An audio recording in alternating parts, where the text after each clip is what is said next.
So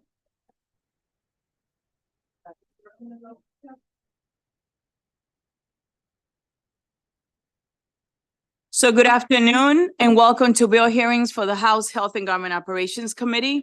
I am your chairman, Jocelyn Peña-Melnick, joined by my vice chair, Bonnie Collison. I kindly ask for your patience, and this happened yesterday. If we encounter any technical streaming issues, just be patient. We're going to get to your bill, I promise. I'm going to go through some of the rules. Please set your electronic devices to vibrate. I can't find my phone and it will probably embarrass me and ring because I don't know where I put it. So as a reminder, there's no food. Oh, it's vibrating somewhere. Guess what? In here. Okay, thank you. I have it, Michelle. Thank you. What did I tell you? That I will be embarrassing myself? Anyway, as a reminder, there's no food or drink allowed in the gallery. And you know, for us here, you'll see that we are drinking, but we have to stay hydrated because sometimes we're here 5 or more hours and you don't want us to get sick. Please, if you can adhere by that rule. For each bill, we're going to hear from the bill sponsor. And in this committee, I don't time the bill sponsor for a reason.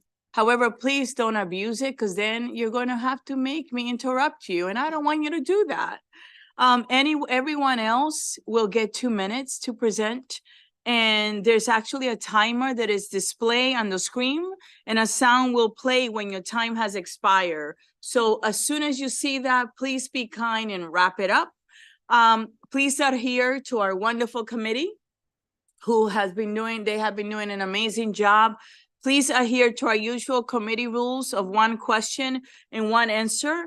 And please keep your questions brief. You know that if you don't keep your questions brief, you're going to treat us to dinner, okay? Members of the public, you'll be able to view the live stream of this hearing on the Maryland General Assembly website and on YouTube. And today I'm going to go through the order of the bill hearing, but I have a caveat. Sometimes I need to change it if I don't have a witness or if the sponsor is in another hearing, because you'll see us get up and go to different hearings. It doesn't mean that we're not paying attention. This is recorded. We watch the recording. We also read all the files. So just be patient with us as well. This is the bill order, House Bill 723. This is the Office of the Attorney General, Rights of Residents of Healthcare Facilities, Injunctive Relief and Penalties. It's jointly assigned with the Health and Government Operations Committee and the Judiciary Committee. So from the Judiciary Committee, will you get up and introduce yourself, please? Delegate Elizabeth Embry. Delegate Chris Tomlinson. And Delegate Kim Taylor. So they're here with us on 2 bills, and I will allow them to ask questions because they're very much part of this process. And may I ask the Attorney General to come up with your panel while I announce the rest of the bill hearings. The next one after House Bill 723 is going to be House Bill 610, House Bill 722, House Bill 411, House Bill 686, House Bill 1002, House Bill 691, House Bill 887, and the last bill, House Bill 548. Again, I may have to change it. And those of you that are listening in your committees for your bills, please pay attention because I need you here when I call the bill. Good afternoon. Mr. Attorney General, how are you? I'm doing just fine, Madam Chair. It's great to be here in the Health and Government Operations Committee room. I think this is the first time in this term that I've been here. I don't think I was here last term, although ably represented by other members of the Office of the Attorney General on a variety of different bills. And you're going to be treated very kindly because it's your first time, right, committee members? All right. Yeah. Yes. Yeah. Excellent. Well, I appreciate that. It always felt safer on that side of the room. You can time me. I think I'll be no more than 4 minutes and 20 seconds. I'll do my best, but let me say for the record, I'm Attorney General Anthony Brown, and I'm testifying in support of House Bill 723. I will tell you that this is the highest priority bill for the Office of the Attorney General this session. And as you hear the testimony, I think you'll understand why. House Bill 723 essentially does two things, broadly speaking. It authorizes the Office of the Attorney General to seek injunctive relief and monetary penalties for certain violations of the Nursing Home Residents Bill of Rights that may not rise to the level of criminal abuse, but are still a violation of an individual's fundamental human rights. And second, it extends the Bill of Rights and that similar enforcement authority for the Office of the Attorney General into assisted living facilities. Maryland, as is the nation, is faced with an ever-growing aging and vulnerable populations. Many of these residents must seek care and assistance services from long-term care or assisted living facilities and depend on those facilities to help address their basic needs. Individuals enter these facilities with certain guarantees and assurances from the state that they, as human beings, will be afforded certain fundamental rights, like the right to dignity, the right to be free from chemical restraints, and the right to receive adequate medical care, among others. For as long as these fundamental rights have been recognized in statute, the Medicaid Fraud and Vulnerable Victims Unit of the Office of the Attorney General has protected those rights by investigating and prosecuting the most serious cases of resident abuse, neglect, financial exploitation, and the failure to provide a baseline level of care. House Bill 723 seeks the authority to do even more to protect those fundamental rights and guarantees of some of our state's most vulnerable residents. In 1995, the General Assembly empowered the Office of the Attorney General to seek injunctive relief and monetary penalties to stop patient dumping under the Nursing Home Residents Bill of Rights. The General Assembly recognized that the ability to seek injunctive relief in patient dumping situations was critical to prevent ongoing or imminent harm to the vulnerable residents who are suddenly faced with homelessness.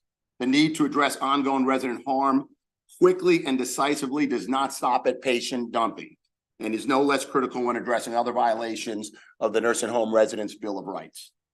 Patients left in soiled diapers for hours or days, patients developing bed sores that expose the bone, and repeated falls resulting in injury are just a few of the examples of the complaints that the Office of the Attorney General receives every year. We only bring, I should say, Madam Chair, we only bring to the General Assembly requests for authorities and jurisdiction when we have real problems that we face. We do not bring you bills in the abstract. These are real issues that we see every day that your constituents experience. While these cases cry out for criminal or civil legal action by the state, the existing remedies do not address the more immediate needs of the residents who are suffering in these conditions. House Bill 723 provides my office with the authority to seek a more immediate solution to redress residents' misery by requiring those actions be stopped immediately. Under the bill, follow-up investigations and legal action would continue to occur as they always have. But now, the Office of the Attorney General would be able to seek injunctive relief to enforce the rights of residents, stop the offensive behavior, and prevent future harm. Additionally, House Bill 723 also addresses the fundamental rights, as I mentioned earlier, of assisted living residents and extends the enforcement authority of my office to assisted living facilities. Assisted living facilities, as this committee is well aware, aid those who do not need the more intensive level of care provided by a skilled nursing home, but who nonetheless require help with daily activities. These residents also deserve protection of their dignity and fundamental rights. Where residents are suffering at the hands of those charged with their comfort and care, the OAG stands ready to take appropriate action. In closing, it should be noted that the Office of the Attorney General is only seeking authority to enforce specific provisions of these Bill of Rights. This list is enforceable. This list of enforceable provisions were carefully curated to include only those violations that are likely to result in criminal or civil enforcement by the Office of the Attorney General. Indeed, the Office of the Attorney General understands and appreciates the active role of the Office of Health Care Quality and the role that that office plays in oversight of the long-term care system. It's not our intent to duplicate the efforts of the Office of Health Care Quality or to usurp any part of that office's role. Instead, what we seek is the power to put a stop to the most egregious violations of the rights of long-term care residents. As the Chief Legal Officer of the state, Madam Chair, members of the committee, I urge a favorable report on House Bill 723. And thank you for being with us today. Who will testify next? Ms. Shirley? Yes, sir. Good afternoon, Madam Chair and distinguished afternoon. members of the committee. My name is Zach Shirley, and I'm the Director of the Medicaid Fraud and Vulnerable Victims Unit in the Office of the Attorney General. For 45 years, our unit has stood guard against the abuse and neglect of Maryland's vulnerable adults. It's important work, and it's work that I look forward to doing every single day. But if there's one thing that keeps me up at night, it's the complaints you receive from families regarding what I refer to as systemic abuse or neglect in Maryland's nursing homes and assisted living facilities. For while abuse by an individual care provider is often a simple and straightforward case, systemic abuse in the form of chemical restraints or long-term neglect resulting in bed sores to the bone, infestations, and repeated infections caused by inadequate hygiene can be a far more insidious and difficult to rectify. Often there is no single culpable actor. Rather, systemic issues with staffing, management decisions, or inadequate resources are at the root cause of the abuse and neglect. Where abuse and neglect is systemic, our tools to address it become less effective. Investigations become longer and more complicated, and resolution takes time.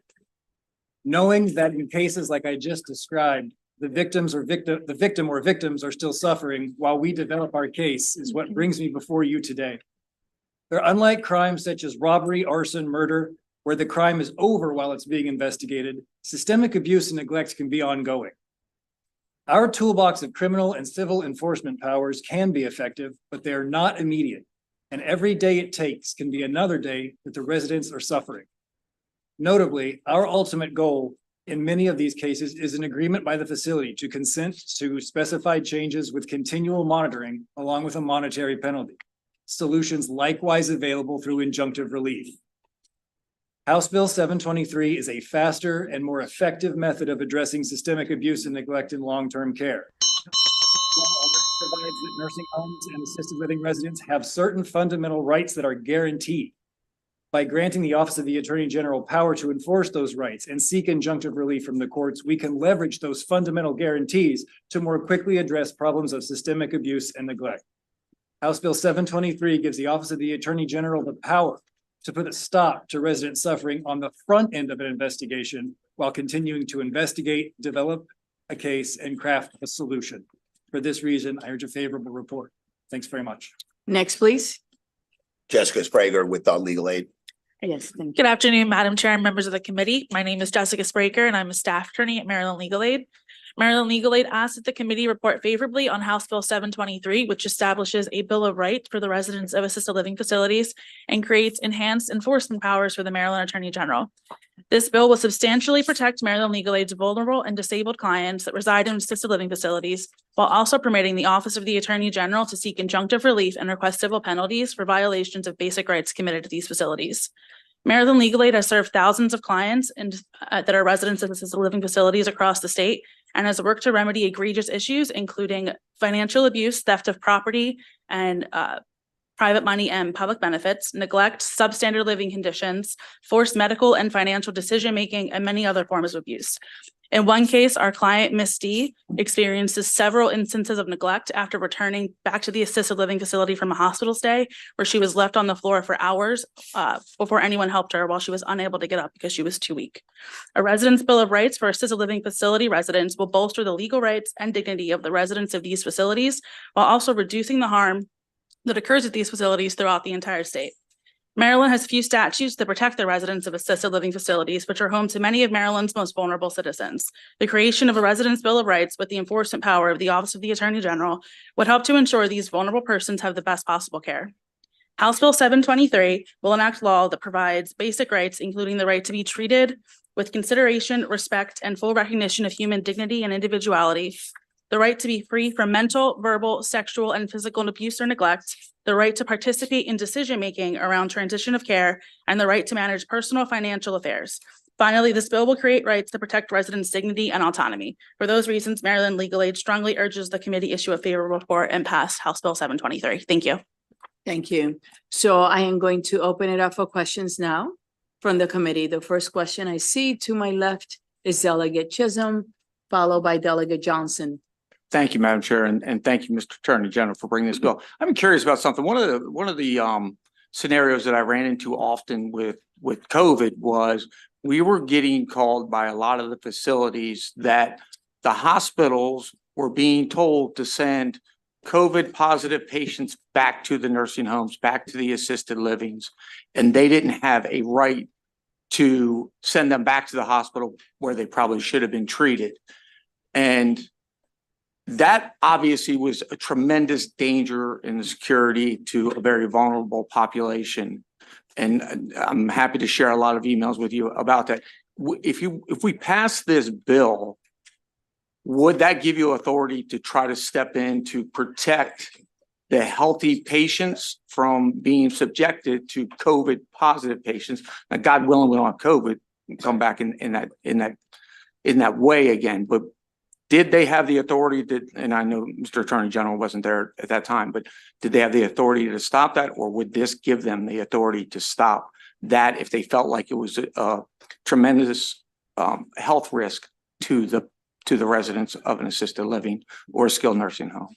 So I won't speak to what happened in the past, but I think Mrs. Shirley can tell you certainly explain how this bill, whether and how it would be applicable to a hospital sending patients to a nursing home where there may not necessarily be the adequate care or the conditions to receive those patients, because that's kind of how I hear your question being the call of your question.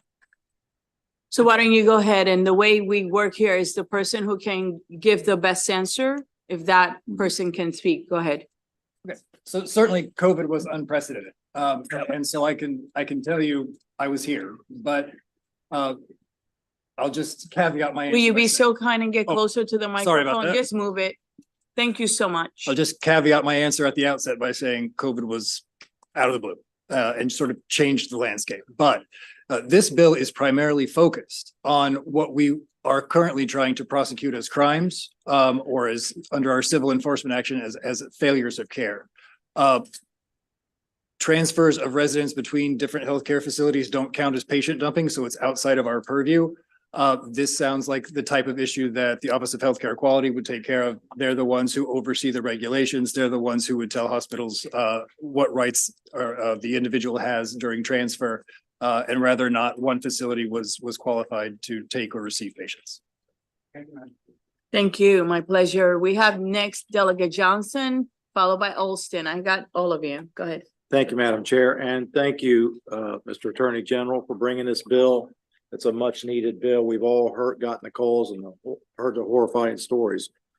My question is, the letters of opposition say it's duplicative. So, and that we're representing the state, the residents. So whoever's best to answer that, could you address that for us, please?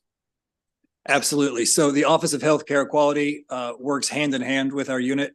We often receive complaints that are not within our purview, that are regulatory in nature, or that we don't have the tools to properly address. We regularly refer those cases to OHCQ. The flip is also true. If OHCQ in the course of one of its surveys finds something that it thinks is concerning enough to rise to the level of potential criminality or a civil action, they'll send it to us to be investigated. So this is not duplicative, and we definitely communicate regularly with OHCQ. And I'll just note OHCQ, I talked to their executive director, Dr. Ney, and there is a letter of support from the Maryland Department of Health for this bill. We understand how we work together and we don't overlap. My pleasure. Next, we have Olston, followed by Hutchinson. Thank you, Madam Chair. Thank you, Mr. Attorney General, for bringing this bill. My question is on the injunctive relief part. Why is current law insufficient? Because couldn't you just file an injunctive relief now under the rules? So the first element that we'd have to go ask for injunctive relief is the existence of some right that's going to be irreparably injured. And we don't represent the individual patient. So what this bill does is say that the state is allowed to seek injunctive relief based on the rights that are guaranteed within statute. Okay. I have next Hutchinson, followed by Bandari. Thank you, Madam Speaker. You're welcome. Madam Chair. Chair, Madam Thank you. Chair. And for the record, that position is taken. I have no interest in it. I'm very supportive of the speaker. I actually moved her. So my question initially was going to be, have you had conversations with the Department of Health? Because it does seem duplicative, but I do see that there is a letter favorable from the department. So my question now is really, so you can apply fines in this. Where do those fines go once those are collected? So that's a very good question, and I'll be honest, this is new ground. Every dollar that the Medicaid Fraud and Vulnerable Victims Unit has collected to date has always gone back to the Medicaid program because we collect on fraud. Or well, that's, I guess I should caveat that in abuse and neglect cases where the court orders restitution, that goes back to the victim. So collecting penalties for actions is not something that we've dealt with in the past. We like I said, traditionally send everything back to the Medicaid program, but I suppose in this case, it would be possible for it to go back to the general fund. What I can tell you is it doesn't stay with our unit. Thank you. You're welcome. Madam Chair, we would take that as a friendly amendment to have it go to the OAG. I have, nice try. Delegate Bandari, please, followed by Hill. Thank you, Madam Chair. You already addressed the duplicative one. Considering the opposition concern about potential punitive approach of House Bill 723, how does granting this expanded authority to the Attorney General Office, your office, Mr. Attorney General, for injunctive relief and penalties align with our commitment to high standard resident care? And how will this bill enhance existing regulatory framework to fill enforcement and accountability gaps without negatively impacting those compliant providers?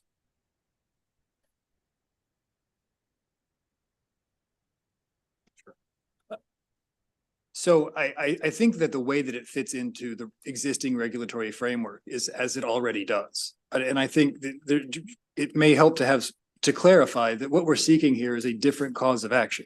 We're going to investigate the same complaints we've always investigated, and we're going to look at them under the criminal and civil rubric. But what we will have now is the opportunity to do something much faster. Right now, if it's a civil case, it takes a very long time because the requirements for a failure of care case are extensive. And we can't stop the suffering on the front end. So this is really just a new approach to the same mission. And so it fits within the existing regulatory framework, as I said, just like it does now, in that we talk to OHCQ and we coordinate our efforts. We don't take cases that are not egregious. We don't take cases that are regulatory in nature. And I will share with you that our unit is part of a federal program and we're 75% funded by a federal grant. That grant dictates what cases we can take. We are absolutely not allowed to take cases that OHCQ should have. For that very reason, they don't want us duplicating our efforts. That's why we focus on civil and criminal approaches to abuse and neglect only. Next, I have Delegate Hill, followed by Shalega. Thank you very much, Mr. Attorney General, for being here and for bringing this bill. It's always good to see you, and thank you all for testifying as well. I'm following up with my colleagues here, just bringing up another point that the opposition raises, since you only get one bite at the apple. There's concern about self-reporting. What happens, quote, when a provider self-reports and has taken all the required steps to address an issue? Are they still going to be penalized? Obviously, if there's still an ongoing concern, that would bring action. So in the case of self-reporting, we take that into account. And I actually read that question in the testimony, thought of it. And if the self-reporting is done on the back end because things are taken care of, we have less of a concern. We're much more concerned with ongoing harm. If the facility has realized that it has a problem and fixed it, what good will it do me to go in and take their money away? I want patients taken care of. And if patients are being taken care of, I'm not here to collect a check. Yes. So are you open to some amendment language to clarify that if they're self-reporting, that the approach is different? Are you open to some clarifying language? We would definitely consider that, yes. Thank you. We have Delegate Shalega, followed by Rosenberg. Thank you, Madam Chair. Thank you both for being here. I really appreciate it. And Attorney General, it's probably fun for you to be back in the House. I don't know what committee you were on when you were here, but I was on a different health committee back in the day. Economic Matters had the health financing piece. Yeah. Well, thank you again. So a couple of people have asked about the duplicative nature. So the fiscal note says that current law authorizes the secretary to impose a civil money penalty of up to 10,000.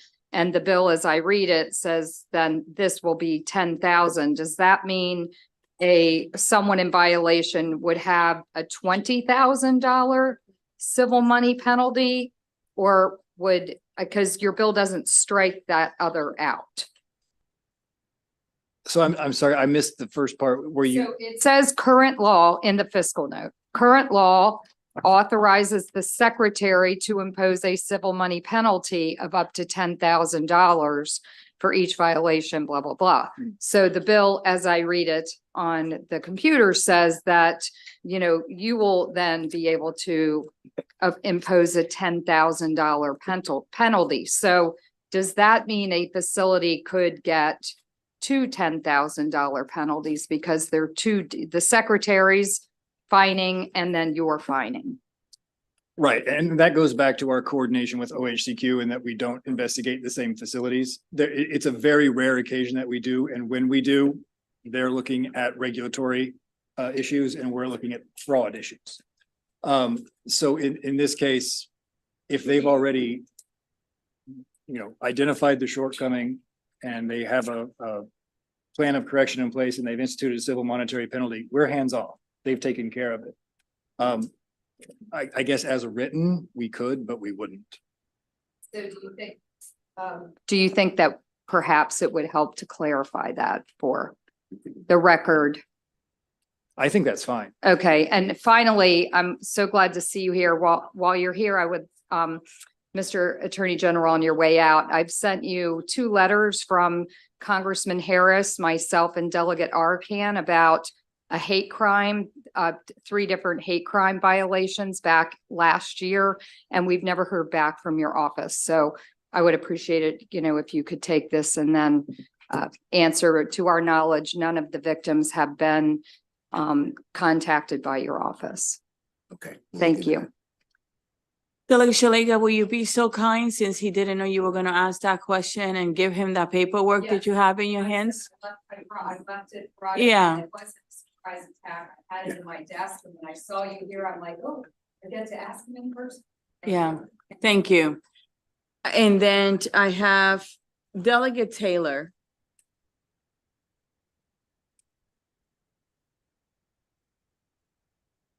You can go Thank you, ahead. Madam Chair. You're And welcome. thank you, Mr. Attorney General, for being here today. Will this new authority extend to all assisted living facilities or just those with Medicaid patients? And if that's the case, would it also cover those with a mix of Medicaid and private pay patients? Would they qualify under this new authority?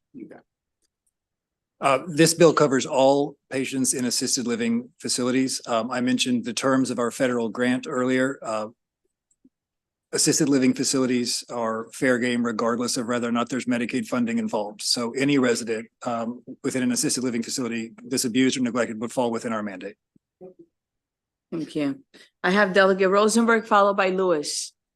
Thank you, Madam Chair, Mr. Attorney General. I'm sure you know that 2 years ago, we created a rental housing restitution fund for the proceeds of any lawsuits brought under the state's consumer protection law for violation of decent housing provisions in that law.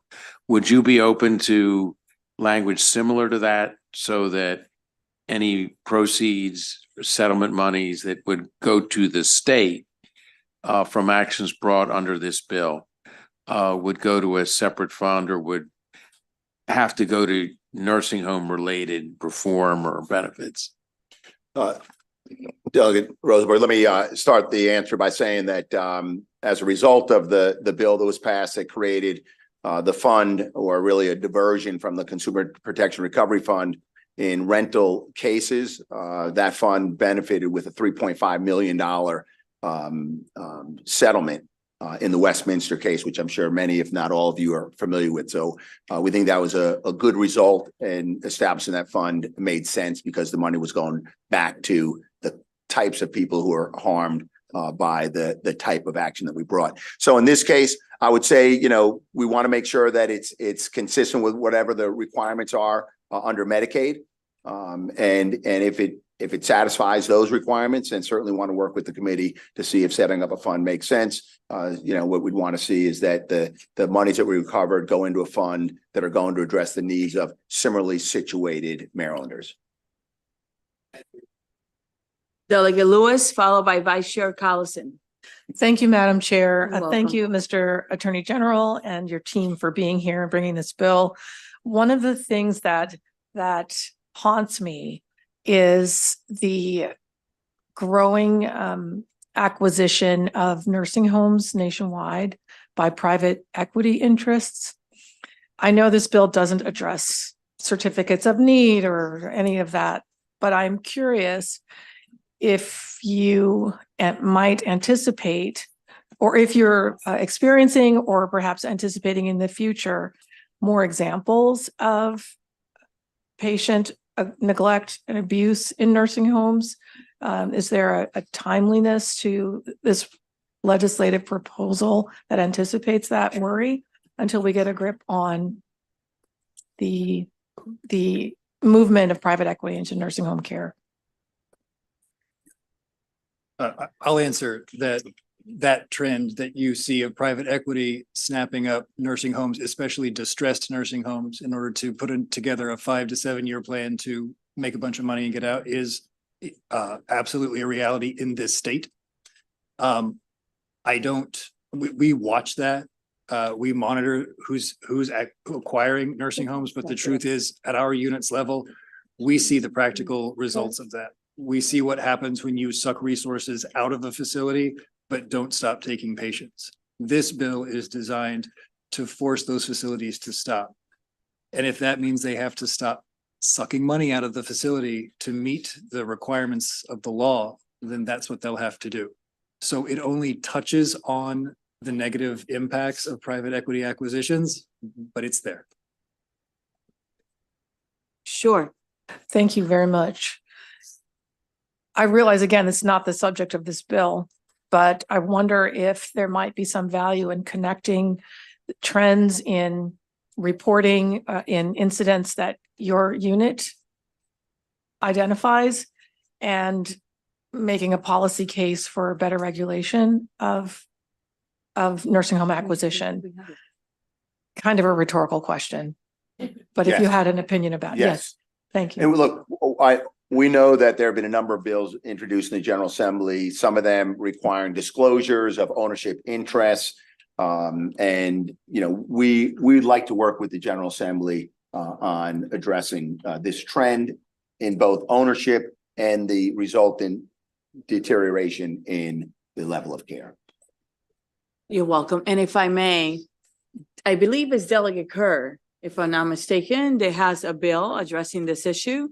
The Ben Steffen's shop actually had a work group, and they have been working on that particular issue. And there were some policy recommendations which Delegate Kerr is leading on those policies. So you can lend your voice and testify on those bills when they're scheduled. But we do have it. It's coming to us. You can get your popcorn. It's coming to us. We have Vice Chair Collison next. Thank you, Madam Chair. and- You're and welcome. Thank you, Mr. Attorney General and your team. I represent a district for whom this is a very important issue. So I'm wondering, one of the concerns of the opposition is that there's no clear definition of how you would assess an imminent and ongoing violation. Is there, do you have ideas about how to approach that? Are there amendments that might be added that would make the industry more comfortable and be in its transparency? So every case that we have, every investigation we undertake begins with a complaint. We don't mine data. We don't do surprise inspections. We start with a complaint. Someone calls us because something they saw concerned them. That complaint goes to an intake committee that vets the complaints and decides which cases will be open for a more fulsome investigation. At that point, we may go out to the facility. If we think there is an imminent threat, we may go out to the facility with a lot of investigators and talk to a lot of people in a very short period of time to ascertain what's going on inside those walls. That's at that point, we would decide, do we have a criminal case?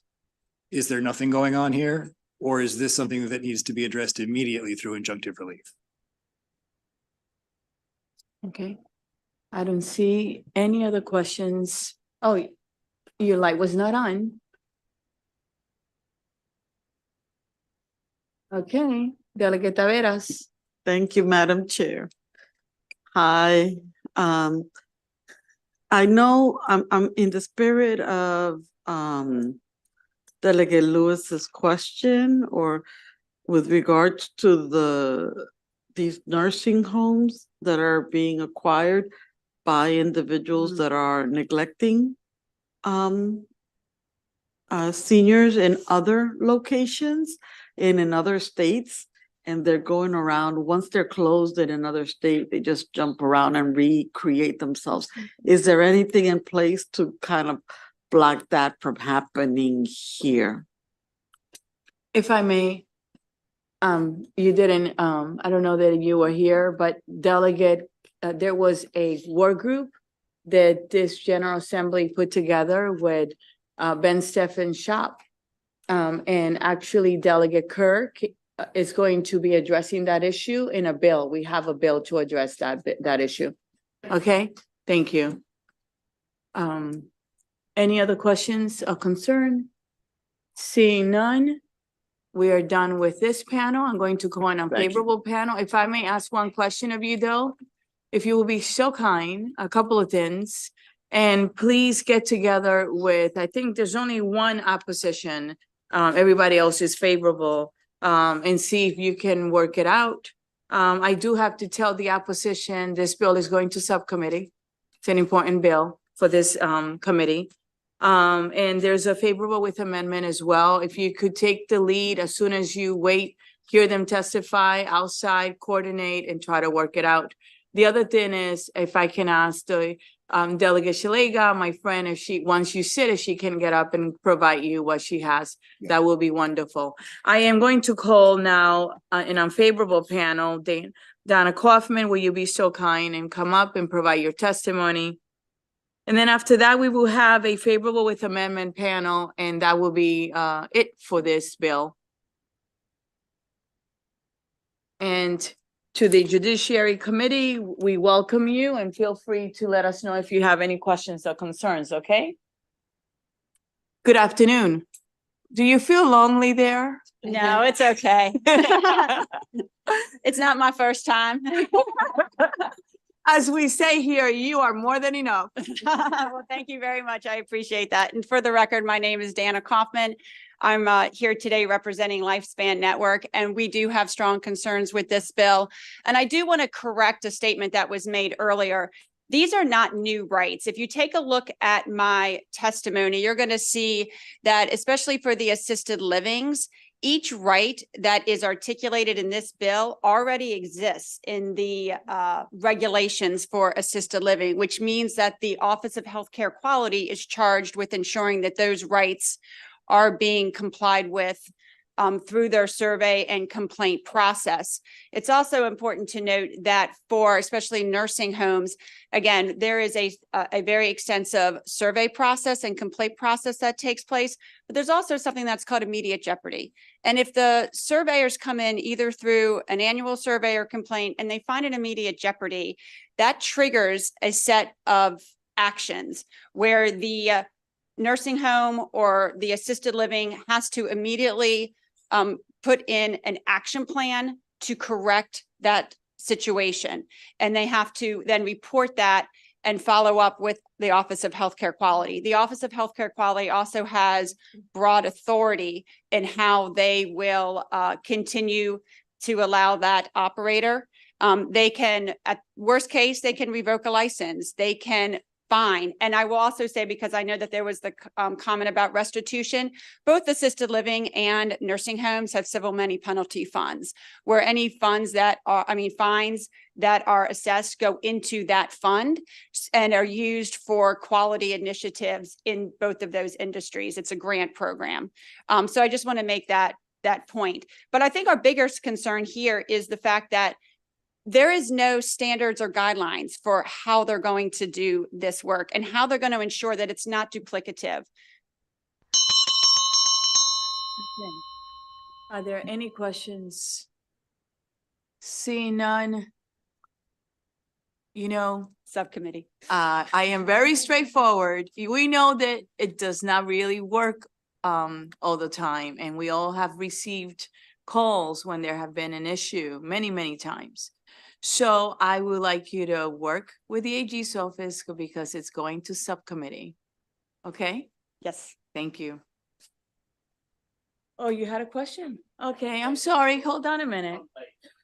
You're late. You didn't put the light. It's okay. Delegate Rosenberg. Are you saying that there's a fund that already exists?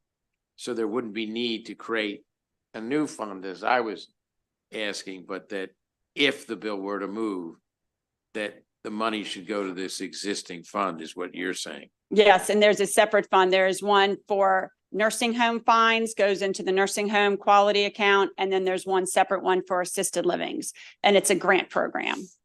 Okay. Thank you. Thank you. You're welcome. Delegate Olson, no? Okay. All right, beautiful. I don't see any other questions, so, oh, you do. Look at this. It's okay. It's, I'm very generous today. You can go ahead. Good mood today. Yeah, Must we have in a been good mood today. all those sugar cookies. You know what? I do want to take a minute. Delegate Shalega, thank your grandchildren. They were so good that I had 10 of them yesterday. And I'm not gonna even apologize. They were so good. So they made me happy today, Delegate Lewis. Yes, Go I'll ahead. try. Thank you so much. Thank you, Ms. Kaufman, for your testimony. I also have a question about this civil penalty funds. Who administers them? Where do these monies sit? So it is in statute in both the nursing home section of the law and the assisted living sections of the law. And it is administered by the Office of Healthcare Quality. And again, it's a grant program. So for organizations that want to have an initiative that the goal is to increase initiatives that would increase quality of care in both of those industries. Now for the nursing homes, because that is a federally regulated program, any grants have to also be approved for by CMS. You want another one? Go ahead. Small. Thank you, Madam Chair. So the way, just to understand how these funds work, when a nursing home or assisted living it receives a fine or some sort of penalty that they have to pay for, the fine that they pay goes into these funds. And then those funds are then available for grant applications from nursing homes. And there's a separate account just like that for assisted livings, all administered by OHQC, correct? Yes, and I can just give a quick example. So I know, Lifespan has an education affiliate called the Beacon Institute, and the Beacon has applied for those grant fundings in order to run training programs and education for certified nursing assistants. So that is a example of how we use those funds and those fines to better the industry as a whole. You're welcome, Delegate Lewis. Any other questions or concerns? Seeing none, thank you very much for being with us today, and thank you in anticipation of the subcommittee. I will go away slowly just in case there's another question. You must love it here. Okay, Ms. Ellis, good afternoon, and thank you for being patient as you waited to be called. Will you be so kind and give us your testimony? Thank you very much. My name is Stevan Ellis. I'm the State Long-Term Care Ombudsman. I'm the Director of the Advocacy Program for Nursing Home and Assisted Living Residents. I'd like to thank the Chair, the delegates, and especially the Office of the Attorney General for introducing this bill and for their testimony. The Ombudsman Program has found many assisted living residents in Maryland that are unaware of their rights. This bill addresses this issue since it includes minimal requirements for a resident bill of rights for assisted living residents. It's incredibly important because unlike nursing homes that have both federal and state regulations, assisted living facilities only have state laws and protections. This addition to the law will add an additional assurance that these rights must be upheld and protected. The Long-Term Care Ombudsman Program has examples of cases where residents were not treated with dignity, suffered abuse and exploitation, were trafficked for benefits, and were not allowed in decision-making related to their care or finances, and were discharged inappropriately. When these rights are violated, it often can lead to very serious, devastating, and at times life-threatening or deadly situations. There are providers that take away basic resident rights and create their own house rules. We see providers restricting visitors, outings, meals, and inappropriate access to their money all the time. This bill will allow the Attorney General's office to seek injunctive relief, which will hold providers accountable when resident rights are violated and hopefully act as a deterrent. We often have providers, by the way, that tell us we don't care about what Office of Healthcare Quality does. We'll take the deficiency. So I'm hoping that this will help with those type of situations. I'm asking for a couple of amendments to this bill.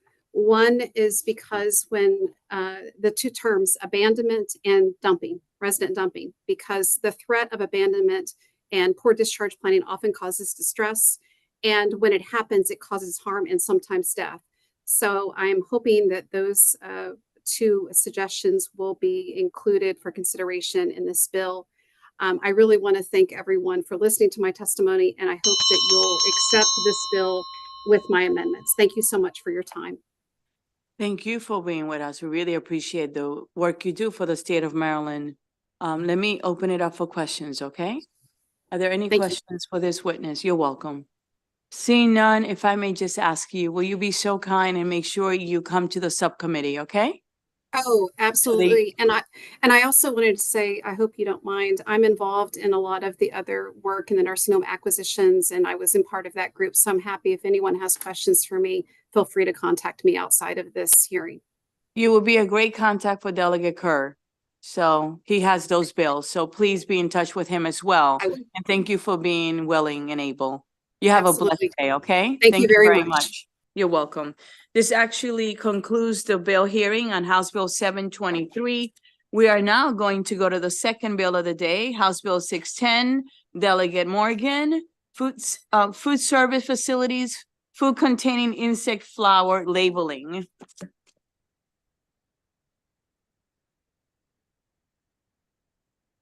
Do you have some sample for us? Madam Chair, this should be a little bit more of a fun bill hearing. I know we have some serious bills later.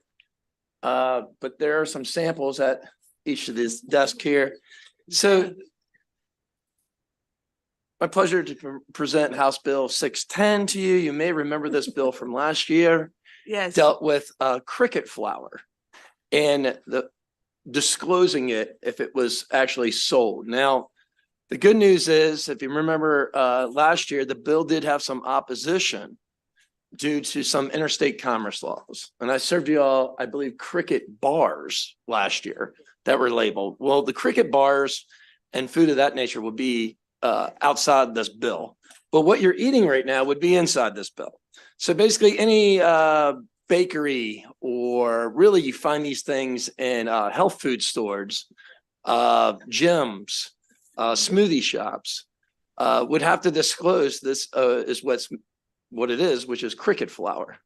And I do want to thank my legislative aide for making those last night. They're delicious. I had one. They smell good. Right. But look, this stuff is starting to creep its way into our food supply. Aspire Food Group produced 12,000 metric tons of it last year. In October, Tyson's Food just entered into a contract with Protec Black Fly Soldier Investment Group. And that's actually for animal food, but it's making its way in this food supply.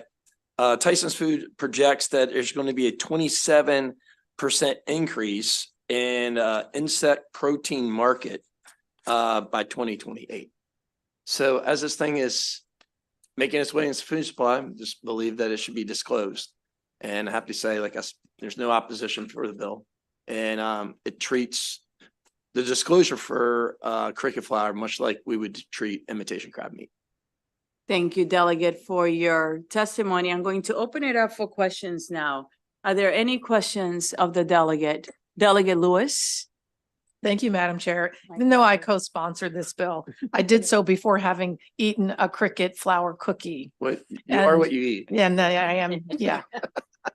No going back now. I'm just curious, would cricket flour be considered a vegan food product? I'm not sure. It's extremely high in protein. And I'm not sure what category that would fall into. The bill basically just says that you have to disclose it if it's made with it. And the theory is I mean, if you want to eat this, I mean, you know, I think as the cookies were pretty tasty and they're healthy for you, but people should know what's in their food. So it's just another disclosure for public protection. Thank you. Delegate Kaiser. Thank you, Madam Chair. Delegate Morgan, I appreciate that you're saying that there should be notice of some kind. But when they were at the end of the committee room on Delegate Riley's desk at 12:55, there was no notice and I ate one. So I think you're being a little, I just thought I was So you're stealing a saying we cookie have to from, pass the bill. I just thought I was stealing a cookie from Delegate Riley. So yes, I think there should be notice. Thank you, Delegate Morgan. And just to comment a little bit further on that, the bill is restricted to food service. Was it food service companies, food service facilities? So it wouldn't apply to an individual person. But yeah, I agree. Before I change seats, I'm going to ask the question and then I'll let the Go chair. ahead. Is there, I wish I could think of something witty to say, but I can't. Is there a price differential or is this, is it health reasons that this flour is becoming more prevalent? So it's becoming more prevalent because for a couple of reasons. One, I think it's extremely easy to produce. Two, there's a lot of cricket flour is easy to produce because it uses physically a lot less water. So to produce like a pound of beef, you need like 2,000 gallons of water.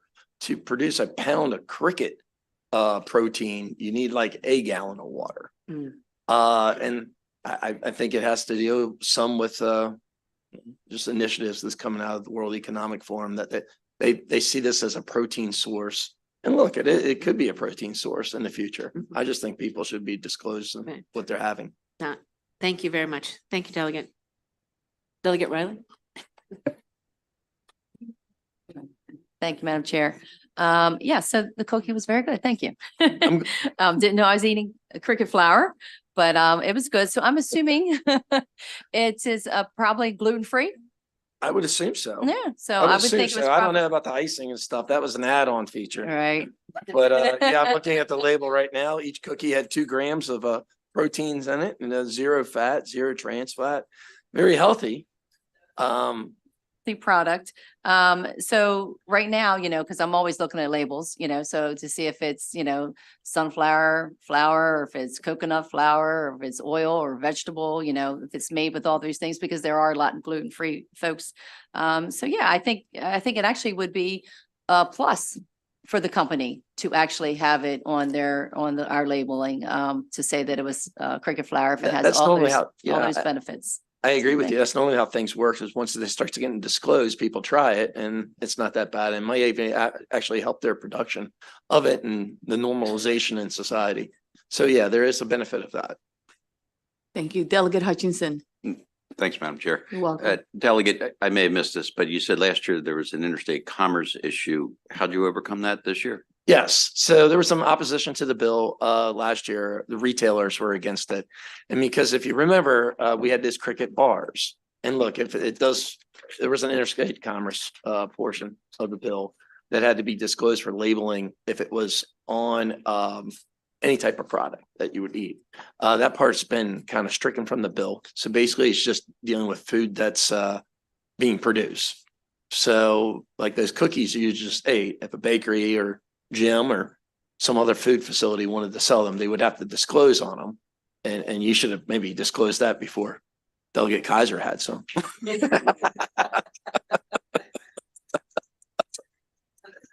Okay. I see no other questions. I have a couple just Yeah. for clarification. How many other states have dealt with a similar bill? You know, I have no idea. This Okay. was a legislation that was asked to me by a constituent. We kind of started looking into it and put it forth. So I have no idea if any other states have even attempted Can you ask this. the library? Okay, well, And then the other question I have, when I look at the subject, the fine, it Okay. says that the food establishment is guilty of a misdemeanor and conviction is subject up to 1,000. Will you be open to getting rid of the criminal aspect of it and just having it be a fine? yeah, absolutely. I actually questioned that in the bill because I don't really want there to be a fine, but they bill drafting suggested it because it matched up. Originally, we used the template from imitation crab meat. Yeah. So that's the only other disclosure of food that's in, I believe, in Maryland law. So that's the Well, you fine have and to have penalty. some type of, you Yeah. know, So, punishment. yeah, if that's once it gets Yeah. stricken from the bill, I don't have a problem with it at all. Wonderful. Oh, Delegate Johnson. Thank you, Madam Chair. And I like the bill. Now, let me ask you a question. If a consumer picks a product off the shelf, it has to have the ingredients on it. But if you're served a product like at a restaurant or wherever, it does not. So would this cover restaurants? This would cover restaurants. Restaurants would have to disclose that they had this. Required to have the ingredients on the product? It depends on the product. If its product is like gluten-free or sugar-free, they'll advertise that. So this would be on a menu. Yes. On the menu, so you want to, okay. All right, thank you. Thank you. Okay, Thank you. thank you. Any other questions? Seeing none, thank you so much for your testimony. And this actually concludes the bill hearing on House Bill 610. Do you hear the crickets? No, just kidding. Thought I would try it, Matt. Okay, next we have House Bills 722. Delegate Arakan, Health, Minors, Gender and Sex Transition Procedures. Will you be so kind and come up and will you bring with you, I believe your sponsor panel is Jamie Reed, Ismail Ryer, Lisa Garethy, Jerry Lawler, and Wiley Musley. Is that correct? Yeah. And will you be so kind and just bring chairs so that you all can fit? Yep. Can everybody fit? Wonderful. Okay, great. We may Good have to switch at the end. Oh, so we yes. Can be seen. Okay. Absolutely. Good Great. afternoon, Delegate. Good How are afternoon, you? Madam Chair, I'm so tickled to be here with all of my friends from the HGO committee. I put this bill in just so I could see you guys and spend some time up in the frozen tundra. So this bill is super simple and extremely narrowly focused, and I feel like you guys are really going to enjoy it. HB 722. The simple concept is that after we pass SB 41 in 2021, which was a well-intentioned, but I think misguided policy, it allowed for children to seek mental health treatment without their parents' consent or knowledge. Inside of that bill, it allowed for minors that were 16 and 17 to consent to medication without their parents' consent or knowledge. What this bill very simply does is it essentially criminalizes practitioners that are prescribing gender transition hormones to minors without their parents' knowledge or consent. We had a couple of complaints from personal friends of mine whose children have experienced pretty extreme pressure from healthcare providers to transition without their parents' knowledge or consent. And so this just seeks to literally just give those 2 years back to the family and ask the kids to wait until they're 18 years old before they can start the process of transitioning. And there's a couple reasons why this is important, not just from a parental rights issue, but literally February the 19th, last Thursday, the Food and Drug Administration put a new warning on puberty blockers stating that they can cause brain swelling and vision loss. So as it stands today, the science is literally still evolving on whether or not these medications are actually safe. And even if they're safe for some, who are they safe for and what are the risks associated with them? Parents need to be involved in that conversation. There should not be children coming home who are on cross-gender hormones and their parents don't understand what's going on and why their child is having emotional outcomes and are upset all the time because they've been totally cut out of the loop and their child is now on medications that have really big impacts on their immediate health and on the potential long-term health of the child. In your packets, there's good information, and we can get more to you if you want it, on the risks associated. I know we all are very concerned about youth suicide. It's an absolutely horrible thing. It's a parent's worst nightmare. But the data actually isn't backing up what we've been saying for years, that transitioning kids as they're young is actually better for them. The suicide rate, I just want to sort of read this. There was a recent study that showed that there's actually a substantially higher rate of overall mortality, death from cardiovascular disease, suicide attempts, and psychiatric hospitalizations in sex reassigned transsexual individuals compared to the healthy control population. So this is just, we're getting information in constantly. It's new and it's evolving. And my bill simply seeks to fix this little narrow window where young children in Maryland, and we're like one of 5 states that allow this. It's not popular across the nation. Just prevent them from getting on these hormones, or of course from having surgery. I have not had any complaints of minors consenting to surgeries, but in my opinion, there's no reason not to include that in this, because that's obviously severely outside the scope of what would be best for a child. A couple of other studies are probably in your packets as well that talk about the risk of suicide. And I just want to touch on that because it is a concern for, I know, everybody on this committee and everybody in the legislature.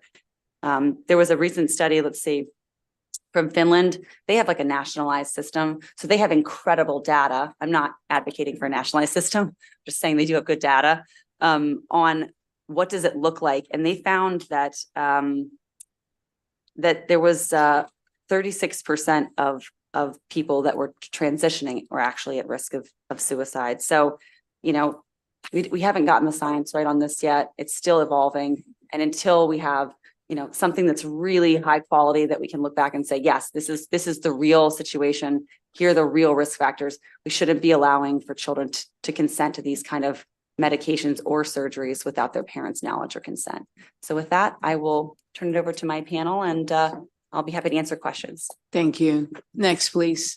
Good morning. Thank you for the time. My name is Jamie Reed. I have a master's of science in clinical research, and I worked in a pediatric gender center in St. Louis, Missouri. I was a firm believer in the pediatric gender medicine. And in my 4-year tenure there, I began to see many children who were receiving this kind of care that was leading to significant harms and poor outcomes. I am passionate about advocating for these kids, and so I became the first public whistleblower in the United States, and I've been asking multiple states to bring about reforms. I am a lifelong Democrat and a gay woman. As a Democrat, I adamantly disagree that this is a left or right issue, and as a gay woman, I implore Democrats to consider how medicalization of children and adolescents is harming gay and lesbian individuals. Medical interventions known as gender-affirming care is not clearly evidence-based, and it is becoming increasingly clear that young people are being harmed by these interventions, especially when this is occurring outside of parental support or knowledge. I was appalled to learn that Maryland is currently allowing these kinds of interventions without the minimum requirements of parental consent and without even parental knowledge. The original Dutch clinicians that started these treatments of children never intended and explicitly stated that any transition had to occur with the direct knowledge and support of parents and families. No one cares more about a child than their parent, and no one is more committed to their best interests. No one who is an outsider to a family should be keeping secrets about a child. Last month, the World Health Organization announced that they will not be issuing guidelines for transition care for children or adolescents because, quote, it is limited evidence regarding the long-term outcomes of affirmative care for youth. I am here to support House Bill 722, and I also implore you to start considering the needs of detransitioners in your state. I support bipartisan conversations like these, and I know that there is bipartisan support and LGBT support for bills like House Bill 722. Next, please. Thank you, Madam Chair. Good afternoon, sir. How are you? I'm Wiley Mosley. I am a professor emeritus at Johns Hopkins University School of Public Health. Also, I'm a physician epidemiologist, and I want to make 3 points about why parents should be involved with the legal right to protect their children in the case of medical and surgical transgender interventions. First, we know from the historical record that transgender people have been in all cultures, but the frequency is about 1 in 10,000, and they were mostly males.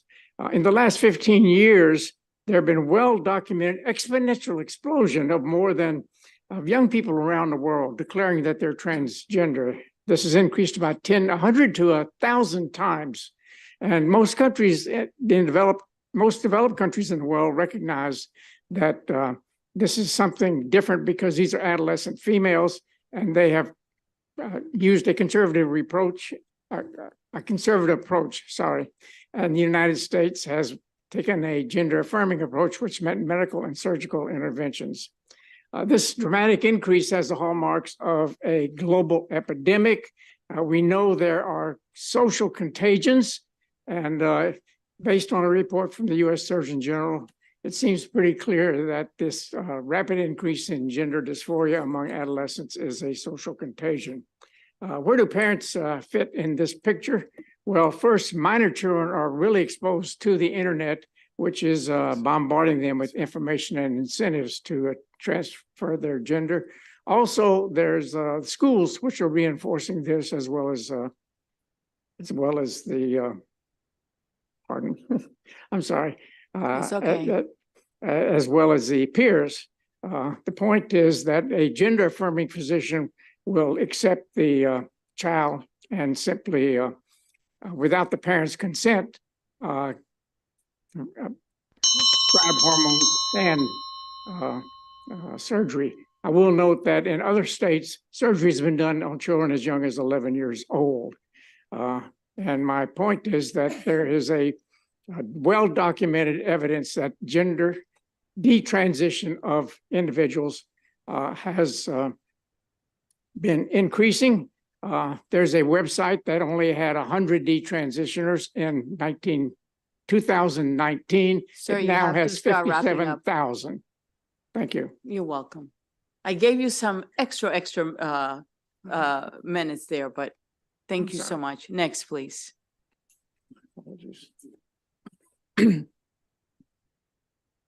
Thank you, Madam Chair and members of the committee. My name is Ismail Royer, and I represent the Religious Freedom Institute, a multi-faith nonprofit based in Washington, D.C. I direct the Islam section where I serve as a Muslim voice for religious freedom for everyone.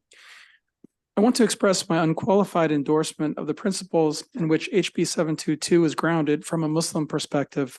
And among these principles are, 1, that it is the duty of the physician to heal and not harm the patient, and 2, that physicians harm children when they perform medical intervention by destroying their healthy tissue or disrupting their natural process of sexual maturity.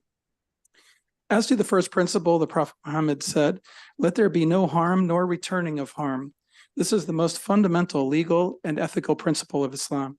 In this vein, the 9th century Arab physician Ishaq al-Ruhawi wrote in a commentary on Hippocrates, the father of medicine, and 2 things are incumbent upon you.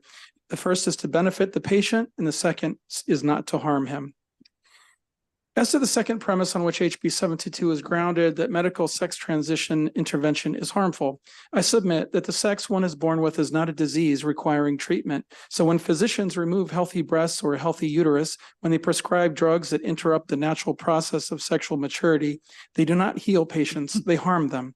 Some might object that children have the right to autonomy in seeking such procedures. In this connection, Rohawi said, it is essential that the physician not follow the will of the patient unless it benefits him in getting better. He should not obey him with respect to his individual rights. And this would apply with even more force to children whose capacity for determining their best interest is not yet fully formed. In conclusion, people of any faith or no faith can clearly see the reasonableness of this bill.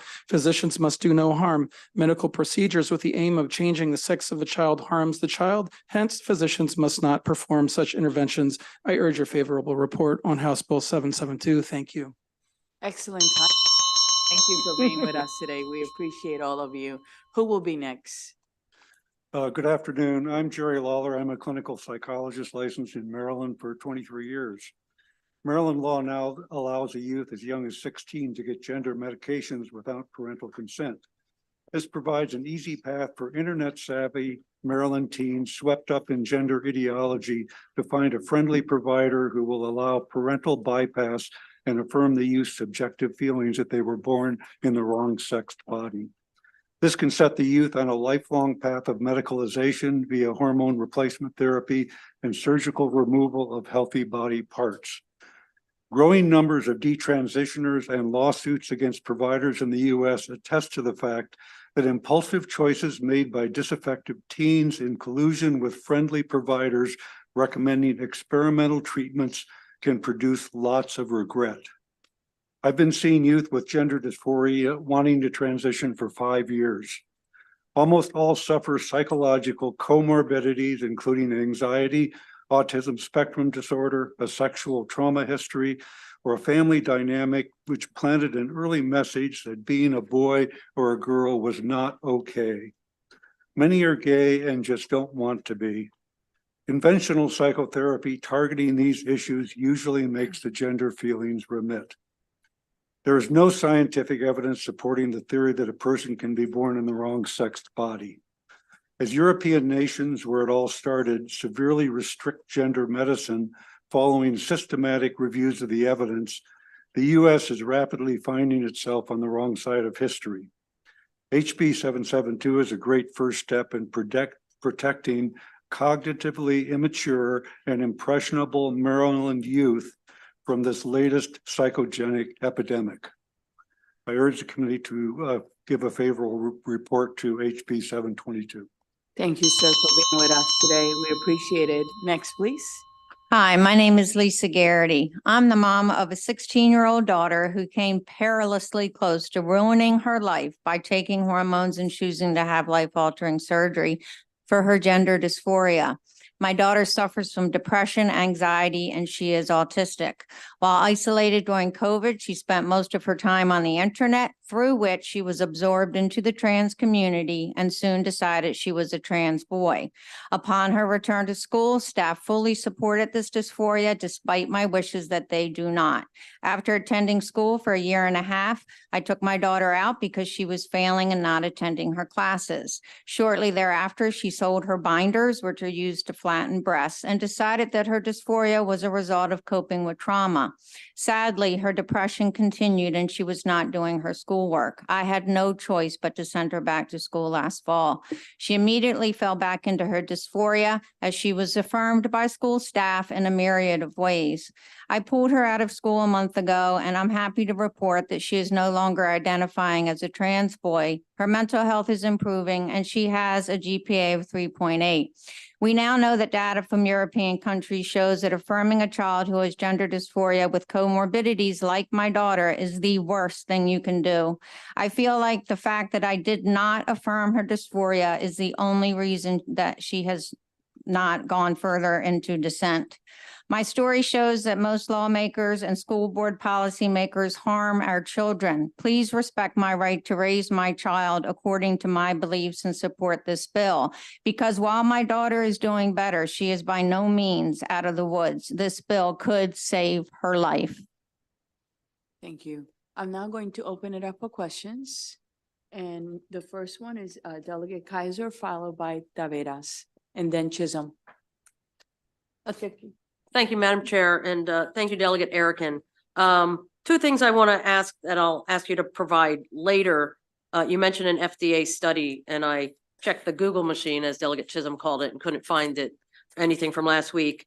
And you also mentioned the risk of suicide, and I don't think you mentioned the why, but typically the LGBTQ community feels so unloved and harassed at times, which is what leads to the suicide and not the feelings inside them. But my question to you is, you mentioned the 2021 bill, but we had a bill last year that Delegate Cullison must have said the words PPP, parents, patients, parents, and physicians at least 50 times last year, if not more. So my understanding was last year's bill did require that parental consent. So can you point to me in last year's legislation where it did not? So last year's legislation dealt with Medicare specifically.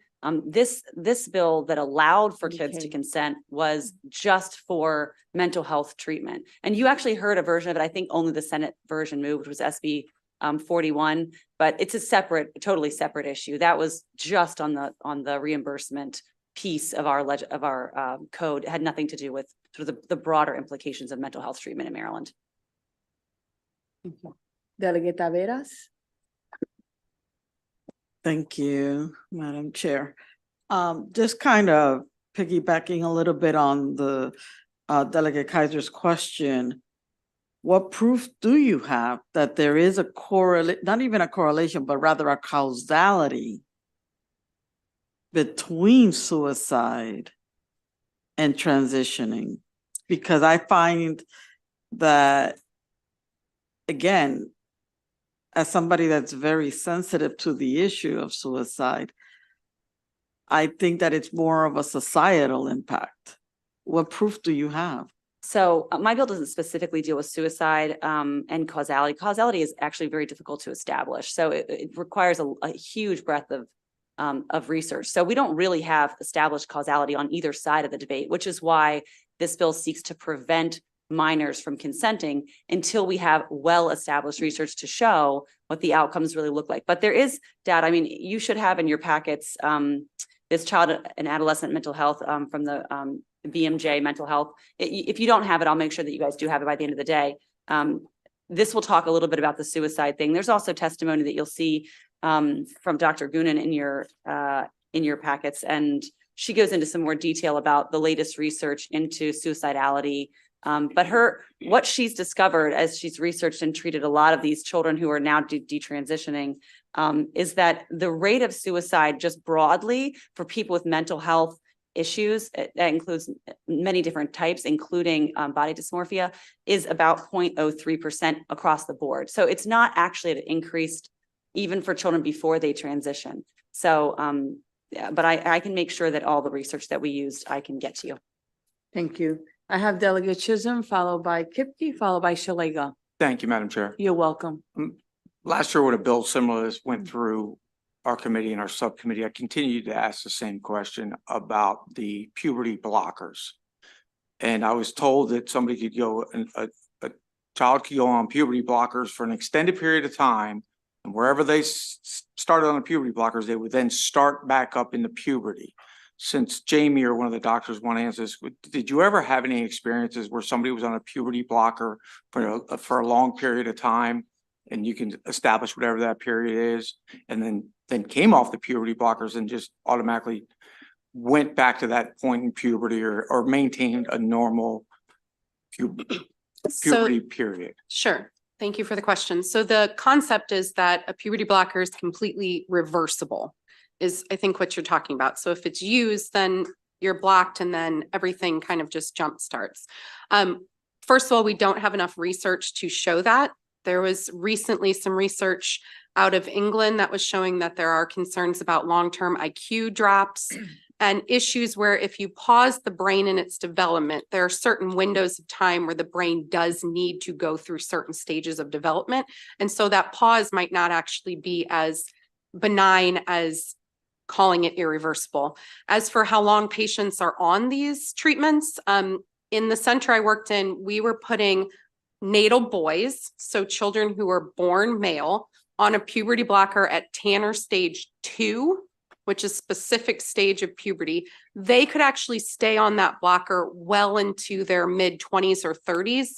Because testosterone is so potent, we would use the blocker and then just throw the cross-sex hormones, estrogen or progesterone on top of it with it. So we are actually seeing some patients who are on this treatment for decades, which is well beyond what we have any real good research to show the effects of that. You're welcome. I have Delegate Kipke. Thank you, Madam Chairman. You're welcome. To the woman who just spoke, is it Jamie? Correct. Okay, thank you. In the Maryland Department of Health provided a letter of opposition to the bill. And you may not have seen it, but one of the things that they mentioned at the end of the letter is the updated guidelines established by the World Professional Association for Transgender Health now specifically recommend that healthcare professionals encourage parents to delay surgeries on children with intersex variations when there's not a immediate physical risk. And the American Bar Association issued a resolution in opposition to enacting laws like this because it eliminates the individual's bodily autonomy and disregard for the standard of informed consent. I know that's a lot, and I'm putting you on the spot, but since you seem to Sure. have had a lot of experience in this area. So you're referencing WPATH guidelines, the standard of care 8. So SOC 8 was the most recent guideline that was developed. The first draft of that guideline actually had age requirements in it, standards where they set the minimum age for surgeries. After pushback from their own internal group, some people do refer to WPATH as an activist group. They actually removed all of the age guidelines at all, except for vaginoplasties, which is also referred to as bottom surgery, again, for children who are born male. So WPATH right now actually has no age requirements for surgery, meaning that surgery in states can go as young as a surgeon is willing to perform them. We know of individuals who've had radical bilateral mastectomies as young as 12 or 13. In my own state, we are referring minors for surgery regularly. Thank you. Delegate Shalega. Thank you, Madam Chair. And this would be for the sponsor. So just so that I understand this bill, completely. This bill, if a parent consents to a minor of any age receiving care, transgender care, they can still do that. Yes, ma'am. Okay, so this bill just said, and children 14 and younger need parental consent. Yeah, this is just for really surgeries in children who are 16 and 17. So all your bill does, it doesn't say if the parent consents, takes the child to a transgender clinic. Yes. They can do bottom surgery, cross-sex hormones, anything that the parent is consenting along with the child, clearly. Yeah. The child has to consent as well. Yeah. And once a child is 16, so 16 and 17-year-old children currently in Maryland law are able to access these treatments without parental consent. That is accurate. Okay. And that's so- what we're trying to address specifically. It's so narrow. It's just those few children who are in that window where they can consent legally. But we think the parents need to be involved. So what I think the concern would be, if I heard you correctly, is that in schools, school-based health centers and other places, there could be children 15 and 16 and 17, not 15, because they can't without a parental consent. Right. 16 and 17 who could actually be receiving pharmaceutical drugs or even, other treatments without parental consent. And this would just say, no, not until you're 18. That's exactly what it does. Okay. Yep. Thank you. Thanks. Delegate Martinez. Thank you, Madam Chair. And thank you all for being here in your testimony. For the gentleman that is the professor, you mentioned incentives in your testimony, particularly incentives that our children are receiving or being advertised to transition. Could you explain to the committee what those incentives are?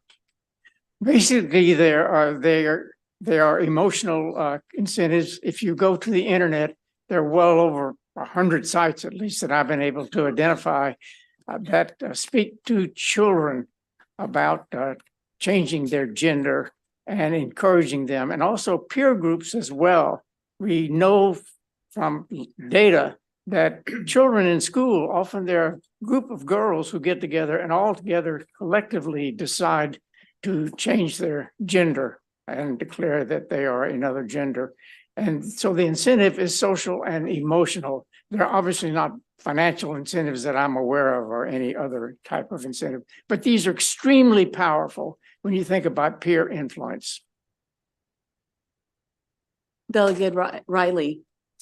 Thank you, Madam Chair. You're welcome. Yes, I believe it was Mr. Riley and the other gentleman sitting next to you had mentioned that there's data that shows that currently there's a lot of children that are now in the process, or possibly adults, I'm not sure as part of the question, that are going through detransition surgery. So my question to that is, is that an unhealthy or a dangerous process for them to go through that? And then what is do we know the average age that they're finally deciding? Okay, so obviously they were a certain age and then now they're deciding to go through the detransition. So whomever is best to answer that, because it's one person per panel. Well, as we know, there's a growing number of detransitioners. We don't know exactly how many. There's a detransitioner subreddit with something like 60,000 detransitioners, 60,000 members. Now, all of those might not be detransitioners, but it indicates that there is a large number of detransitioners who have regretted their decision. There isn't any specific long-term study or on exactly how many there are. There's anecdotal evidence that detransition usually doesn't begin until 5 years or so after transitioning, after the young person has been in the other sex for a long period of time. Thank you. Delegate Morgan. Thank you, Madam Chair. I guess my question is for Jamie on the end there. You talked a little bit about the puberty blockers. Can you talk about the side effects of some of those blockers? It just doesn't stop puberty and like you're fine. There's some significant side effects.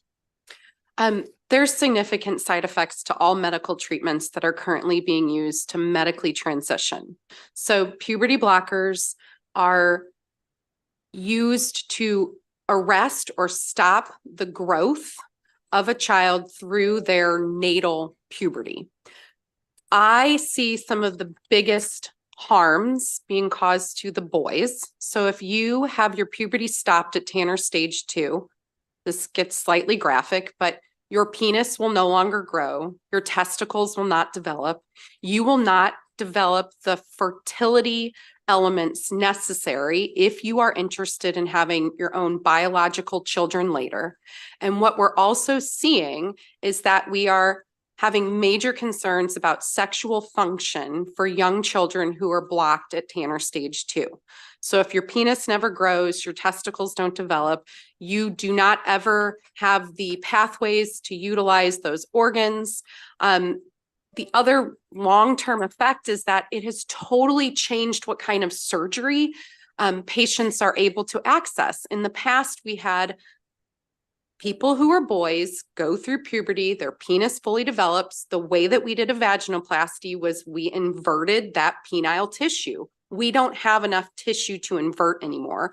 So these surgeries are getting more dangerous, and these kids are having to go through surgeries where we're using parts of their colon to try to create the vaginal canal. So puberty blockers, as they were created, stops a child from growing. And then we put them directly on cross-sex hormones so that we can try to get the body to look as best we can as the opposite sex. Thank you. I don't see any other questions. I do have a question and a clarification for the professor emeritus from Hopkins. You stated, right? You're Yes. not testifying for John Hopkins today, correct? I am not. And actually, John Hopkins issued a letter opposing this bill. And what they said was that since its inception in 2017, John Hopkins has interacted with thousands of transgender and gender expansive adults and youth seeking gender affirming care. The medically necessary age-appropriate gender-affirming care provided by our clinician is grounded in science evidence-based care and best medical practices. And then what they said regarding the suicide, they said transgender and gender expansive youth already experience higher levels of anxiety, depression, and suicidal than their cisgender peers due to social stigmatization, harassment, and discrimination. Reports from the Trevor Project shows that 45% of transgender and gender expansive youth have been the victim of cyberbullying, and that 86% had a negative impact on their mental health as a result of the ongoing legislative debate about their rights and access to gender affirming care. I wanted to get that on the record because you are affiliated with them and they wanted to make sure that we got their position and made it clear for the record. Thank you for being with us today. We really appreciate it. I appreciate the very respectful discourse. That's how it should work. And I thank you for your time and for your patience as we called your bill. I'm now going to call the next panel and thank you so much. Have a blessed evening. Thank you, Madam Chair. Thank you. My HGO. pleasure. I have next, I have favorable in person. Sharon Carrick, are you here? Will you be so kind and come up, please? And for the unfavorable panel, I'm going to call you next. Try to be fair here, one favorable, one unfavorable to be able to be balanced.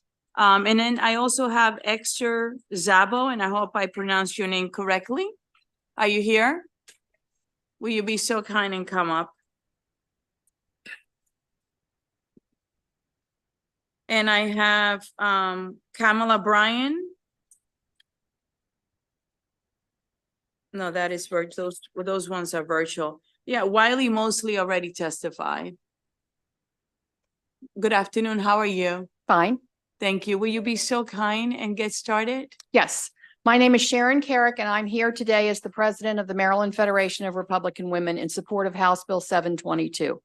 Our support for this bill does not ignore those struggling with personal identity issues.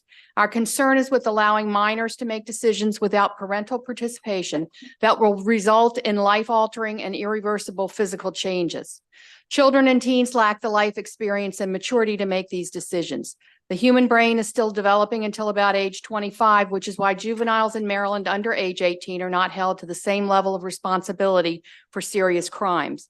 They cannot get a tattoo or a piercing other than earlobes without a parent's permission. They have to be 21 before they can purchase tobacco, alcohol, or cannabis. Citizens cannot vote in state and federal elections until age 18. Sex and gender issues are complex. Until recently, the recommended treatment was a multidisciplinary approach that progressed through 3 stages: life experience in the desired role, then hormones of the desired gender, and finally surgery. A 2019 Canadian study distributed by NIH suggests that gender dysphoria persists from childhood into adulthood only 12 to 27% of the time. That means that by adulthood, as few as 73% and as many as 88% of youth who experienced gender dysphoria have returned to living as the sex assigned at birth. We are concerned that today's focus on gender-affirming care ignores long-term psychotherapy that looks for underlying issues for their distress, such as anxiety, abuse, autism, and family dysfunction that are treatable via non-surgical methods. The shift to confirming counseling and an almost immediate recommended treatment path that includes puberty blockers, cross-sex hormones, and sex change surgery is a disservice to vulnerable teens. Please vote a favorable report for House Bill 722. Thank you. Thank you for being with us today. Next, please. Yes, thank you. My You're name is welcome. Esther Sabo. I am happy to be here to support this bill, which is very much needed. I am a mother of 2 who already finished college. I didn't have an experience with gender dysphoria, and I feel for those who have to go through this experience. There are several issues why this bill is needed, I believe, in Maryland. One certainly is that the human brain is not fully developed till age 25, 26, as already has been said. This one can learn on the National Institute of Mental Health's website. The teen brain, 7 things to know. 1, adolescence is an important time for brain development. Although the brain stops growing in size by early adolescence, the teen years are all about fine-tuning how the brain works. The brain finishes developing and maturing in the mid to late 20s. The part of the brain behind the forehead called the prefrontal cortex is one of the last parts to mature. This area is responsible for skills like planning, prioritizing, and making good decisions. And I can attest to that because I have a 23 and a 26 years old. And what they decide today, they might change their mind still by tomorrow. Point 6 in this, the Teen Brain 7 Things to Know information on the page is that mental illnesses may begin to appear during adolescence. So it's not clear whether the mental illness comes from gender dysphoria or from gender dysphoria comes mental illness. It hasn't been really established. The other issue is that today we already know a lot about sex change operations for minors, since these have been done in several countries. For example, in Sweden and Norway, where they are changing the guidelines and they are asking those kinds of questions, whether this is safe or not. They're actually stepping back. This can be read in an article in USA News, the article, Why European Countries Are Rethinking Gender Affirming Care. So please support this bill. Thank you. Thank you for being with us today. Are there any questions for this panel? Seeing none, thank you very much for your time. Next, we have an unfavorable panel. We have MPs and Lee Blinder. Will you be so kind and come up, please? Good afternoon. How are you? Hello, good afternoon, Chair. Would you like to get started? Thank you so much. Again, everyone else that is waiting for your bill to be called, be patient. We'll get to you, okay? Good afternoon, Honorable Chair, Vice Chair, and esteemed committee. My name is Lee Blinder. I use they, them pronouns, and I am a very proud transgender Marylander. I'm the Executive Director of Trans Maryland. I'm also the Chair of the Maryland Commission on LGBTQIA+ Affairs. I'm here today on behalf of Trans Maryland to register strong opposition to HB 722. To be honest, I'm really not sure why we're here today taking up our valuable time from our legislators and our guests on this bill. The minor consent laws are very clear in reference to the ability for minors to access gender affirming care, requiring parental consent in Maryland. This bill is duplicative and is an effort to isolate, marginalize, and stigmatize transgender youth and their families. We can all see what is occurring here, and it's unfortunate that we need to take time out of our days to be here to discuss a bill that is discriminatory at face value. Gender affirming medical care is predominantly using a chosen name or pronouns. This bill fearmongers about what gender affirming care is for minors when it has a clear and unambiguous carve out to allow for non-consensual surgical interventions for intersex children. Intersex babies and children are subjected to invasive surgical procedures to change their bodies to fit societal standards of appearance, removing healthy tissue, often with zero medical benefit. Intersex children who have a difference in sex development deserve protection. This is how we can be clear about the duplicitous intention of this legislation, as it does not, in fact, protect babies or children.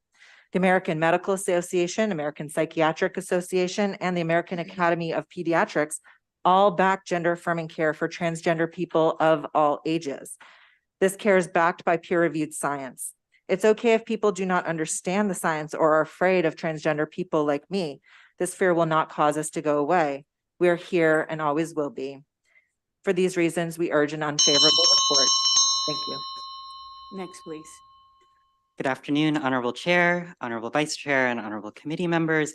My name is MPs, and I use they, them pronouns. I'm very excited to be here with you all today. Actually, the last time that I was in this room was back in high school. I was a house page, and so it's very exciting to get to be in this space again and have my work bring me to Annapolis.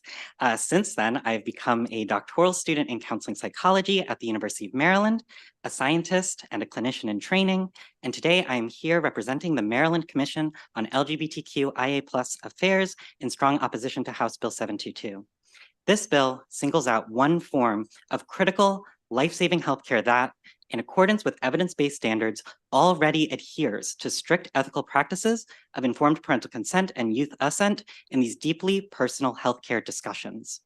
This bill is unnecessary, and by creating a new criminal provision would dangerously impose barriers to gender-affirming healthcare. Research consistently finds that gender-affirming care reduces mental health concerns and improves life outcomes for trans youth. Codifying a culture of fear around trans experiences will only exacerbate the tremendous health disparities experienced by this community. The fact that this care exists and helps kids live full, joyous, and authentic lives is beautiful. We should do everything we can to protect that, not criminalize it. As someone in training to be a clinician, I want to do my work in a system that provides a loving and safe environment for everyone to receive the care that they need. As someone who grew up in Maryland, I believe the youth of this state deserve to grow up with access to the highest standard of care we can offer for all forms of healthcare, including gender-affirming care. For these reasons, I and the Maryland Commission on LGBTQIA+ Affairs urge an unfavorable report on this bill. Thank you. Thank you. Are there any questions for this panel? Delegate Vice Chair Collison? Thank you, Madam Chair. Thank you, for being here, and congratulations to coming back to the table. Thank you. Or at the table. Can you talk to us a little bit about the commission that you serve on and what its work is? And are you speaking on behalf of the commission today?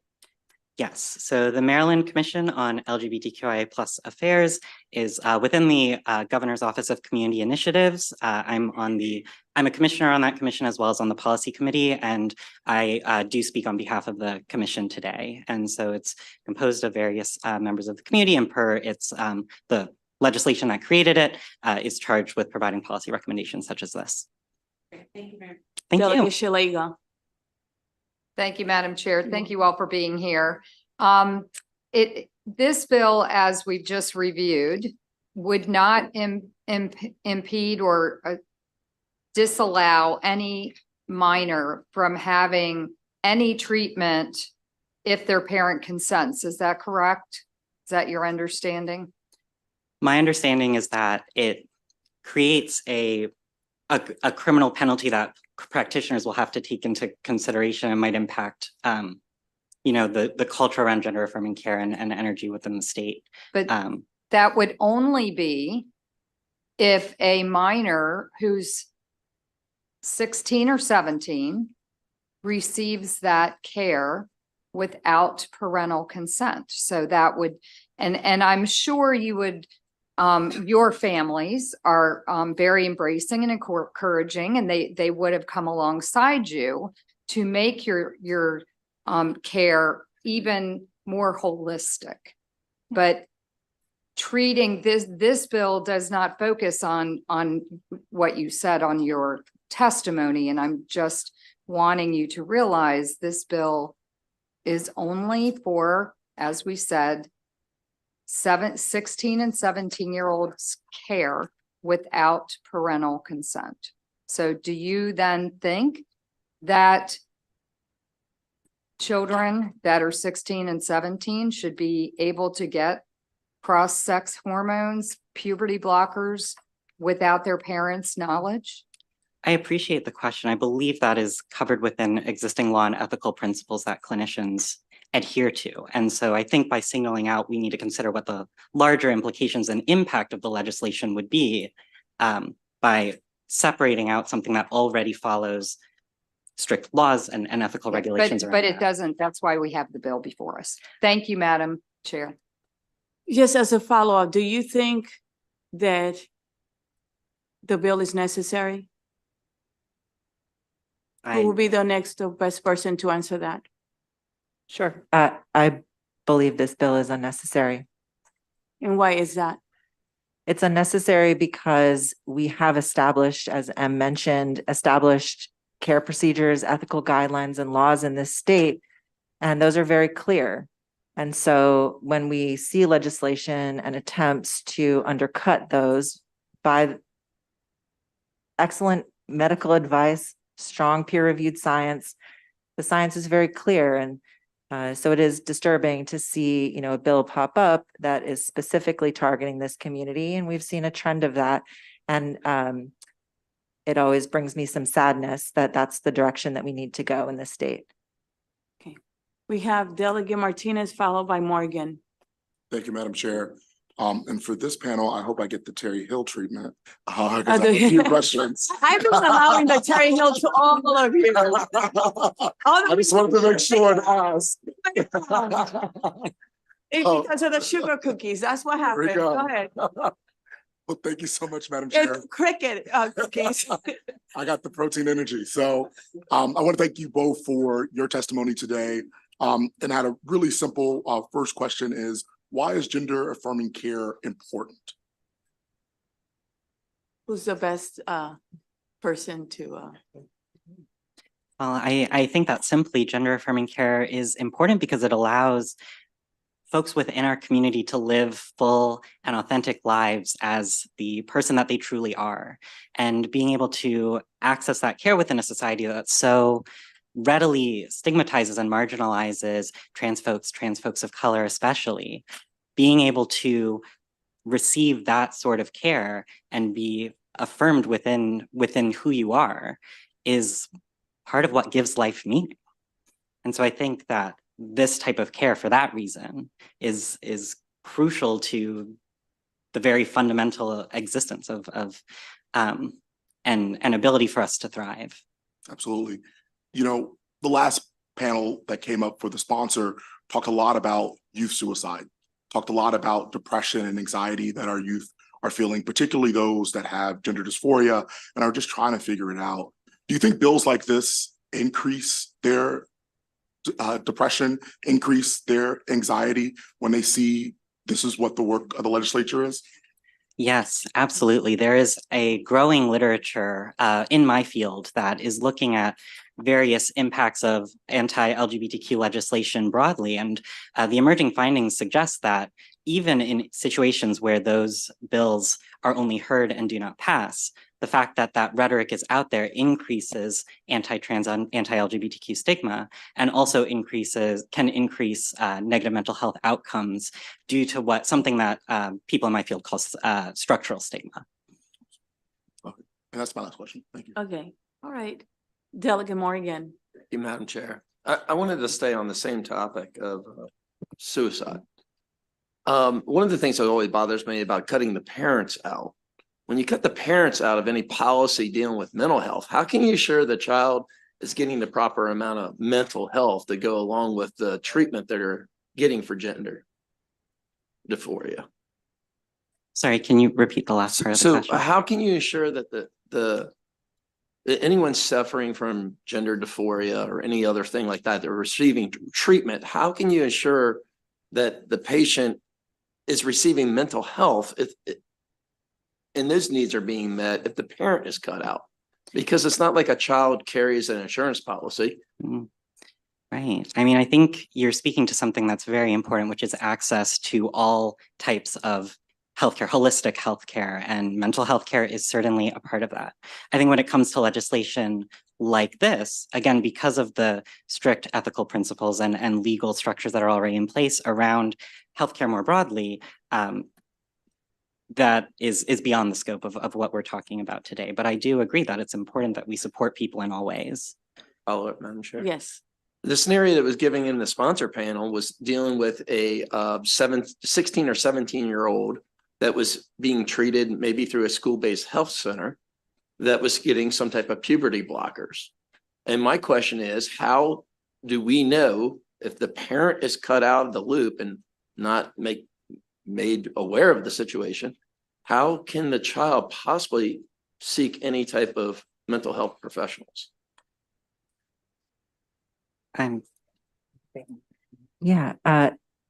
Their installation of puberty blockers occurs in a medical surgical setting.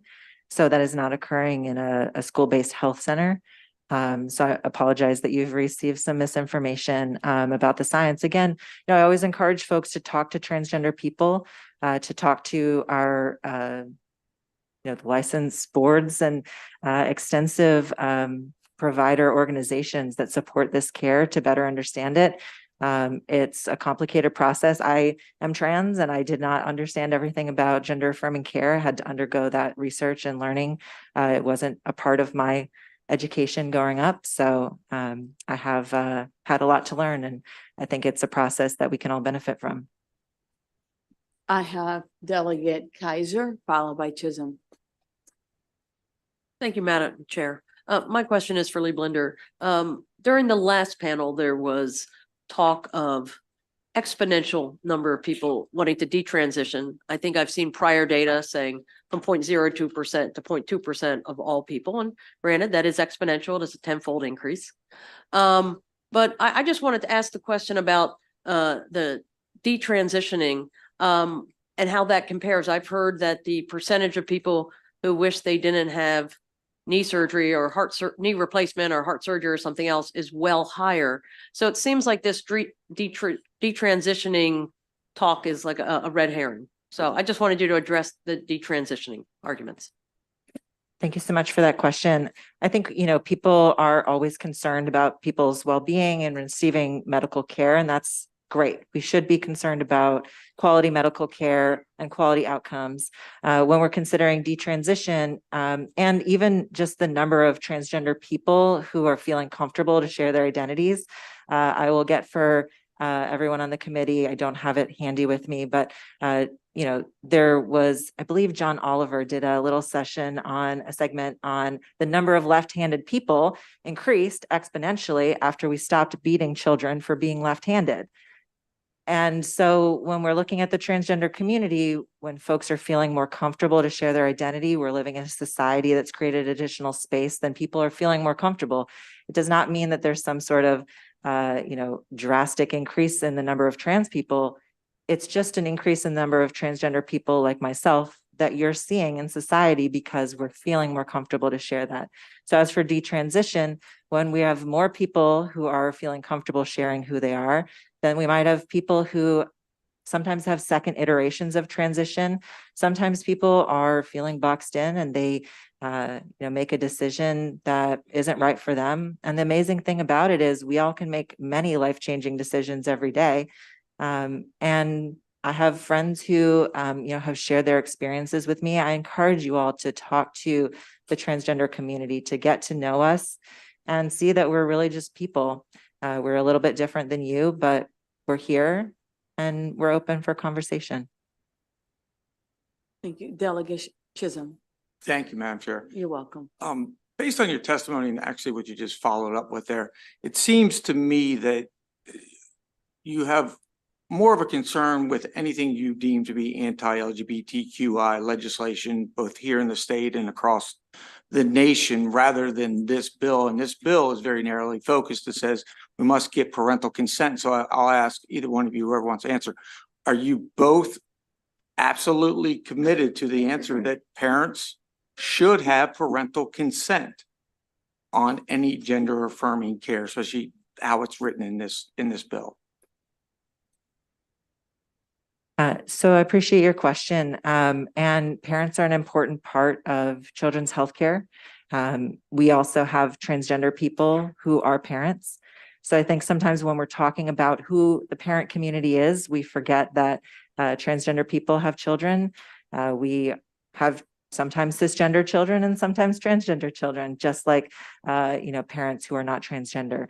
And in the process of looking at the laws in our state and the ethical concerns and guidelines that exist for licensed professionals to do and practice medicine, there are strict controls. And so we feel that the answer is very clear that this legislation is duplicative towards both the ethical guidelines that guide professionals in making medical decisions, as well as the laws that we currently have in Maryland. And it is a concern to see anti-transgender laws and policy discussions occurring both in Maryland and broadly, because those impact our community members. And then people like me have to answer the fears of our community members.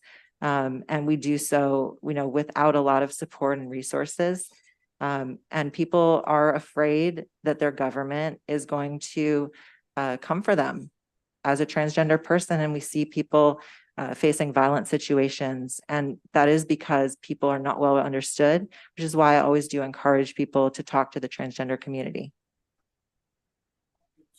Go yes or no question, and you gave me a 5-minute answer that did not answer the question. Do you believe that the parents should be involved and there should be parental consent when we're talking about minors that are 16 or 17 years old being afforded transgender surgeries and hormone blockers? I believe that the law is very clear at the moment. And what do you believe the law? That the law is very clear on the answer of parental consent, as well as the ethical obligations that licensed professionals have. Thank you. Thank Madam you. I have Vice Chair Collison. I'm gonna try to put two questions into one. So That's not new in this committee. Ask my friend Delegate Hill. She puts 5 into one, right? Well, Delegate Lewis asked very, yeah, go ahead. So is it fair to say that part of the issue or the most significant issue around this bill is the level of cultural tension around the services that transgender people receive, and that there are instances where it's in the law says, as I recall it, that in instances where the child is not supported by the parent, that those are instances where there might be exceptions, but otherwise the parent is always involved in these decisions. And if we, in bills like this, just create a culture of stigmatism and makes people more afraid of transgender people than more inclusive. Is that fair? Would you want to expound on that a little?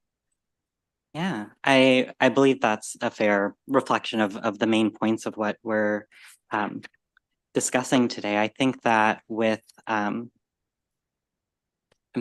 I'm sorry, I lost my train of thought there first. Can you repeat that last part you said again? That when we have bills like this that create a stigma, then it makes it even harder for some young people to accept who they are. And if their family isn't supportive of who they are, then we have a whole other set of issues. Right. I think that underlying the assumptions within anti-trans legislation and legislation such as this one includes messages around like a disinformation around believing that trans care is dangerous or is not being done in adherence to these informed consent and ethical principles and legal standards that are already in place, which is just false and dangerous things to codify. And so exactly what you were saying, that being able to have dialogue around what gender affirming care means without contributing to that fear and transphobia that we see within our systems, within our society, is critically important.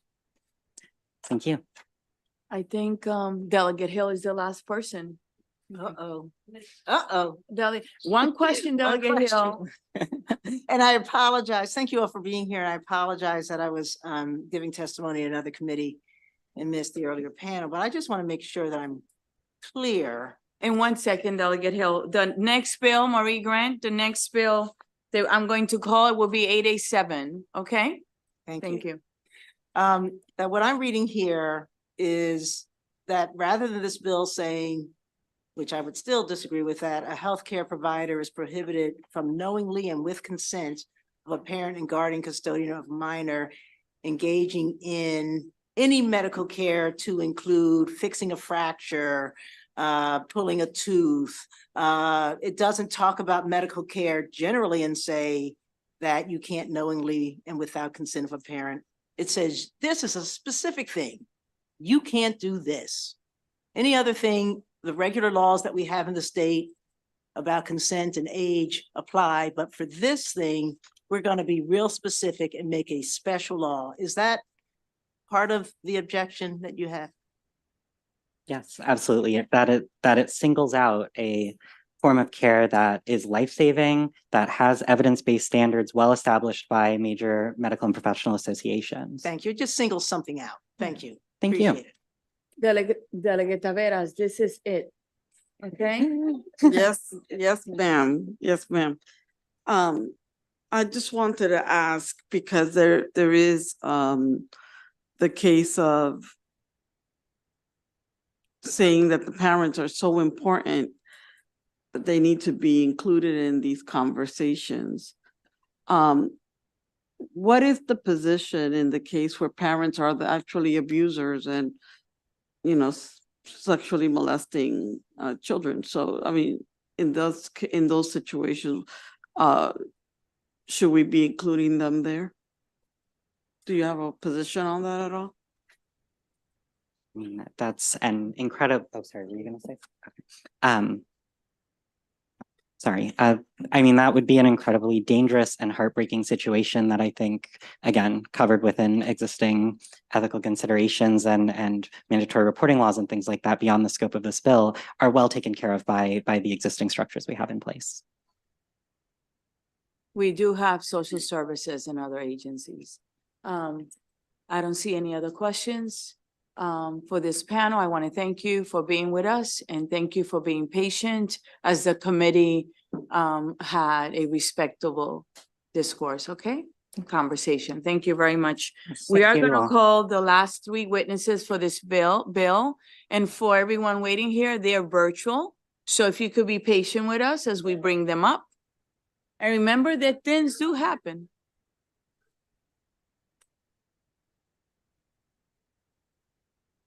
One second. Robert Nelson. Go ahead, sir. Why don't you come up? And please bring up the other three witnesses. Multiple disabled members. I was gonna go to them, but I will call you. Go ahead. Why don't you get us started while you're here, sir? Want to learn and play together at school. Can you please, thank you. Go ahead. Sir, you can get started. You have 2 minutes. Can you please get us started? Oh, there we go. You don't touch it, just, it'll be okay.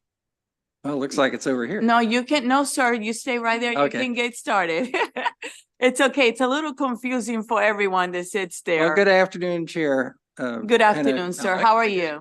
I'm doing well. I'm Bob Nelson, board member of the Maryland Family Institute in support of HB 722, as loving parents are unparalleled in their power to help their own kids make healthy decisions.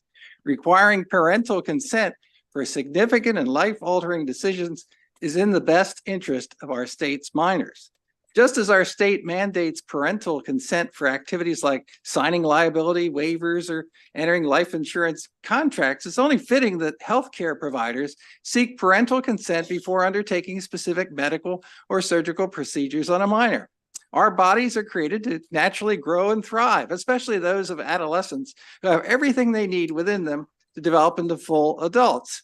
It is inconsistent with the natural blossoming of adolescence into adulthood to prescribe hormones and puberty blockers that stop and irreversibly destroy the body's natural ability to allow adolescents to grow into adulthood. It is a compounding injustice to do so outside of the consent and knowledge of parents. Parents are the first and best protectors and advocates for their children and are incomparable in their role to come alongside their child in their journey and let them know that they were beautiful in the body they were born in. And that irreversible surgery and puberty blockers are not the way to help them deal with their realities of gender dysphoria. It is better to encourage a congruity between the mind and the body than to perform the severance of perfectly good working body parts and to put a hormonal stop on the natural development of adolescence into adulthood. Marylanders need to continue to be able to trust that no surgery or sterilization pill given to a minor outside of their parents' consent. For these reasons, we ask that you support HB 722. Thank you. Thank you for being with us and for being patient as we called you. Are there any questions for this witness? Delegate Gazzoni. I have a question, Madam Chair, but I worked with Mr. Nelson at NASA Goddard Space Flight Center for a number of years, so I just wanted to say hello in a formal Hi, way. Pam. Thank you. Thank you for being with us, sir. We appreciate it. And let's go on to our virtual witnesses. Will you please get started? Why don't we start with Ms. Bryan? You have to unmute yourself, please, so that we can hear you. Hi, I'm Kamala Bryan. I'm here to talk about national health care, not here, but in Sweden. In Sweden, they are able to track every patient, and they have found that patients who receive any kind of transsexual intervention have a much higher death rate from cardiovascular disease and suicide. In fact, 30 years after they begin treatment, 20% of these patients, both men and women, are dead. This compares to only 5% of women the same age and only 7% of the men. This means 4 times higher death rate for women, 3 times for men. This is a complicated medical intervention, and children should not be expected to understand or go through it alone. They need the help of their parents, the consent of their parents, hopefully the discouragement of their parents from shortening their lives. It's a terrible thing to lose a child. And I want as few people as possible to lose their children. They need to be able to speak to their children and know when their children are embarking on a dangerous path that could lead to an early death. I strongly support parental consent in such dangerous medical interventions. Thank you.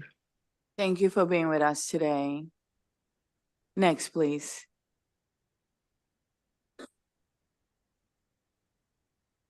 Ms. Tarcell, can you unmute yourself, please?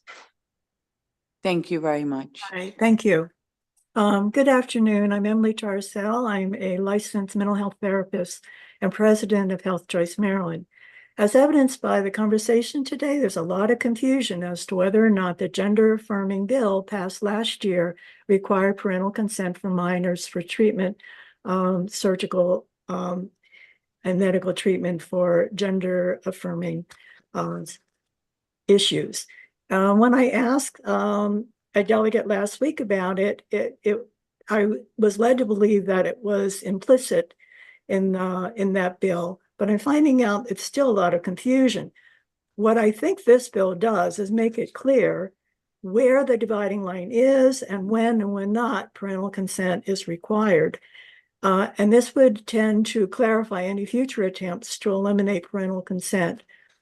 The ultimate goal here is to create more accepting society for individuals and young people to be expressed and realize their true self. And that's best done openly with children, parent, guardian, and where indicated, a knowledgeable, unbiased professional.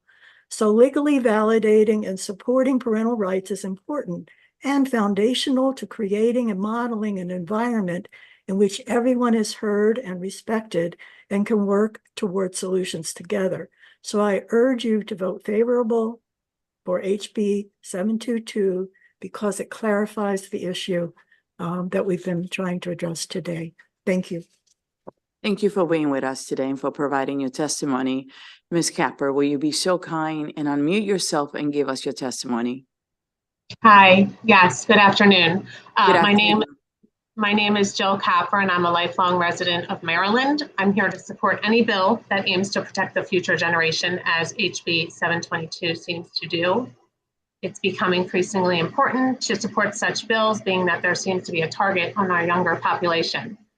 If this bill prohibits a healthcare provider from knowingly engaging in or causing certain medical or surgical procedures to change the sex or gender of a minor without the consent of a parent, guardian, or custodian of that minor, then sign me up, of course. I appreciate the dedication to create legislation of this matter, and am sorry that it's become so necessary. Since I have another minute, I'll mention that I think there's a gift, which is an incentive, maybe out of California, but it's a guaranteed income for transgender people, and there are tons of other incentives, I'm sure, funded by our own government.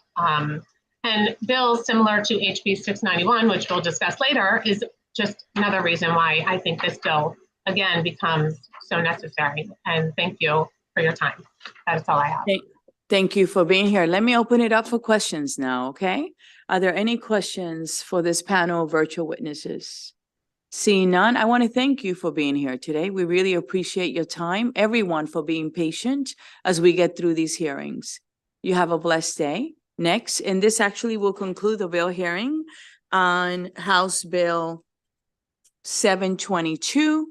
Next, we're going to go to House Bill 887. And if I may have the following people, please.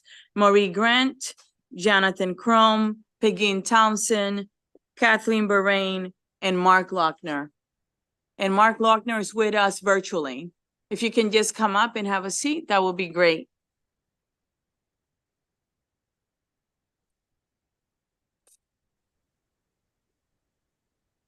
Thank you very much for being with us. Peggy, you can come up and bring there's a chair there. It's okay. You can't see it from the other side. So I want to first start by thanking the vice chair and members of the committee for allowing me to present House Bill 887. I want to first say that I did not introduce this bill to get rid of any of the agencies. Let's just get that out there and on the record, because they do amazing work and they're very important for Maryland. However, I did introduce the bill because you ask yourself, what does the Health Service Cost Review Commission does, right? What does the Maryland Healthcare Commission, what do they do? The Maryland Community Health Resources Commission, the Maryland Insurance Administration. We know what they do in this committee really well because we deal with them and work closely with them. However, what I have found over the years that I have been here, and I do not want to date myself, is that sometimes they overlap and that there's a need for more coordination. And as we look at the total cost of care in Maryland, I think that there's an opportunity to work closer together and to maybe collaborate a little more, right?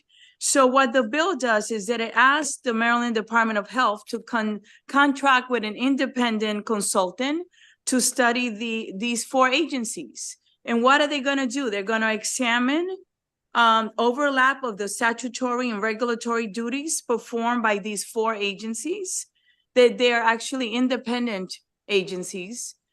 They're going to identify statutory and regulatory duties that are performed by the HSCRC, the MHCC, the MCHRC, and MIA, so that they may be more appropriately performed by the department or the commission. They're going to identify whether these agencies could streamline to reduce their overlap of duties. They're going to identify whether and how the functions of these agencies could be better aligned to improve effectiveness and efficiency. They're going to examine the alignment of the statutory or regulatory duties performed by these agencies with the Maryland total cost of care model and the state's participation in the advancing all payer health equity approaches and the development of the ad-head model as well. And they're going to recommend any changes with these agencies that can improve the effectiveness of the agencies and the work. And the independent consultant hired under this section shall seek input from the department and from the 4 agencies involved as well. The report should come by January 1st, 2026. So we're not going to rush through it. Again, the idea of putting in this bill is not to get rid of them because they work beautifully, but it's how can we become more effective and look at where we overlap and where we can collaborate. With that, I want to say thank you to all the agencies for coming to the table. Yes, they came to the table, and for helping me draft a bill that really gets to the matter of the intent of the bill. And thank you so much. I hope you give it a favorable report. And now who would like to start? I'll start, Madam Chair. Thank you so much, Madam Chair, Vice Chair, committee members. Marie Grant on behalf of the Maryland Department of Health. We are here in strong support of this bill. We did not ask for this bill. You did not. I just want to get that on the record. At the same time, we think it is an excellent opportunity to examine the different components of our healthcare delivery system regulation, particularly at this time, at this moment in time, as we're coming out of COVID-19 pandemic, as we are entering, as you noted, Madam Chair, negotiations on the AHEAD model, which would take effect in 2026, having an independent look at all the many issues that cross many different agencies often, right? And just making sure that we're structured in the best way possible moving forward. So again, we're here in support of this bill. Happy to take any questions, and thank you. Thank you. And thank you for working with me. Next, please. Thank you, Madam Chair, and members of the committee. the HSCRC, the other independent commissions, the MIA and the department, all obviously have critical roles to play in healthcare transformation and advancing the health and wellness of all Marylanders. Increasingly, this transformation really requires the agencies and commissions to coordinate and align our regulatory and programmatic functions.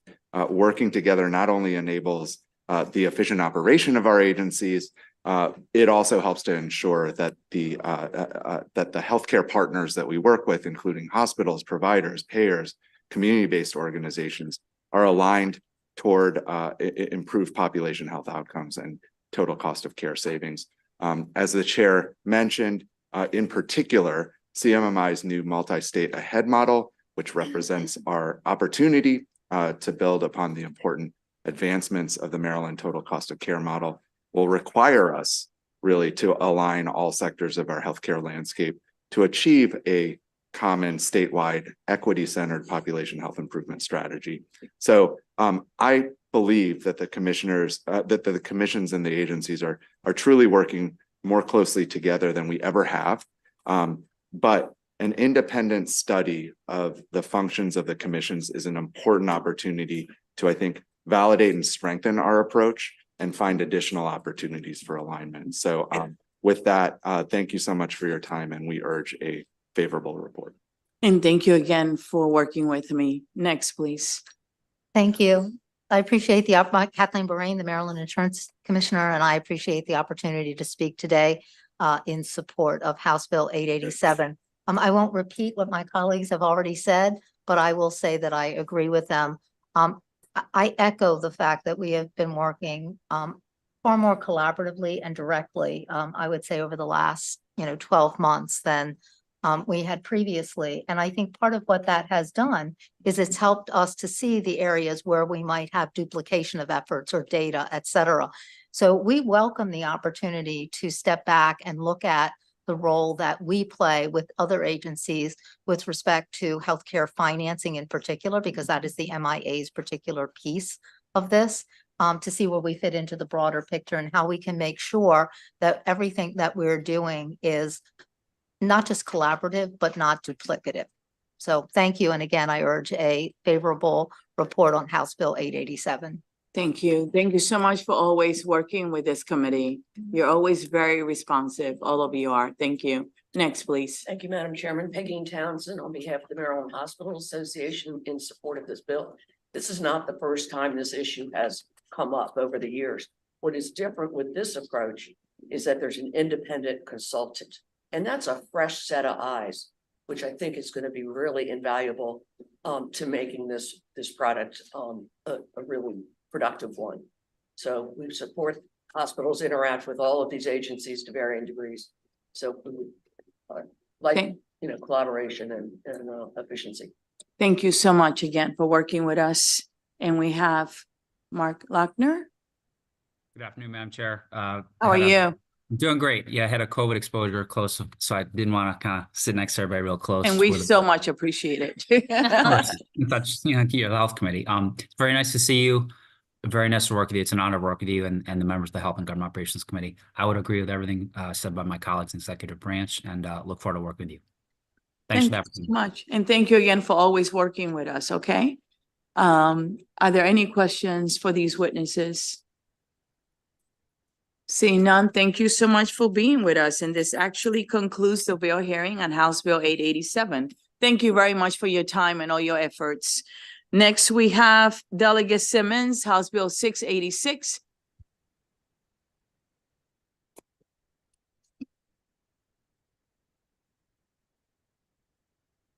How are you, Delegate Simmons? Good morning, Madam Thank you for Chairman. being patient Thank as you waited.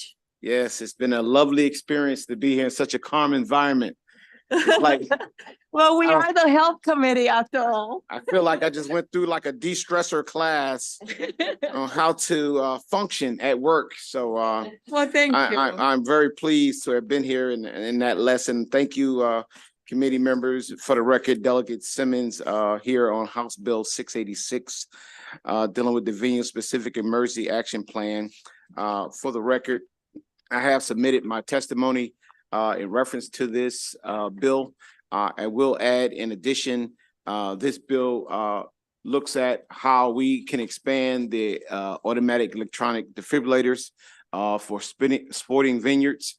I myself am a parent and have two kids that play after school sports, and so often see these where there's no first aid or medical equipment on fields that will safeguard our children. I have also worked in a medical environment where I have seen kids brought in full cardiac arrest as a result of it. And often you will find at these vineyards that when this took place, parents freeze, coaches freeze, everybody freeze. So the idea is to make sure that we have a method of bringing first aid to our young people that are out here championing their sports, to make sure that they're functioning in a safe environment and that they're able to survive these type of incidents that are taking place in these vineyards. As we look at the way that the school systems have expanded AEDs in the work environments, such as this building and other buildings, have them readily available to be used by anyone that can listen to the machine talk to you and tell you exactly what to do. It is a safeguard measure that we're seeking to make sure that we expand it out to our local sports vineyards throughout the state of Maryland to make sure there is a safeguard in place. And with that, I ask for a favorable for House Bill 686. Thank you, Delegate Simmons, for I will say for the record, this is my first time to HGO, so I am very happy to be here. And thank you all for allowing me to take one of your staffers, my chief of staff, Ms. Maricruz Ibaka, who's with me today. So thank you. She is amazing. We love her here. So are there any questions for Delegate Simmons? Okay. Oh, all right. All right. It's your first time. We My figured, gosh. you know, My gosh. Yeah. you asked Yeah. for it. Yeah. You asked Thank for you. it. But seriously, are there any questions for Delegate Simmons? Delegate Johnson. Thank you, Madam Chair, and thank you, Delegate Simmons, Yes, for sir. bringing this bill. I know usually in organized sports, there's usually a medic or an ambulance on site. So in the youth sports, is there a definition for youth sports program, or is this sports that are not affiliated with Parks and Rec? Sure, or non-affiliated. schools? So you're talking mainly things that are affiliated with the schools. So this is those that are not affiliated with schools. Most schools do have them already in place as an extension of the schools, but there are sports vineyards outside of that scope that do not have them in place. And this is to make sure that we capture them as well. You're welcome. Delegate Hill. Thank you, Madam Chair. And You're thank welcome. you, Delegate, co-district delegate. So MACO and the Municipal League are against this. And I don't know if you've had a chance to read their testimony. I have. Okay. Do you have any comments since you don't get to come up after they speak? Do you want to share with us why you? Sure. So absolutely. And I have been, so initially, this bill was introduced last year as I was a freshman at the time, and it didn't make it out of committee. I introduced it late, but in that time, I've had some opportunities to meet with MACO. And just recently, as of last week, I did some amendments to the bill that required first aid training for coaches and staff. So that was amended to lighten it somewhat. I have not spoken with MML in reference to the bill. I think they just weighed in recently on it. So I have not dealing with them, but I asked for a favorable. And if I can ask you, can you make sure that you meet with the Maryland Municipal League? Absolutely. And meet with the, what is it, MACO as well? Currently. Because they're both are unfavorable. And try to see if you can work on amendments to reduce the financial impact on them. Right. If you could do that, like. And I can speak to the financial. So that was, I think, in speaking with MACO, that was one of their concerns. So I have not been involved in, I've been a dad a little while, but I have not been involved with a sporting event with my children where there was not some level of fees involved with that. And my recommendation was for that to be worked into the fees that families are currently paying for these programs. I think they was looking for the state to pick up that, and obviously we're in a kind of a financial crunch. So that may not be a possibility, but I will definitely work with them. I am working with them to look at ways that we may need to make necessary amendments. So if you could do that, that would be great. And Yes, then ma'am. if you do come to an agreement, make sure that the council is Erin Hopwood, who's a lawyer right here to my right, and she has your bill. Make sure she gets the amendment when you work it out so that we can put it in subcommittee once you work it out. So if you could make those calls today, okay? Absolutely. Are there any other questions? Yes, Delegate Taveras. Thank you. Thank you, Madam Chair. This is youth sports is a really big issue for at-risk communities because it's a way to keep kids off the street. So usually it's just moms that come together that don't have a lot of money to put these things on, particularly in soccer and such and so on. So is it possible to consider that just a defibrillator be present, that it could be borrowed from somewhere? I'm not aware if it's possible or not. You know, the bill focuses on dealing with children that may be in cardiac arrest, so it deals with saving lives. I think that was something that I would definitely take back to MACO and MML. I think they are present. So, you know, in the sense of how we work that out to make it feasible, to make sure it's present. And what happens with these bills, and we had one that we passed last year to allow it in restaurants, and you know, Right. that took us a very long time. It did require training and licensing, so you cannot just have it around. But please have that conversation with those entities. See Absolutely. what you can come up with. Are there any questions or concerns? Seeing none, thank you, Delegate Simmons. I'm very sad now that I got to go back You- down to You don't have to judiciary. go.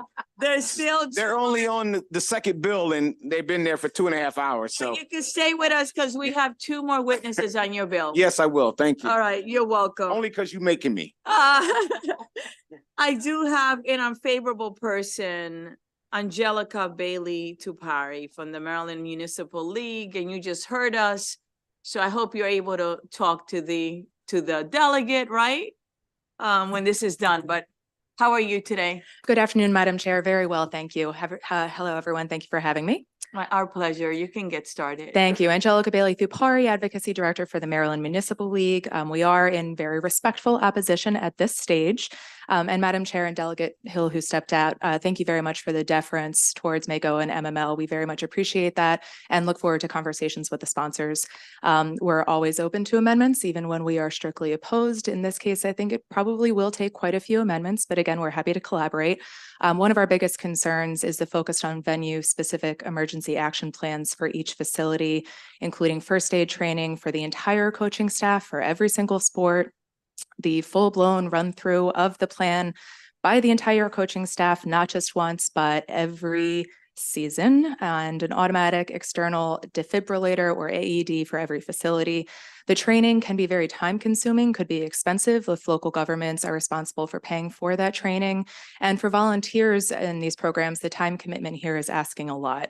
We'd hate to see some sort of chilling effect where fewer folks volunteer and these great programs are forced to downsize. And then every facility in which a youth sports program holds a practice or an event having an AED, AEDs can cost anywhere from $1,600 to $2,300, depending on the model. That figure comes from University of Maryland's Department of Environmental Safety, Sustainability, and Risk. And there's also no definition of facility here. So we're not sure whether that's the park itself or every field within it, if there's a differentiation between a field versus a court versus a rink, if everything is under one roof versus separate gameplay areas. How closely do the fields have to be located to qualify as a facility? I'm very concerned that every single field could be required to have an AED, which of course would be prohibitively expensive. Even our smaller towns have public rec fields, resources are limited. So while we appreciate the intent and obviously value safety, especially for the kids, this is a little prohibitively expensive for us at this point. Thank you. Testimony. Are there any questions for this witness? Vice Chair Collison. Thank you, Madam Chair. Do you think that there are any any of your organized sports entities who currently have some of the requirements here? And is there any possibility if there were some sort of phase in, if it took, years to get through, but but at least you phased in over sport or over venue, if something like that might work. We're always open to those kinds of conversations. The phase in, especially with inflation, the cost of AEDs, and again, the chilling effect this could have on potential volunteers, I think our members are still going to be very concerned with. I am sure that some municipalities and some parks and recs departments are already doing portions of this in bits and pieces. It's difficult for us to measure that because we have 160 members, and that level of research would be very time consuming, but we have spoken with our Parks and Rec department representative on the board of MML, and they reported back being very concerned for the reasons that I've stated. You're welcome. Delegate Alston. Thank you, Madam Chair. Last year, we did a lot of work on that AED bill, and I actually personally didn't think it went far enough. And so I hope that you all will work very seriously with the sponsor of the bill to make sure that you figure out, one, how to pay for it, and two, how to get that training done, because losing the lives of children when they're playing sports is unacceptable, even if it's just one. And not having appropriately trained personnel on the field is also unacceptable. And we've seen the downside of what happens when we don't have those things available. And $1,000 is not that much money, even if you have to buy hundreds of them. Thank you. Any questions? Any questions? No. If you could just, meet with a sponsor, see if you're able to do it. Maybe there are ways where you can buy together different, in bulk as well. If you could just sit down and try it. Of course. And thank you for being there. Thank you, Madam Chair. I appreciate you. Have a blessed day, okay? Thank you. Next, we have Emily Tercel, virtual. Is she there? Okay. Ms. Tercel, will you be so kind and come up? Can you unmute yourself and give us your testimony, please? Is she there? Yeah.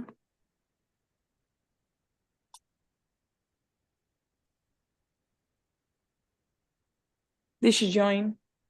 No. She is. Ms. Tercel? Trying, yep. Yes. Can you give us a testimony? Hi, how are you again? Okay, well, good afternoon again. Can you hear me? Am I on? Yes, we can hear you very well. Okay, thank you. You're welcome. So I'm Emily Tarcel. Still a mom, a licensed. Oh, wait a minute. Yeah, I have to close one. Yeah. YouTube, you have to get out of it.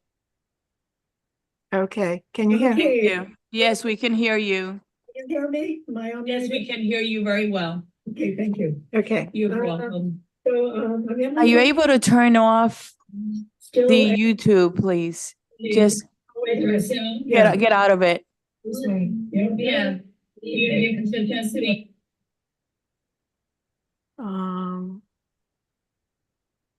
Okay. I think you're okay now. Let's try it. Go ahead. Let's try it. All right, 1 minute. Thank you. Okay. All right, can you hear me now? Yes, we can. Thank you. I'm sorry. It's okay. Don't worry. It happens. Yeah, okay. I am Emily Tarcel. I'm still the licensed mental health counselor and a mother. And according to Stanford Medicine, about 3.5 million children and adolescents get hurt annually playing sports and participating in recreational activities. And approximately 21% of all traumatic brain injuries among youth are from these activities. Also in the news recently, since the televised cardiac arrest of NFL player Damar Hamlin in January 23, commotio cordis has gained public attention. Commotio cordis is defined as sudden cardiac arrest resulting in tachycardia, and it's the third most common cause of cardiac death in young athletes, causing more than 75% of in recreational sports.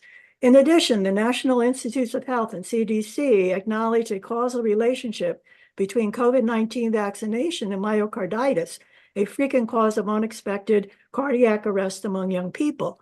So given the widespread vaccination of youth with COVID-19 vaccines and finding, quote, myocarditis is an important but under-recognized cause of sudden death in young people, including competitive athletes, it behooves sports programs to be prepared since survival is closely linked to how quickly victims receive cardiopulmonary resuscitation.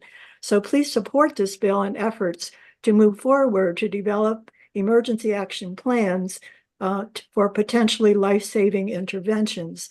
And maybe there can be some cross-sharing and all that. I've heard you say that the cost is prohibitive, but it deserves some resolution. Thank you. All right, thank you very much. And thank you for being with us. Are there any questions for Ms. Tarcell? Seeing none, thank you for being with us. We really appreciate it. I hope you have a great day. You too. Thank you so much.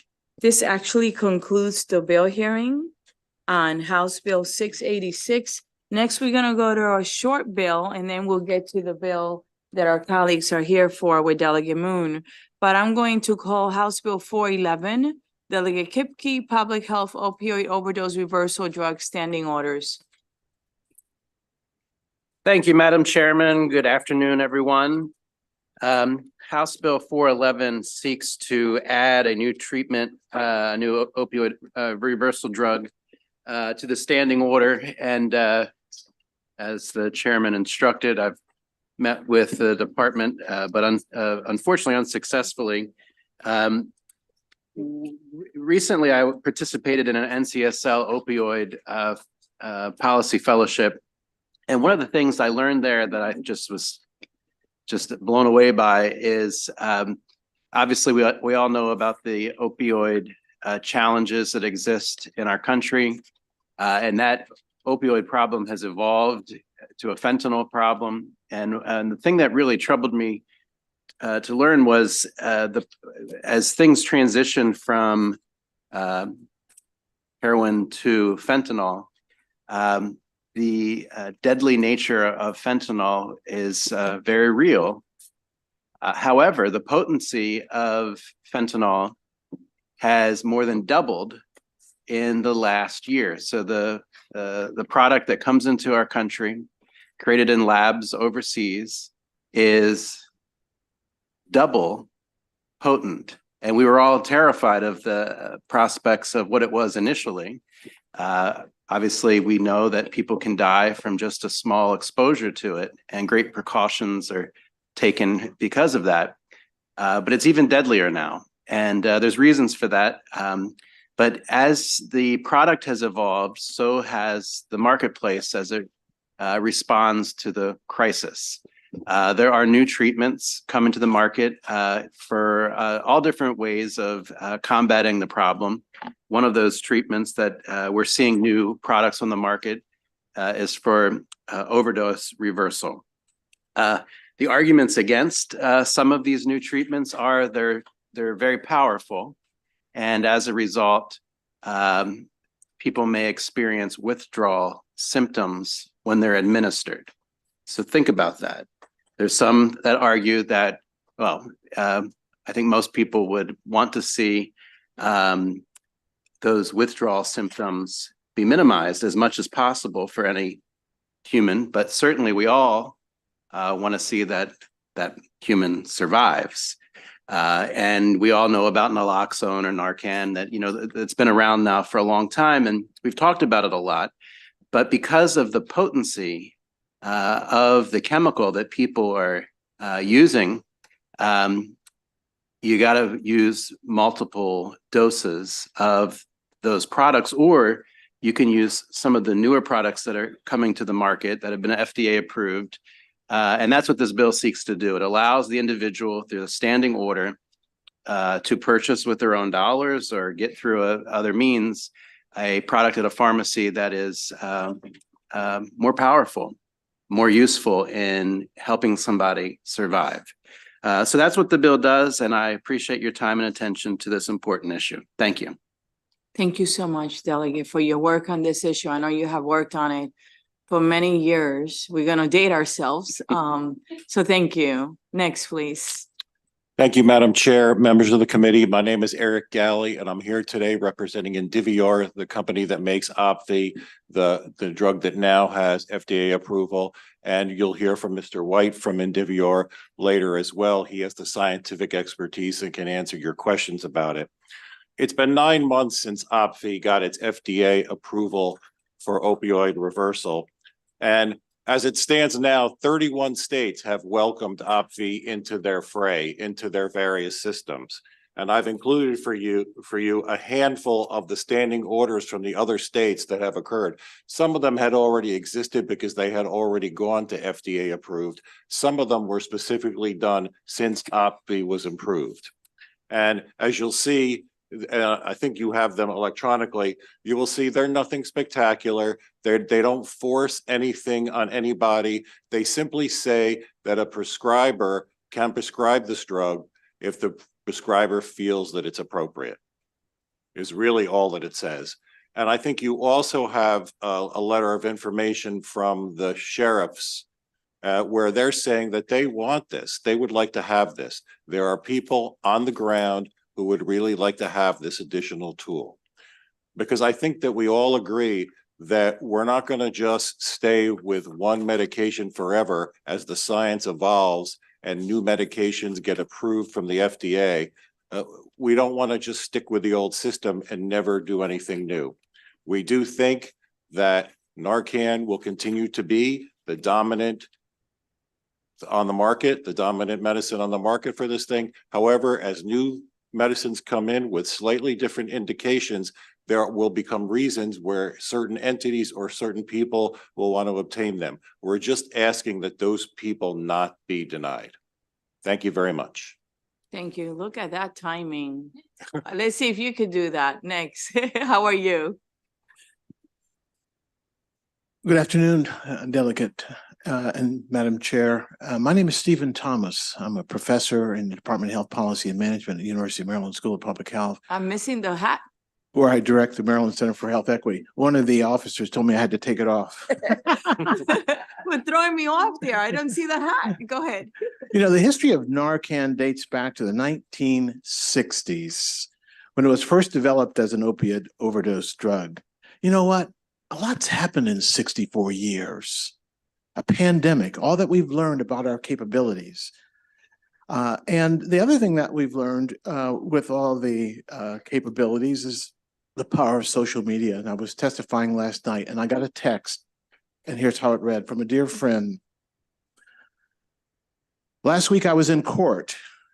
They arrested the guy that sold my son the lethal fentanyl. So sad. It's a long story. Some justice, but I'm brokenhearted. I couldn't save him. Doesn't matter that you're a nurse for 50 years. Doesn't matter that you worked in the ER for 35 years. Doesn't matter that you know CPR. Doesn't matter that I gave him 5 doses of Narcan. It doesn't work if you have a lethal dose of a street drug or something poisoned with fentanyl.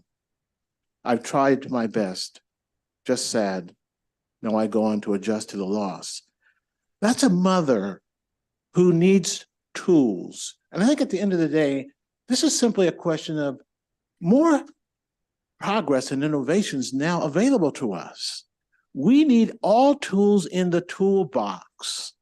And I'm hoping that everything we've learned from the pandemic can be applied to this problem here today, and that those in opposition find ways to how might we make this work. Thank you very much. Thank you, Dr. Thomas, for all your hard work. Next, please. Thank you, Madam Chair. This is Alonzo White, neuroscientist with Indivior Pharmaceuticals Medical Affairs Department. Just a quick introduction, and then I'm happy to answer any questions about the product. In 2017, NIH and NIDA called for new options in the combat against the synthetic opioid crisis that we're experiencing, specifically the faster, longer, and stronger nature of the synthetic opioids that we're seeing.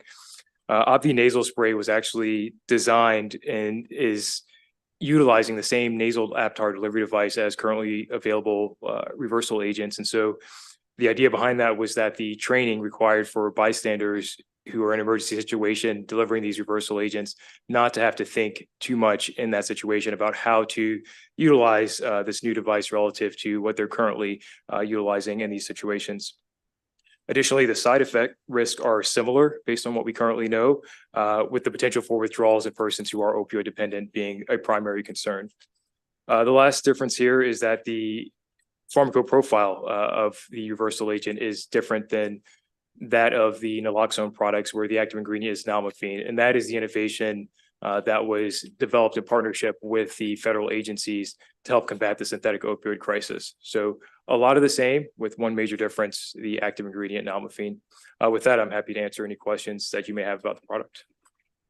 Thank you very much for your testimony and your work. Are there any questions? I see Delegate Hutchinson first, to my right. Thank you, Madam Chair. You're welcome. So the story the gentleman who's not wearing the hat was sharing, you said that you tried Narcan. I really don't understand how these drugs necessarily work, but would that have been a situation, you tried Narcan, oh, we got to go to this drug? Can you do both, or how do you know which is the right one that you need in that moment of crisis? Yeah, thank you for your question, Delegate Hutchinson.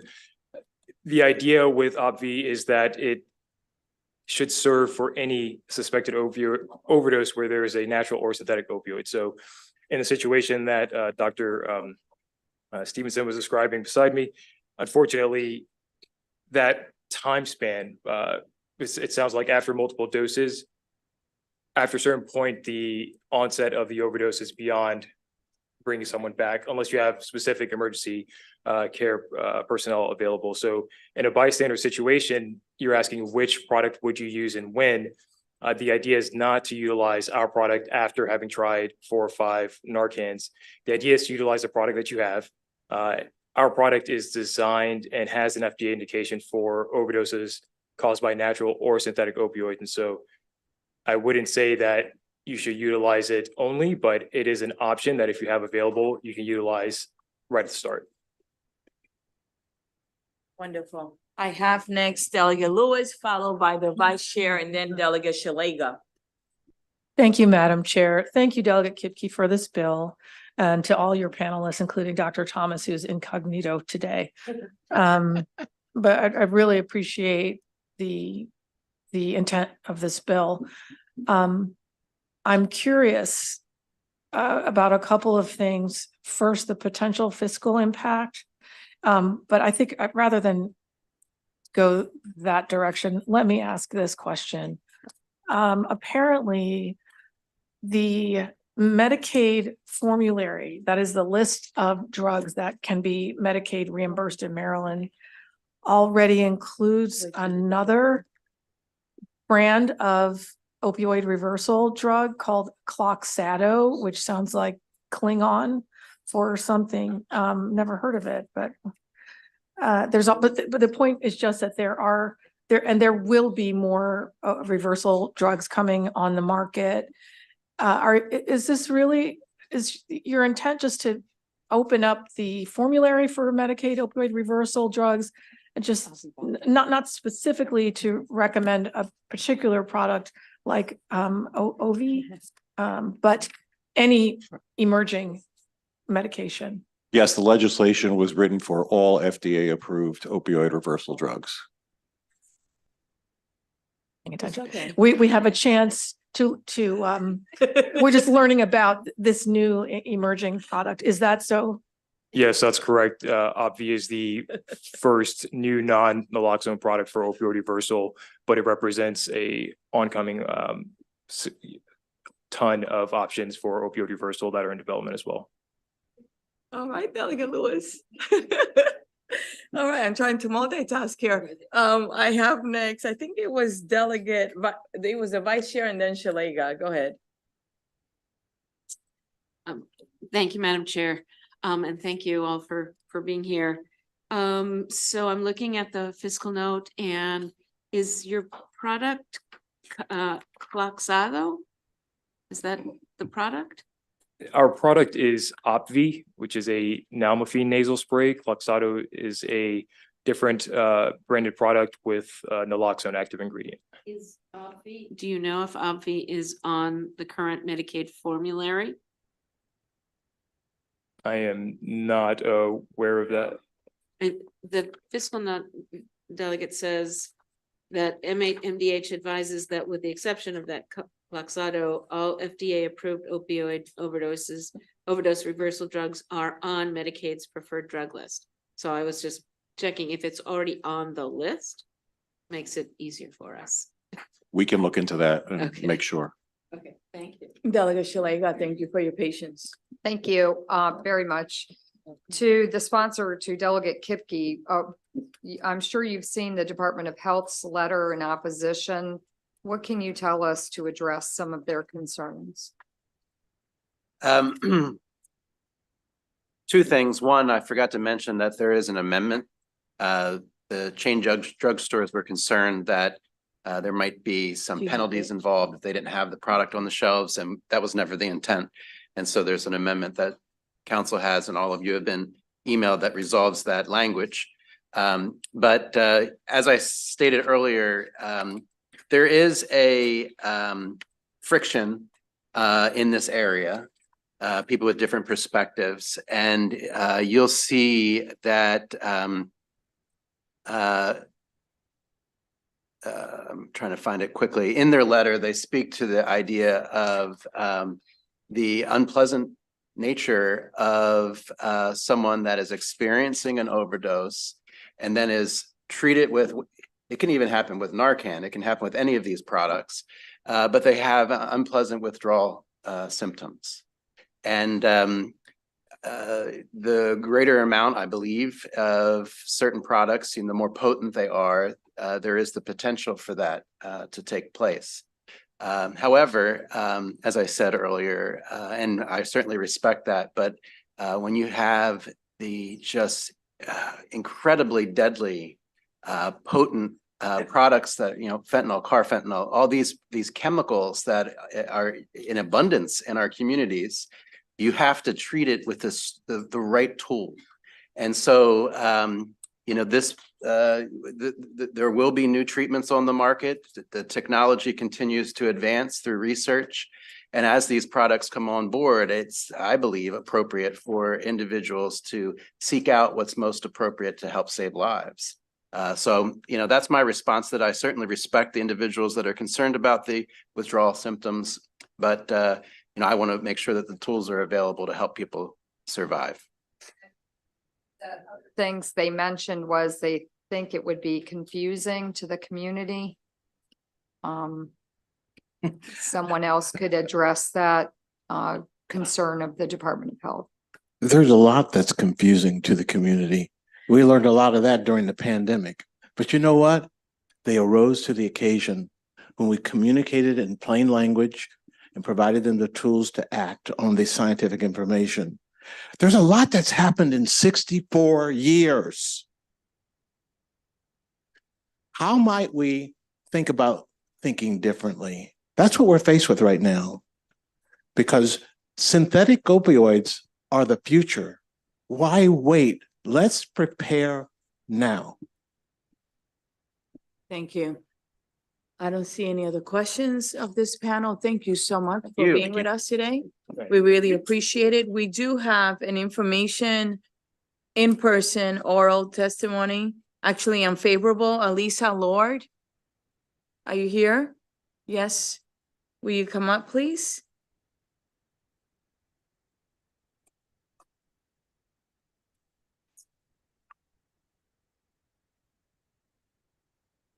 Hi, how are you? Good afternoon. Good. Nice to see you all. Good afternoon, Chairwoman Pena Melnick, Vice Chair Cullison, and committee members. For the record, my name is Alyssa Lord, and I have the privilege of serving as the Deputy Secretary for Behavioral Health at the Maryland Department of Health. Thank you for the opportunity to testify today on this important legislation of House Bill 411, which is aimed at requiring healthcare providers, when writing standing orders for an opioid reversal drug, to allow an individual to choose any formulation of any opioid reversal drug approved by the FDA.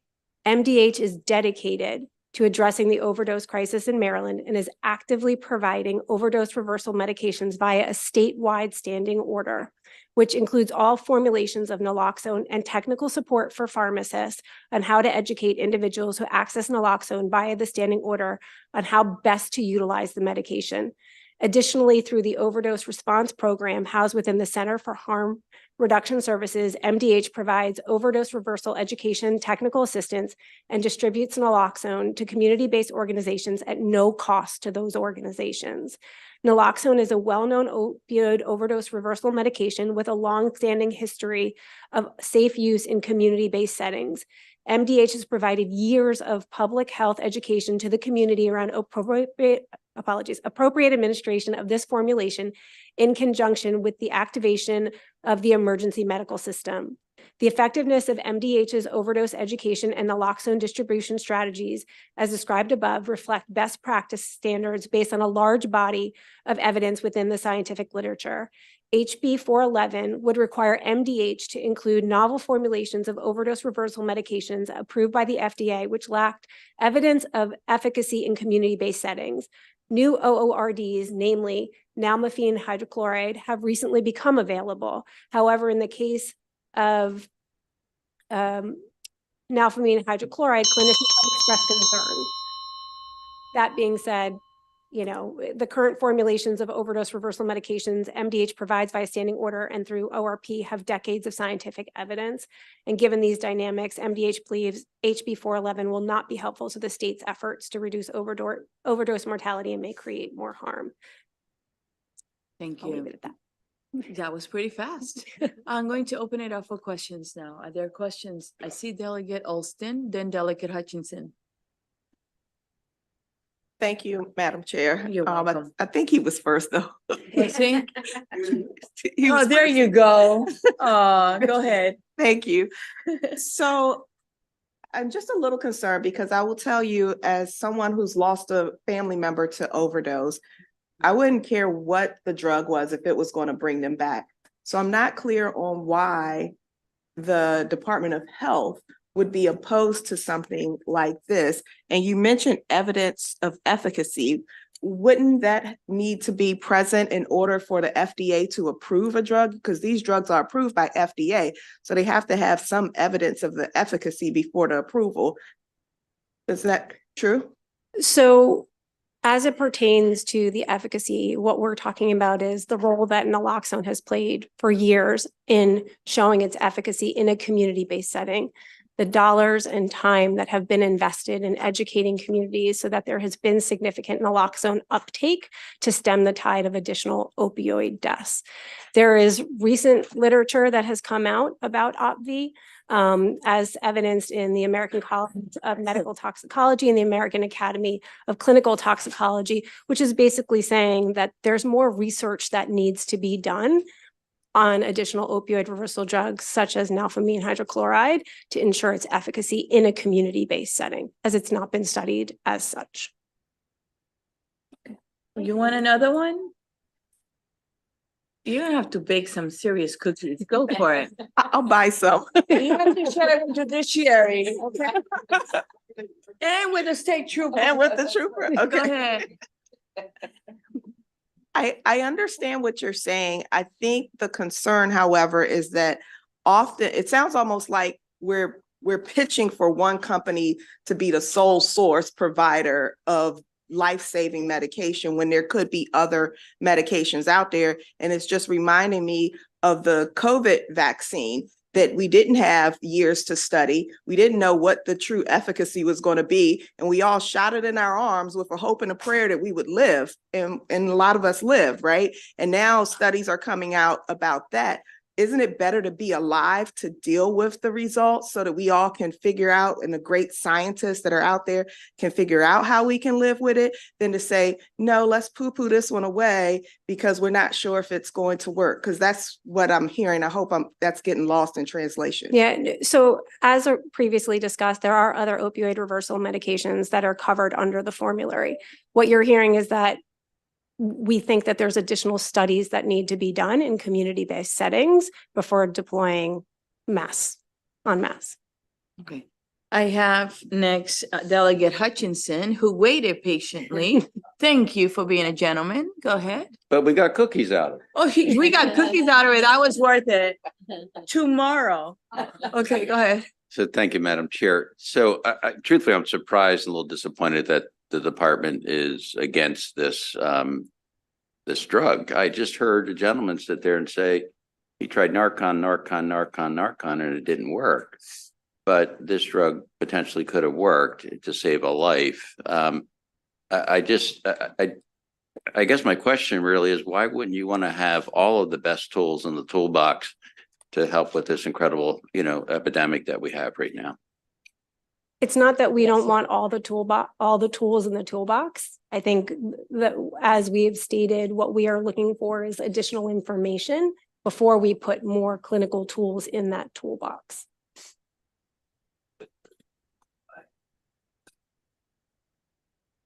Thank you. Okay. Vice Chair Collison. Thank you, Madam Chair. So my question is kind of along the lines of Delegate Austin.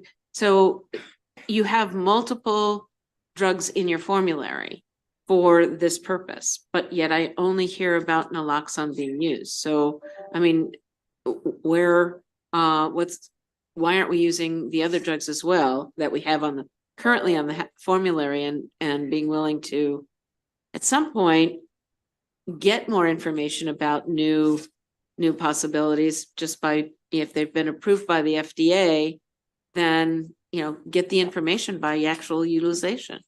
Naloxone has been the predominant product in the market, as you heard in the previous testimony, for years. And similarly, as we think about other services, right, we think about the uptake for 980, for example. Anytime that there is a transition, there is a period of adjustment and additional education and training that needs to happen for the adoption of services or products in uptake. So naloxone, there's, as I said before, a significant amount of investment that has been made in community education because the product has been around for so long, that there's familiarity. There's a sense of comfort in knowing that naloxone has a long-standing history of serving as an opioid reversal drug in the community. Okay. Delegate Johnson. Thank you, Madam Chair. You're welcome. Kind of piggybacking on a couple different questions, because I don't think you really answered Delegate Collison's question about what other medications are available. And is there not research done before it gets an FDA approval? There is research that is done before it seeks FDA approval. But what we're talking about here is there's a limited body of evidence about the deployment of OPV in community-based settings. Other drugs that you were talking about that are available? Particularly naloxone has a robust evidence base of community-based deployment. Other than naloxone, because that's what we always hear. But you stated there were other tools in the toolbox. So can you tell us what they are? Well, we've already talked about there's an additional opioid reversal drug that is in existence.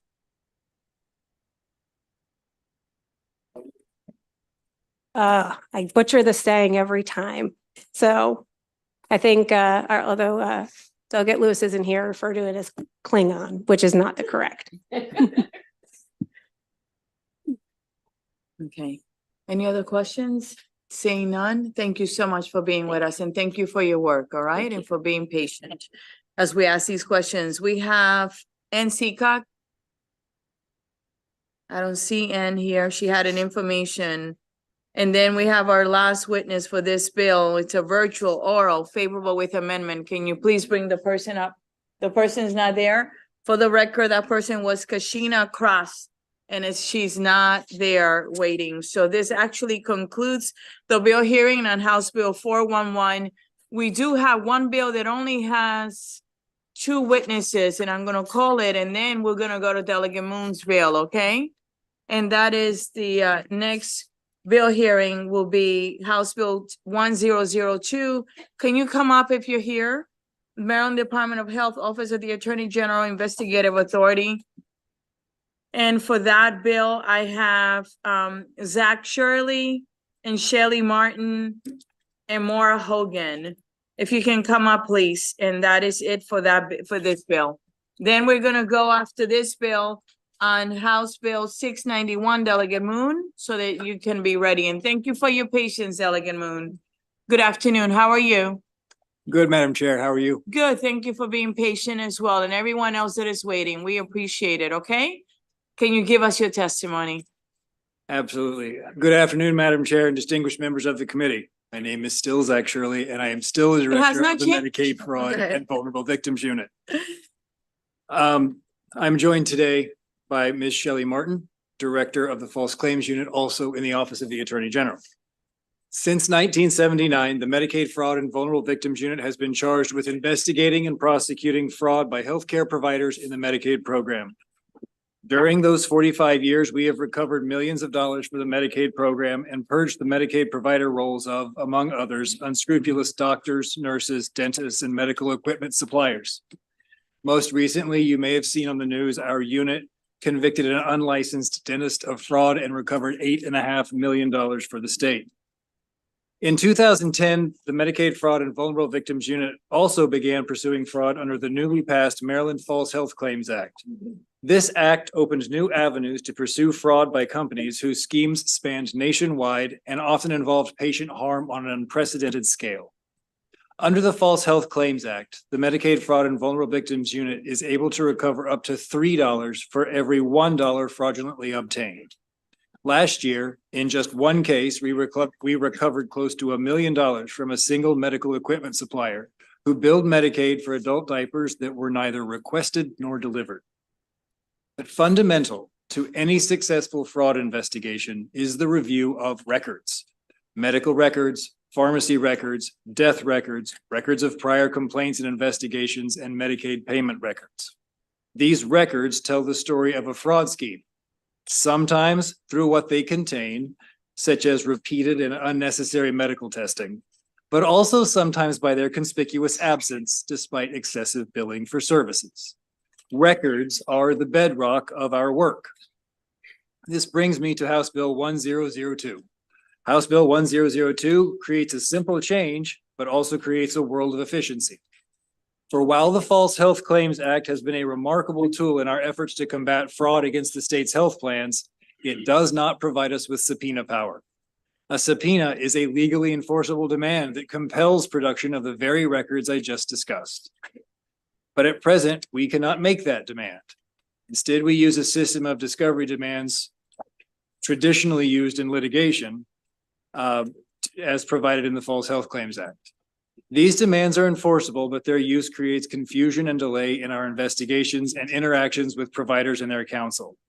Moreover, many of the records we require are protected by law and are only disclosable specifically by a subpoena. A few examples include the Maryland Confidentiality of Medical Records Act that protects medical records, especially mental health treatment records, from involuntary disclosure absent a subpoena, warrant, or court order. While we have long held that the False Health Claims Act trumps these protections under the reasoning of Dorsey v. State, a case that held that the narrower statute controls in this situation, making this argument and establishing our right to obtain health records from understandably cautious healthcare providers creates unnecessary delay in our investigations. In addition, the Office of Vital Records requires a subpoena to release death certificates to our office in both our criminal and civil investigations.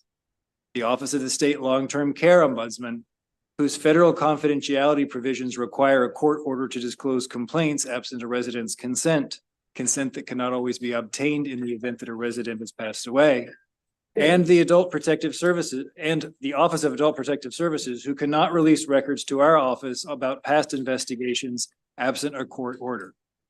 These are all examples of records that we need that a subpoena could get us much more quickly and efficiently. And I should pause because I don't want to mislead anyone. The last two examples I gave, the Long-Term Care Ombudsman and Adult Protective Services, require a court order, but there is no faster method to get a court order than to issue a subpoena. There are processes in place for us to get those records. If we just issue the subpoena, then we all know we have to go to court and get the court order. If we use what we have now under the False Health Claims Act, I spend a lot of time with the judge staring over the top of his glasses at me, and that is not a position I like to be in. So, in short, allowing for subpoena power in healthcare fraud investigations by the Office of the Attorney General is what Shakespeare would have called a rose by any other name. The power to obtain these records already exists, but the ability to exercise them as a subpoena will have a tremendous impact on the efficiency and effectiveness of future investigations. We would close with an analogy that this is really like the records that we need are behind a locked door. And right now, we're sitting in front of that locked door with two straightened out paper clips trying to pick the lock.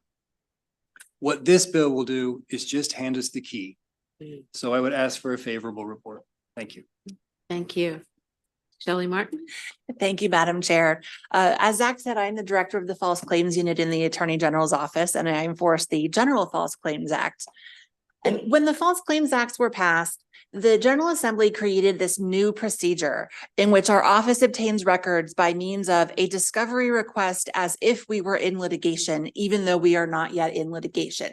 In other contexts, it is either granted the OAG subpoena power or what's called a civil investigative demand or CID power. So in the 13 years since the False Claims Act originally passed, I have had I don't even know how many conversations with confused healthcare providers saying, what is this thing you sent me and what the heck am I supposed to do with it?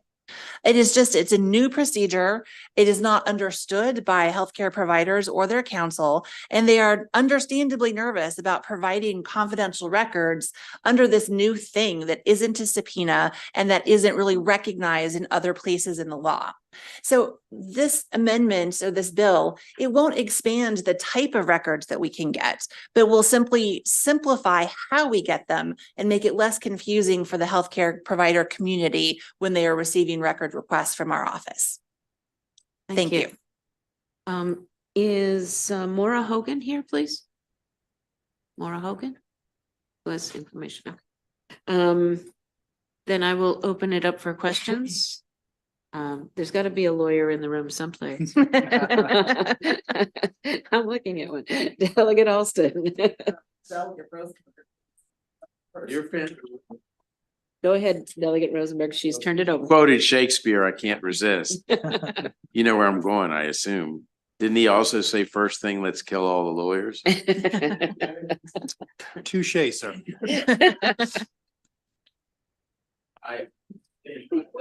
Okay. Okay, present company excluded, Delegate Alston.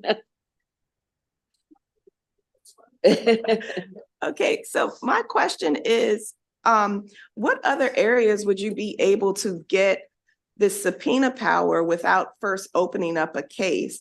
And I guess a follow-up to that is, why is not opening a case sufficient to do the job? Because it sounds a little bit like somebody's due process rights might get violated in the process.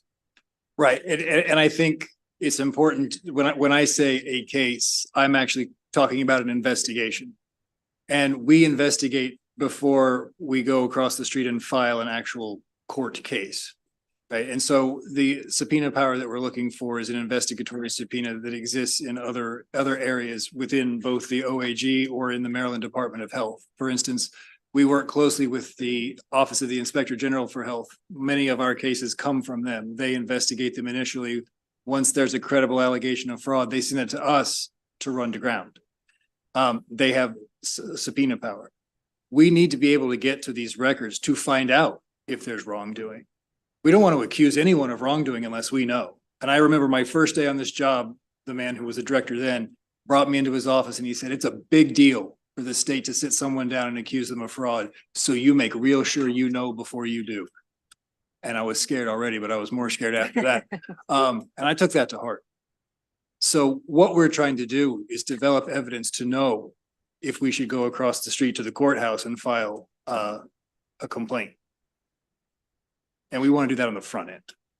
And in other contexts, off the top of my head, securities fraud, antitrust, and consumer protection all have either subpoena power or this CID investigatory power to do investigations before filing suit. And so typically that is how the investigation is conducted, and we don't actually file a lawsuit until we confirm that there is in fact there. So we generally allow just one person to answer a question, but I will allow it since the chair was in such a good mood today. I see Delegate Chisholm and then Delegate Hill.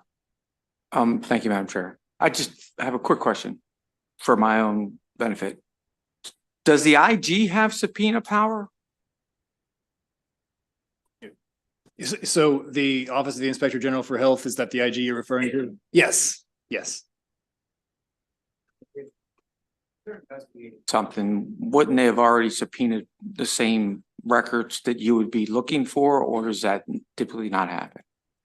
No, sir. So they will investigate, they investigate administrative claims, and if they detect a credible allegation of fraud, they stop and they send it to us. So there's a lot more to be done when we get the case. And there's no guarantee that the records they have would be sufficient for us to carry the case forward. Thank you, Delegate. Delegate Hill. Thank you, Madam Chair.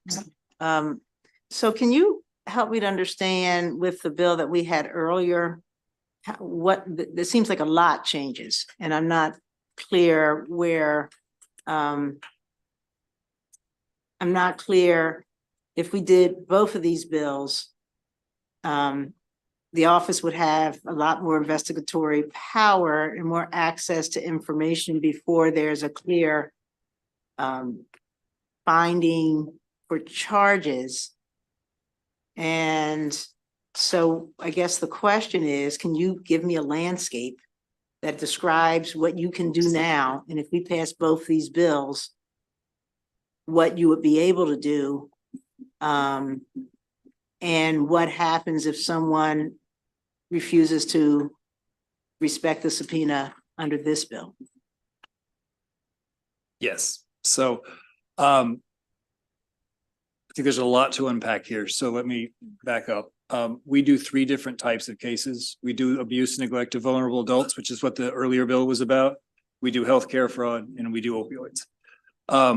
And so this bill is really about our civil fraud investigating authority. And so we wouldn't, I can't really imagine that we would need the subpoena power that we're talking about here for like in the criminal context, we use the grand jury. So there's not a lot of overlap.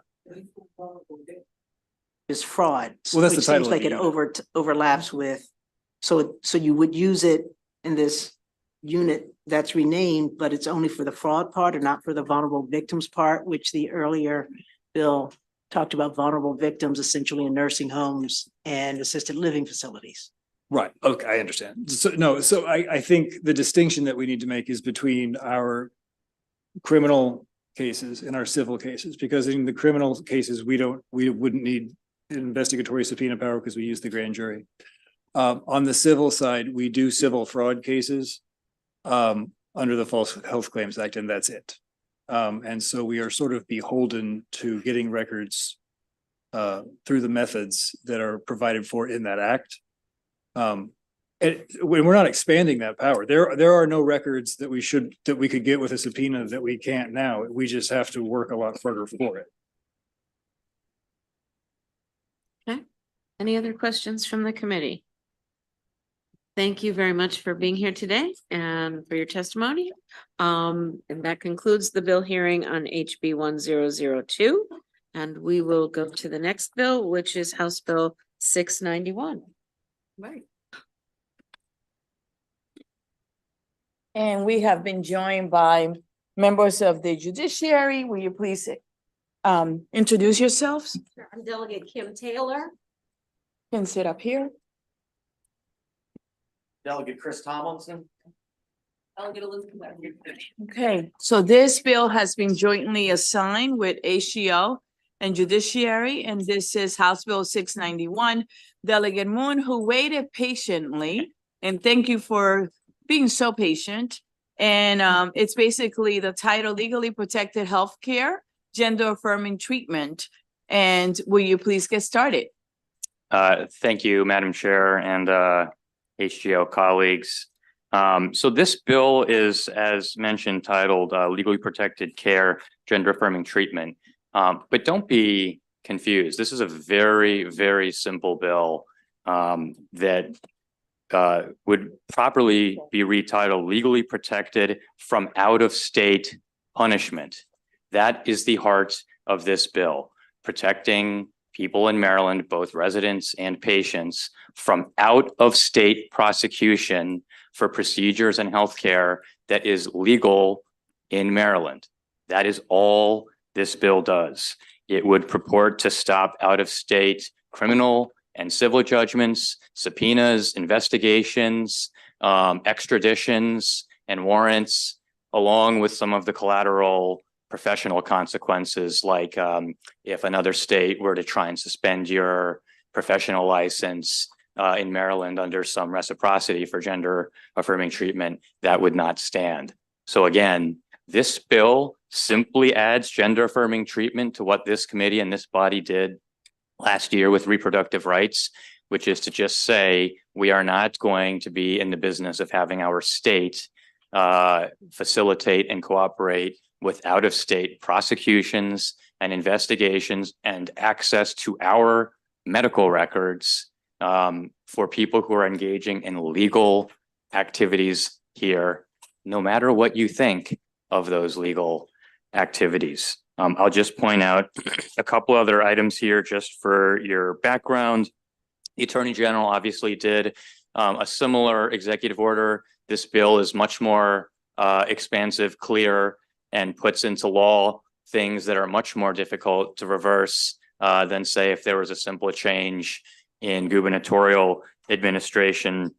Likewise, we're not alone in this. 11 states and DC have these specific gender affirming shield laws, and 3 additional states have them done by executive order. They're all over the country.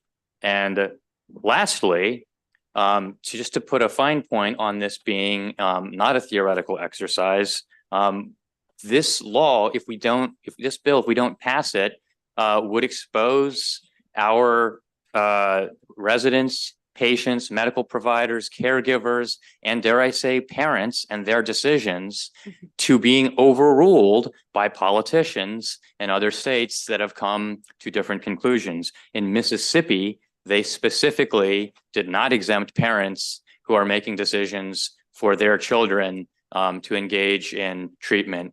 And let's be very clear, this includes therapy and mental health services that are designed to prevent suicide. So we cannot have our residents being subjected to out-of-state prosecution and a dragnet on their medical records in our quest to prevent suicide for our residents. So with that, I will turn it over to my panel here to help add some color to this story. Who would you like to go next, Delegate? Rich? I'm happy to jump in. Thank you, Madam Vice Chair, members of the committee. Thank you, Delegate Moon, Delegate Martinez. My name is Bridge Dumais. My pronouns are they, them. I'm the political coordinator with 1199 SEIU United Healthcare Workers East. We represent 10,000 members in Maryland, including members who provide gender affirming care. We urge a favorable report on HB 691. At its core, this bill is about medical privacy and Maryland's states' rights. Ultimately, it protects healthcare workers and care coordinators. They are reporting a spike in trans patients from Florida and West Virginia, states with some of the most aggressive gender affirming care bans. Pennsylvania is attempting to ban gender affirming care too. As such, Maryland's gender affirming care providers have a target on their backs. HB 691 will ensure they have a proper shield. 1199's gender affirming care providers who are members support this bill because without it, they're being compelled to make a heartbreaking choice to provide life-saving care at great risk to themselves or to stop for their own safety. That is not a choice that healthcare workers should have to make. Do not let other states force their hand. Maryland has a dire short staffing crisis in healthcare. We cannot afford to lose healthcare workers. Many gender affirming care providers are general practitioners who offer a wide range of care. If they are punished for their gender affirming care services, the workforce will shrink further, putting undue burden on remaining healthcare workers and potentially impacting the quality and accessibility of care for everyone. Therefore, shielding healthcare workers who provide gender affirming care will benefit all Marylanders, not only those who receive this type of care. No other state should have the ability to influence what healthcare is provided here in Maryland by targeting our healthcare workers and support networks. Please vote yes on HB 691. Thank you. Thank you. Who would like to go next? Hi, I'm Jamie Grace Alexander. I'm with the Trans Rights Advocacy Coalition in support of HB 691, legally protected healthcare, gender affirming treatment. I want to clarify that I'm not here with you today to relitigate whether gender affirming care is medically necessary, because it is. We, the community being discussed, you, the legislature, through the passage of the Trans Health Equity Act, and the medical professionals behind me all agreed this treatment is medically necessary. I also must clarify that this bill will not affect who can receive gender affirming care, but protect those who already have access. Last year, the legislature also agreed to these same protections that HB 691 will establish for abortion care providers with the Reproductive Health Protection Act. Women's rights and trans justice are parallel struggles in the fight for bodily autonomy, and that protection needs parity. Speaking personally, I'm a recipient of gender affirming care. It's made a huge difference in my life. I felt poisoned by my own body all throughout puberty, but new hormones have helped my dysphoria significantly. My life opened when I started to transition, and I'm not alone. Identifying as transgender makes me part of a community of people who are brave enough to forge themselves.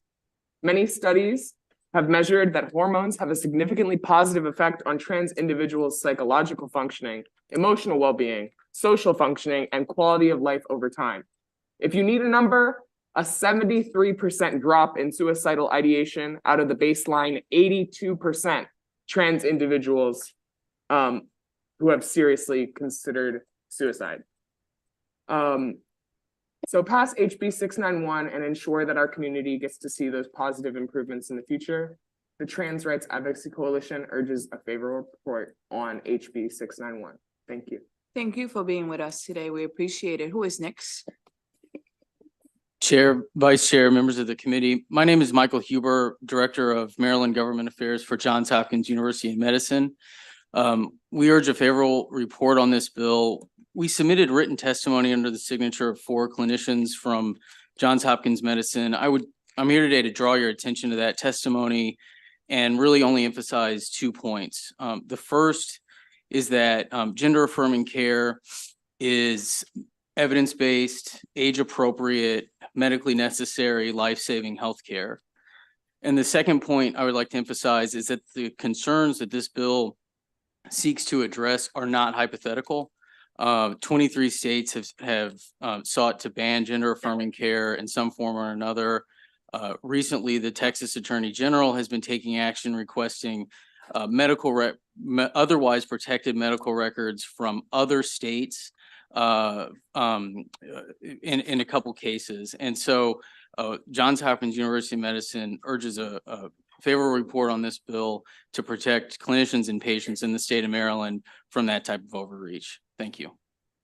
Thank you very much. I'm going to open it up for questions now from this panel. And Kaiser, and I look to the right, Delegate Kaiser.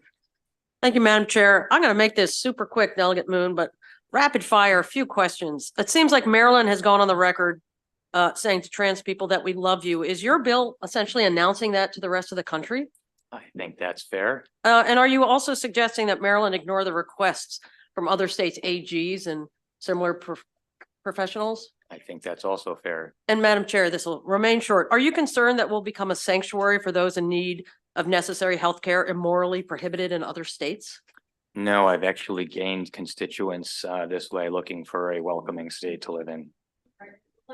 Moon, your bill seems to make the audacious declaration that trans people are full-fledged members of society deserving of our love and respect. Is that an accurate description? I would say that this bill attempts to reflect what's already in state law in our non-discrimination statutes. All right. Thank you so much, Delegate Moon. You're welcome. Let's see, who do we have next? Delegate Martinez. Thank you, Madam Chair. And thank you for this bill, Delegate, and thank you guys for your advocacy. You know, I have a series of questions as well. I wanted to ask, have we seen, and you can talk more about this broadly, an uptick of just anti-trans bills across the country, period? And would bills like this help show people what our Maryland values are? I'll let my panel step in, but I can tell you my initial scan was half the states roughly have something in place now. And a lot of this was enacted in the last year or so. So this has been a wildfire hysteria on this issue. And again, we're just trying to tone the temperature down here and look at what's actually going on. This is to protect Maryland residents, patients, and caregivers. Were you aware that this year alone, there's been 468 anti-trans bills introduced across the country? Over 200 of them have been reintroduced from last year after failing. Were you aware of that? No, that's sad. And my last question is, because of all of this rhetoric, particularly these bills attacking the trans community, do you think trans people are dangerous? I do not. And again, one of the fundamental purposes behind some of the therapy here is suicide prevention.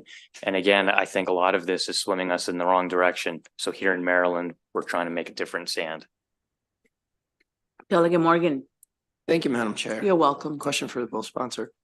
For years, I don't remember, well, how should I say it? I remember drag queens and transgender people being pretty prevalent in the community for years.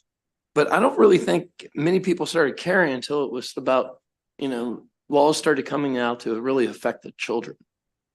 I know we've seen a rash of laws. You just mentioned about states putting bans on this, and it's just a whole rash in the last year. But ourselves, we haven't had a lot of transgender bills prior to this. We've had a bunch in the last year or so.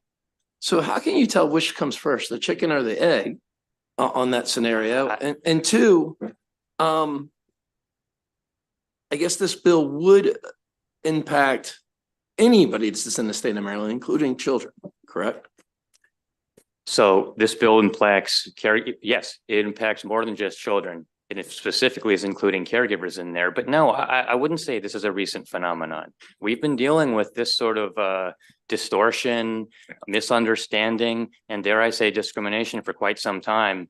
I mean, I'm from Montgomery County, and going years back, I remember crazy discussions about bathroom access and things of that nature. And that was well before this recent wave of bills that have been coming into play in some of these other states. So again, I think at this point, given all that legislative activity that you're referencing, whether you agree with it or not, again, these states can do what they want, Maryland can do what they want, but I hope we can agree. Our medical records, the discussions that happen between doctors and patients, and even between parent and child, making a decision in the best interest of their child, medically necessary as required by law, with a physician, that should be protected from what Mississippi and Tennessee and Texas's attorney generals would like to do by way of their own political statements.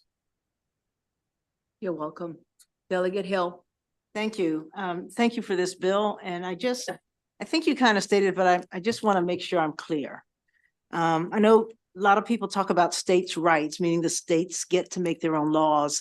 And would you agree that we're the body that makes the laws, and there's something really insulting about having other states tell people residing and carrying out legal procedures or doing things that are legal in this state, that as far as other states are concerned, those things aren't legal, and therefore they're going to prosecute people in our states for things that are perfectly legal here. So that instead of being a states' rights things where Maryland takes care of Maryland, there are other states who would reach in and say, no, Maryland has to follow our laws. Is that some of what this is about, Delegate? I'd say that's very much what this is about.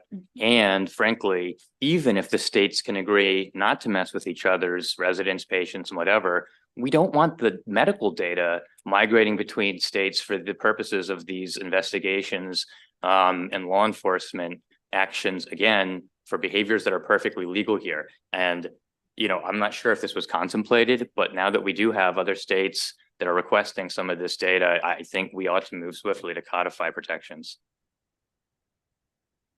Delegate Chisholm. Thank you, Madam Chair. And You're welcome. I do Can you clarify on that? Is this happening right now where we have states that are asking us all the time for individuals so they can prosecute them? Do we know any states that prosecuted somebody that came to Maryland for that? So we are just now hearing cases of law enforcement activity on the abortion front. We are just now hearing data inquiries for information on the gender affirming treatment front. I think, again, I don't want to be an alarmist about this because I'd like to think that these various state entities and legislatures would like to respect one another's boundaries and jurisdictions with respect to this issue. But again, on the margins, I'm not sure if they've contemplated, medical records these days, as you know, sitting on this committee, they're housed in databases often between states. And so, again, I don't want to get too far down the road of hypotheticals. Whether or not this is ever going to materialize, we've seen enough legislative activity and court activity on the front end here. And again, just for peace of mind, if you think it's not going to happen, great. Let's put that into law and make sure we protect medical privacy to make that a guarantee. Right, and I understand and I respect, I admire the move to try to keep records private. I can't see another state going after somebody that came to Maryland and had a surgery and stated, then this is a free vote for you, delegate. It's a free vote then. I'm glad you. So there are no examples. So thank you, madam. I like this. Camaraderie. Yes, Delegate Rosenberg, followed by Shalega, followed by Johnson. Delegate Moon. I don't know if you saw, there was a front page article in the New York Times this past Sunday about the various limitations on abortion rights that are being contemplated by people who are expected to be in a Trump administration. If there is a second Trump administration, how does that affect your thinking? And what's the analogy and the precedent for what we did last year and the lengths to which attorneys general, private citizens, you can be a private citizen under the Texas law and sue? What impact does cumulatively all that have? I'm a very poorly read person, so I did not catch the New York Times on Sunday. But having said that, again, look, I don't want to contemplate going down what a whole nother presidential administration might mean. But the last time around that we had a presidential administration that had difference of opinion on this, it's precisely that existence that triggered the court changes, the court lineup changes, and the resulting decisions that have led us to exactly where we are today. Happens to be a presidential election year. And again, whether it's candidate A or candidate B of the opposite party, this continues to be the right thing to do for our residents. And again, even to protect those parental decisions made within Maryland by people who are here accessing legal health care. Without whatever happens. But again, if you want to Google it, I have seen they are making some very interesting plans for a possible term 2. Delegate Shalega. It was Delegate Shalega, followed by Johnson. Thank you, Madam Chair. We just had a hearing, House Bill 722 about parental consent. How will your bill work with regards to parental consent? So would someone shouldn't change be able to, would someone be able to bring a child to Maryland for treatment without parental consent? It would change nothing. You could have people coming over the border for various reasons. It could be 2 parents from Mississippi who are bringing their child in because their state has made what they're choosing to do illegal. It could be a different scenario. But again, once you're in the walls of Maryland, this is a legal procedure as many other medical procedures, and our doctors are not in the business of going and verifying this sort of like shadow interstate commerce movement. It's just not practical. So again, the simpler solution here is just we do not send our patients out for prosecution and investigation from out of state. It's very so simple. If, for instance, we've seen this happen, fortunately not often, but in a 2-parent household, if one of the parents does not want the child, the minor child, to have a double mastectomy. And the other parent brings them to Maryland, would this bill then shield any prosecution? Shield that parent who does not want that to happen? Would that parent then not have any say? Would this prohibit Custody, and that? family law disputes would resolve exactly as they would over state borders or within state borders. As the subject of the very specific subject on gender affirming treatment, if it's a subject of prosecution, the very specific items outlined in the bill, the prohibition is on the state. The state's not going to comply with extradition, warrants, subpoenas, things of that nature.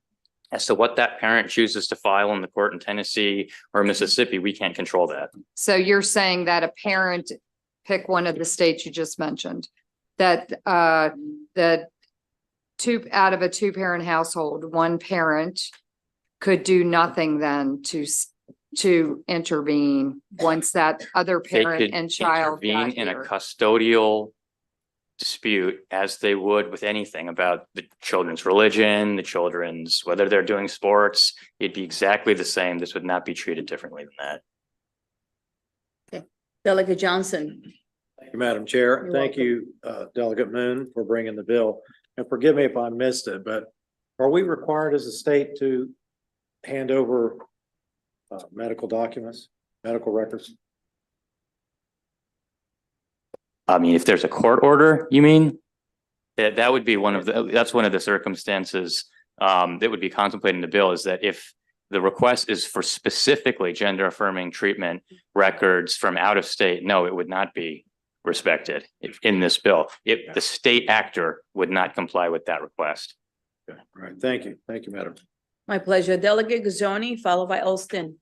Thank you, Madam Chair. I may have missed this because I stepped out for a couple minutes. But I'm curious how this works with pharmacy data.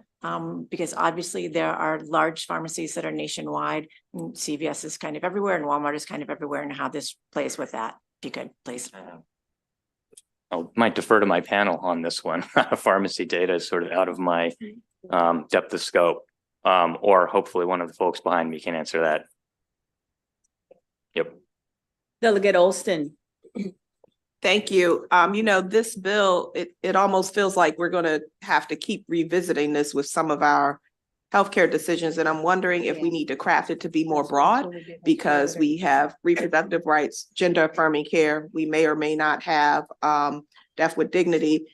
And instead of keep going down the path of every year having to protect our citizens and our medical providers, do we just need something more holistic that says, if it's legal here, we're not going to engage in the process of criminal prosecutions in other states, so that it could be broad and inclusive? It's an interesting question.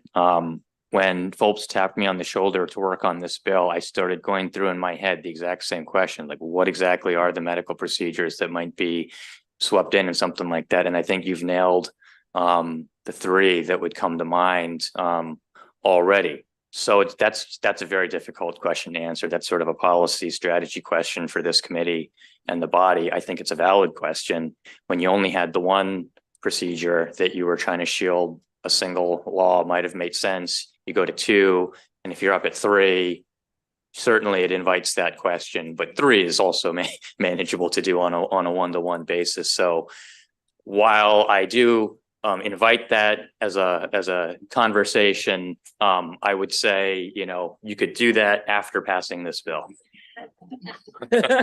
Yeah. We have Delegate Taylor from Judiciary. Yeah, thank you, Madam Chair.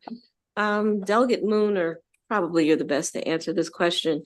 Does this bill only apply for civil or criminal requests for information? So let's say there really is a medical emergency in another state where someone who has gone through this process, the records are really needed in that other state. And if they were to request it, would we be able to send it if we pass this bill? Well, I would think that you would hopefully, if you're talking about a scenario where you have consent or a directive or someone to consent. A Yeah, waiver I don't think you're provision or talking something about like a that. hard prohibition, so no. Okay, explain Yeah, it no, to no, me you'd be again. able to consent to get, you or an agent ought to be able to I consent see. to have your So you records would over. just consent to, okay. Yeah, this is having your data conscripted into another state without without your consent. That's really the issue here. Any other questions? Delegate Taylor, would you like a follow-up or? Yeah, because I'm a little still conflicted here. So if it's a, if it, I could tell. yeah, sorry. Let's say it's a child, right? Then I guess the adult who has guardianship or the caretaker for this child would have the authority to provide the consent, right? Correct. And if I was an adult or over 18, and let's say I was, and I know I'm probably reaching, but I'm just making sure that we're covering all of our bases. If I'm in a dire emergency where I'm not able to communicate, then, again, is it an automatic consent because it's a medical emergency and it's not a judicial kind of a thing or penal system involved? That's an interesting question. I'd have to dive a little more into it. I guess as to the particular medical records we're talking about, it's a little difficult to think about what the exigent circumstance would be where you might need it. But again, I think that's a problem common in healthcare generally and why they encourage us to get these advanced directives and whatever on file. We don't think about it until after it's a problem. I don't think, we won't solve that with this, but again, hopefully if you're in this situation where you have gender affirming treatment of some sort and you have some life where you're in a state where it's criminally banned or what have you, I would say you're going to want to, unfortunately, the world we're in right now, you're going to want to take different precautions than 2 years ago when all of these laws didn't exist. That's the unfortunate truth of that. But again, there are ways someone with foresight could get around this, but presumably you're trying to avoid sending your kids to summer camp in Texas if you're a subject of this bill. Any other? Yes, Delegate Rosenberg, who has been very patient. Thank you, Madam Chair. You're welcome. In his concurring opinion in Dobbs, Justice Kavanaugh, who I'm not given to quoting often, says, quote, in this case, moreover, a majority of the states, 26 in all, asked the court to overrule Roe and return the abortion issue to the states.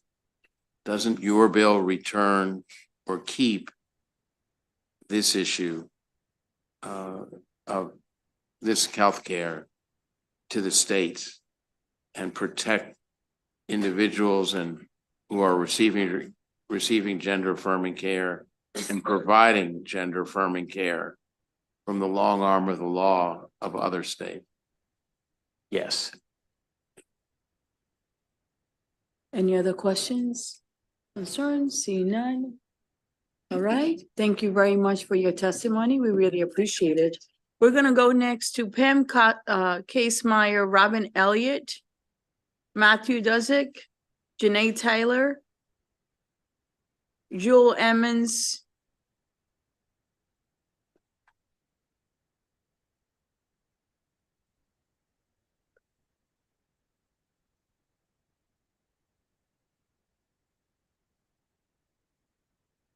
Elizabeth Crum,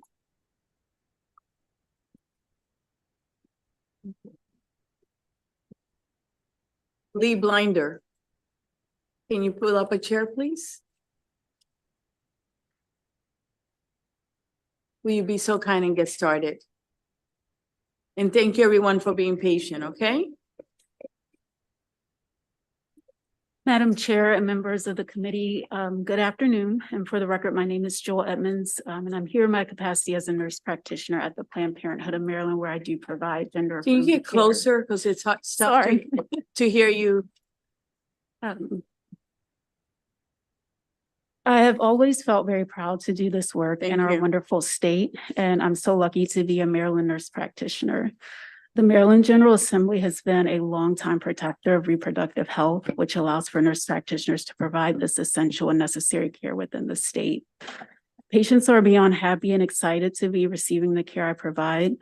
And it's such a joy to witness the light in a patient's eyes as they access medical care that's so crucial to their identity as a human being.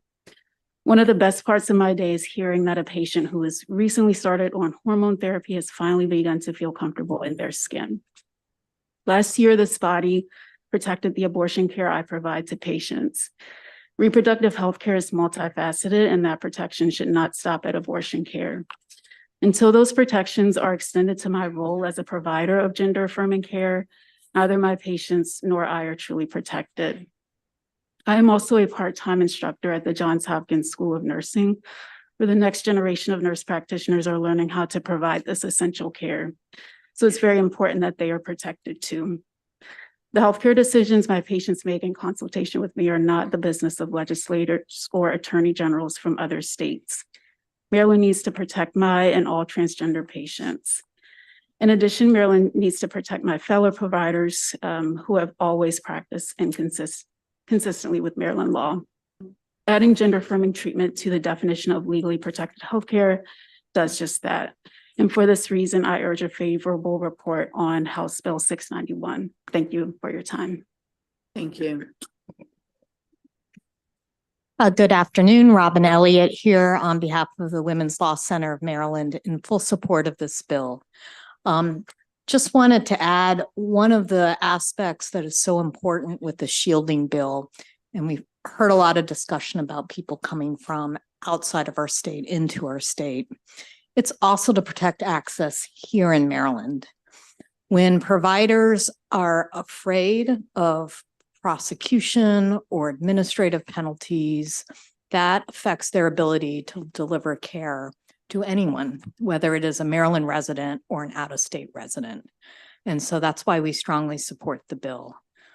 Just also, I know I only have 2 minutes. I'm trying to get under, but if anyone has any additional questions about data privacy, I would be happy to answer those. Thank you. Excellent testimony. Go ahead. Good afternoon, Madam Chair, Madam Vice Chair, members of the committee. I'm Matt Dudzik on behalf of the Maryland Board of Physicians.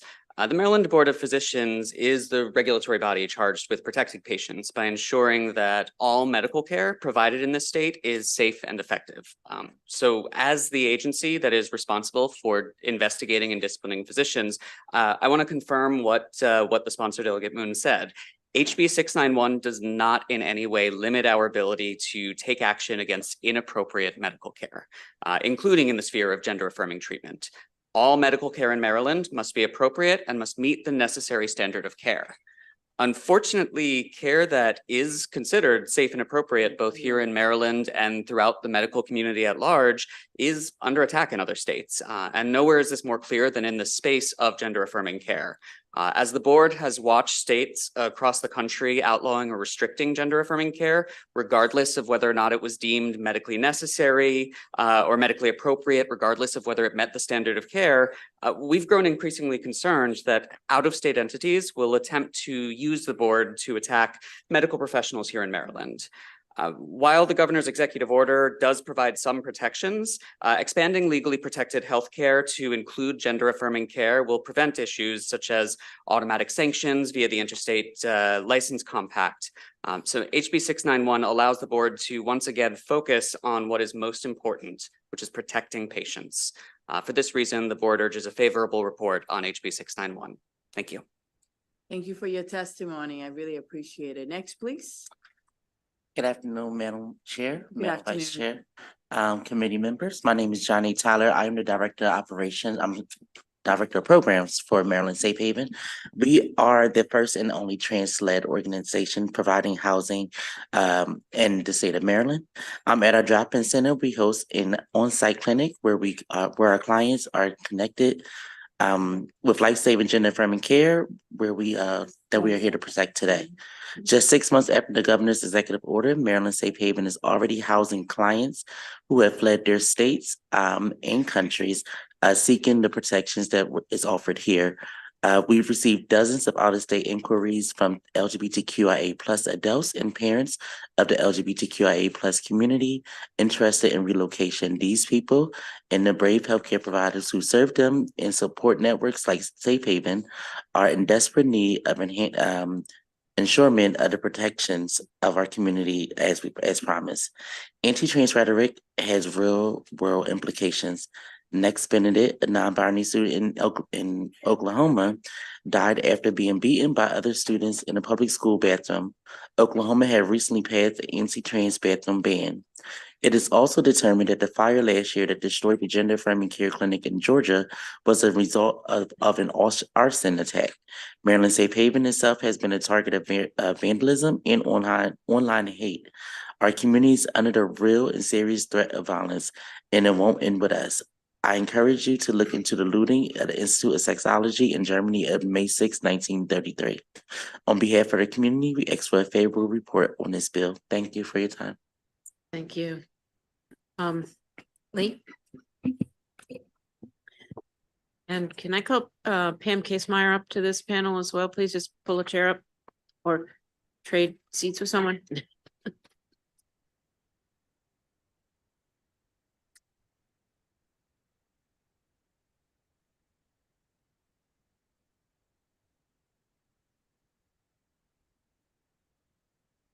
Thank you so much, Madam Vice Chair, and the esteemed committee members. For the record, my name is Lee Blinder. I use they, them pronouns, and I'm the Executive Director of Trans Maryland. I'm also a very proud, openly transgender person. In addition, I am the chair of the Maryland Commission on LGBTQI+ Affairs. I offer my testimony in my capacity with Trans Maryland.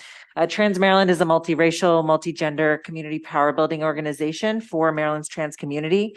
We run the state's largest name and gender marker change program, offering peer-to-peer guidance and financial assistance to Marylanders who are seeking affirming identity documents.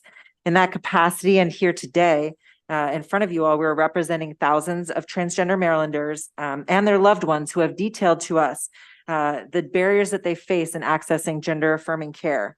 We urge the legislature to pass HB 691, offering a technical fix to expand Governor Moore's executive order, clarifying that life-saving gender-affirming care is protected by last year's Reproductive Health Act. In the past year, we at Trans Maryland have seen a sharp rise in new Marylanders who are seeking our services, Marylanders who are fleeing the now 22 states, and I guess maybe we're up to 23. Sometimes it's hard to keep track, that have targeted this community with rollbacks to our freedom to seek healthcare that is medically necessary in the eyes of our licensed medical professionals and is backed by all major medical institutions. Maryland needs to enact House Bill 691, this simple technical fix to our Reproductive Health Act, to ensure transgender Marylanders have the full protections of government from outside states that are actively attempting to impose their discriminatory laws on us, laws which threaten our very lives. It's time for the law to be crystal clear for transgender Marylanders like myself that Maryland is a safe place for us. For these reasons, we urge a favorable report on HB 691. Thank you. Pam Casemeyer? Hi, yes, thank you. Hi, Pam Casemeyer, and I'll be very quick. I'm almost a Me Too. I'm here on behalf of MedChi, the Academy of Pediatrics, the College of Obstetricians and Gynecologists, and the Mid-Atlantic Association of Community Health Centers. And I think you've heard a lot of great testimony already, and I'm happy to answer questions on behalf of my client as best I can. But I think the big issue here is on the healthcare provider side. You all did this for reproductive services last year.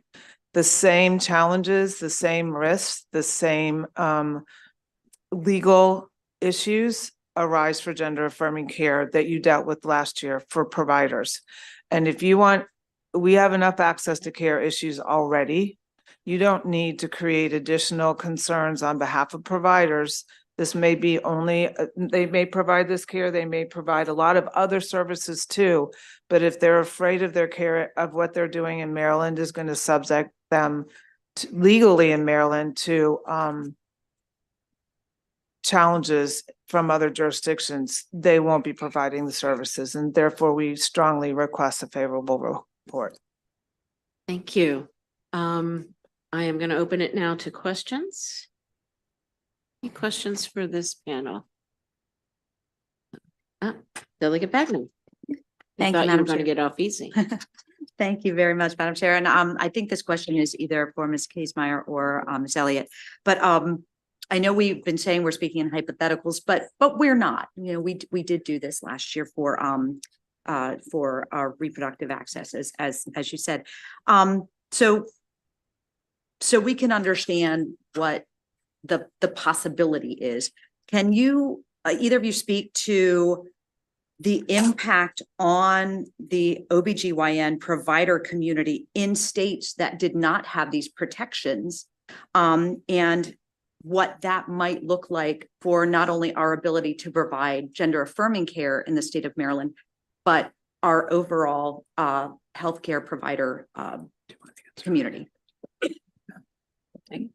So thank you for that question, Delegate Bagnall. I think what we've seen in reproductive health care is very dramatic concerns about delivering emergency care to people who are pregnant and having medical issues. And so what we've seen is denial of care that is life-saving, forcing people to take a risk, potentially go over state lines. It's also very much affected the ability of providers to train, students to train. And so what we're looking at, and it's only just started, but downstream, a severe shrinking of providers who feel comfortable legally and who've had the experience of providing care. It's the same in reproductive health as it is in gender affirming care. You good? So I have a question, and I think this is for Robin as well. Can you speak to how exactly we guard these medical records? Yes, so this bill is specific to medical records or any other related record. For instance, the Uber driver who drove someone from an airport. It's to shield those records from being provided through any kind of civil suit proceeding or a criminal law proceeding or an administrative proceeding that might go to the Board of Physicians. The sharing of health data amongst health professionals is governed separately. It is not under this bill. Last year, you all passed a bill, it was Delegate Rosenberg and Senator Hedelman's, that puts in place a framework by which for reproductive health that patients can decide whether or not their records are shared across state lines. That framework can be expanded through action of the Secretary to include gender affirming care. And there are active discussions about that right now. And so I'm happy to answer any further questions on the data privacy or emergency records. Okay, thank you. Delegate Chisholm. Thank you, Madam Chair. Robin, because you just said it, do we need this legislation, or is the law going to be changed to protect these records if what you're saying is happening now? You do need this legislation to ensure that the state does not provide or force providers or anybody kind of connected to the provision of care to surrender those records to someone out of state in a civil proceeding, a criminal law proceeding, or an administrative proceeding. Why would our state do that if our state is one of the states that wants to protect this type of surgery? So this law is necessary in order for our state to be able to continue to say we do not want to participate in these investigations. So what you're saying is another state could force us to give those records over unless we have this law. Am I correct on that? Yes. Okay. Thank you, ma'am. Thank you. Delegate Morgan. Thank you, Madam Chair. Robin, what other medical records are not allowed to be viewed by other states. So there's also federal protections on behavioral health records. I think that comes up here quite a bit for a similar reason, because if you are in a substance use disorder treatment, you may be using substances that are illegal. So there are some federal protections in place for that. So the reproductive health protections that you put into place last year very much mirror what the feds do on the federal level for behavioral health. Records, vaccine records protected. So vaccine records, do you know? I think I think the general rules around consent and sharing apply. They're not, there are no special rules for vaccines. Thank you. Any other questions for this panel? Seeing none, thank you so much for your patience as we ask these questions. I'm gonna bring a panel of 2 unfavorable first, and then we'll go back to favorable, okay? And then the rest of the unfavorable are virtual, so we're gonna have Robert Nelson and Edgar Sabo. Will you be so kind and come up, please?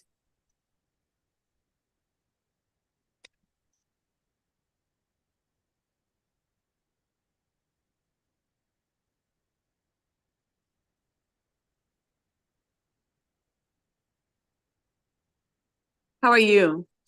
Yes, good afternoon. Good Thank you. afternoon. Who would like to get started? Good afternoon, Chair Pennant and members of the committee. I am Bob Nelson, board member of the Maryland Family Institute. In opposition to HB 691, as it seeks to provide a get out of jail free card for those performing gender transitions on minors. It's wrong that Maryland allows gender transition surgery for minors, but it's a double wrong that this bill makes it nearly impossible for a child to have a remedy against any doctor in the state using a lawsuit from a different state. This bill jumps right over the child, ignores their complaint, and says to the doctor, we will protect you from any liability and even any investigation against your practice that does these surgeries. There's only one other time that the state provides such a shield, and just past year when Maryland sought to protect abortion providers. This bill seeks to neutralize, if not eliminate, cooperation with other states on 8 separate areas of laws, including courts and judicial proceedings, including discovery and issuing summons, the Maryland Uniform Interstate Depositions and Discovery Act, the Wiretap and Electronic Surveillance Act, Uniform Enforcement of Foreign Judgments Act, Uniform Criminal Extradition Act. In this bill, all these laws are contorted to allow doctors who are performing transgender surgeries on minors to not have any accountability or culpability for their actions. This leaves the most vulnerable in our society, our children, without the proper recourse or remedy when something goes wrong in these surgeries.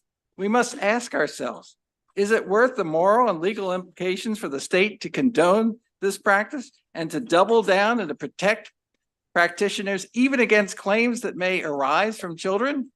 For these reasons, we ask that you give HB 691 an unfavorable report. Thank you. Thank you. And thank you for being patient as you waited. Next, please. Yes, thank you. My name is Esther Sabo. This bill seems to make it possible for healthcare professionals to provide gender-affirming care, which according to this bill would be legally protected care if passed, to receive legal immunity if they follow standard protocol for gender-affirming care. So this bill actually makes this gender-affirming care in Maryland, according to Maryland, a legally protected care. Gender-affirming care, however, has no widely accepted protocol. This is now proven by those countries such as Sweden, Norway, Finland, and others who are abandoning gender-affirming care, especially for minors. This means that gender-affirming care is an experimental care, and as such, it should not receive legal immunity in Maryland. In Norway, the country's healthcare investigation board recommended in part that gender-affirming care treatments such as puberty blockers be defined as experimental. Meanwhile, in France, the Académie nationale de médecine in February 2022 recommended the greatest reserve, in quotation, when considering puberty blockers or hormone treatments due to possibly side effects such as quotation impact on growth, bone weakening, risk of infertility, quotation ending, and others according to a translation. So I'm here mainly because this would impact minors in the state of Maryland. And since in the state of Maryland, they would be receiving different information about this protocol than, let's say, they would be receiving in another place, such as in Norway, where it would be experimental. If anything happens during this process, they would not be able to go to court and legally litigate. This is not just an aspect of interstate issue, but interstate certainly is. Thank you. Thank you for being with us today. Are there any questions for these two witnesses? Seeing none, thank you for being with us. We really appreciate you. We have virtually Emily Torcell, Mark Mayorpish, Jill Capper, and Vince McAvoy. Who would like to get started? Ms. Torcell, go ahead. Okay, thank you. Good afternoon again. I'm Emily Torcell, licensed mental health therapist and president of Health Choice Maryland. We ask for an unfavorable vote, or at the very least, an exemption for those under 21. Last year, the gender affirming bill passed without limits for these life-altering and irreversible procedures on minors. Yes. And as we saw earlier, there's confusion about the cutoff for age and whether you need parental consent or not. As a parent and clinician who counseled many youth and adolescents, I believe it's our responsibility to protect children and adolescents from possible exploitation and self-harm until they're mature enough to make an informed decision. According to a 2010 Supreme Court decision, one's brain isn't fully developed until age 25. This bill would remove guardrails against possible exploitation of vulnerable minors who do not have the capacity to understand the implications of treatment and the law. Under the umbrella of legally protected care, the bill would restrict the use of state courts, as discussed earlier, obtaining records, also possible getting families being able to get those records, and it would prohibit adverse action by malpractice insurance providers, licensing boards, and others against healthcare providers for participating in these types of care. This bill is about protecting the provider from potential liability for draconian procedures with unknown long-term consequences at the expense of the consumer, with no liabilities and increased risk of exploitation of minors, because providers would be incentivized to heavily market such procedures both within and among states. So we urge at least an exemption for minors. Thank you. Next, please. Ms. Jill Capper. Hi, good afternoon again. And I'm still a lifelong resident of Maryland, Jill Capper. I'm opposing this bill because I saw no mention of age limits, and it seems to neglect the importance of informed consent, which can't really take place in this case without a parent or guardian. I would be more supportive of such bills if they were clear when it comes to the intentions and felt the urge to protect the more vulnerable. This bill protects the providers while others are at risk. Patients must have sufficient information and such an understanding before making medical decisions, which is why I'm urging you all to oppose HB 691 and why bills such as this are even created without that guardrail of protection for under 18 is beyond me. But thank you, that's all I have. Thank you. Are there any questions for Ms. Torcell and Ms. Capper? Seeing none, thank you so much. We really appreciate you being with us today. Next, let's go to Mr. Mark. Hello, Madam Chair and members of the committee. Thank you for the opportunity to testify. As many witnesses before me stated, there are many concerns about these treatments, and my testimony contains some references to actually interviews and statements from various experts that even WPAF regards very highly, so relies on their opinions. The concerns are, related to, how what possible side effects, what are the long-term implications of these treatments, because we're not only talking about social transition, we're talking about all the way full surgeries, which, as some state net like $1 million for healthcare providers, all these treatments. So it's great that some recipients of this healthcare can benefit greatly from this, and I understand now even Medicaid pays for it. But most of the positive feedback is from the actual providers of this healthcare.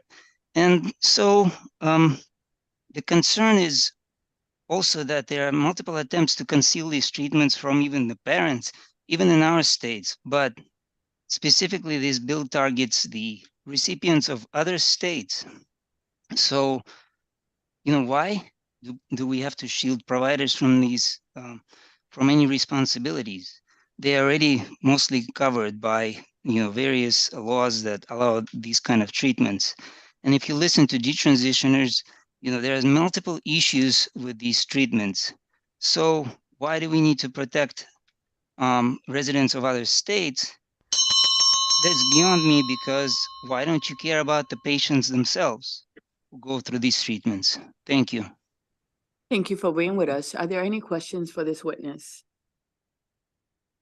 Seeing none, thank you for being with us, sir. We really appreciate it. Mr. Vince McAvoy, how are you?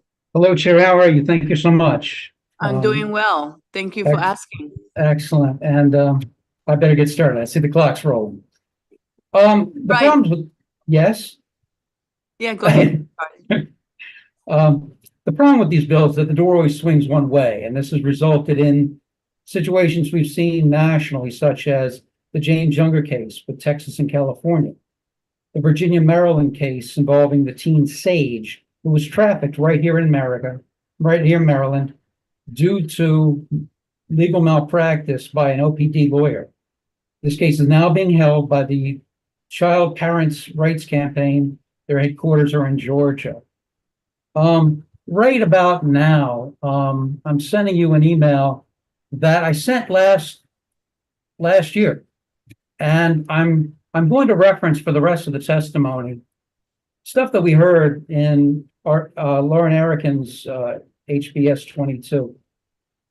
And forgive, I'm just repeating the words that were said. So I know that they cautioned you on the verbs and the nouns.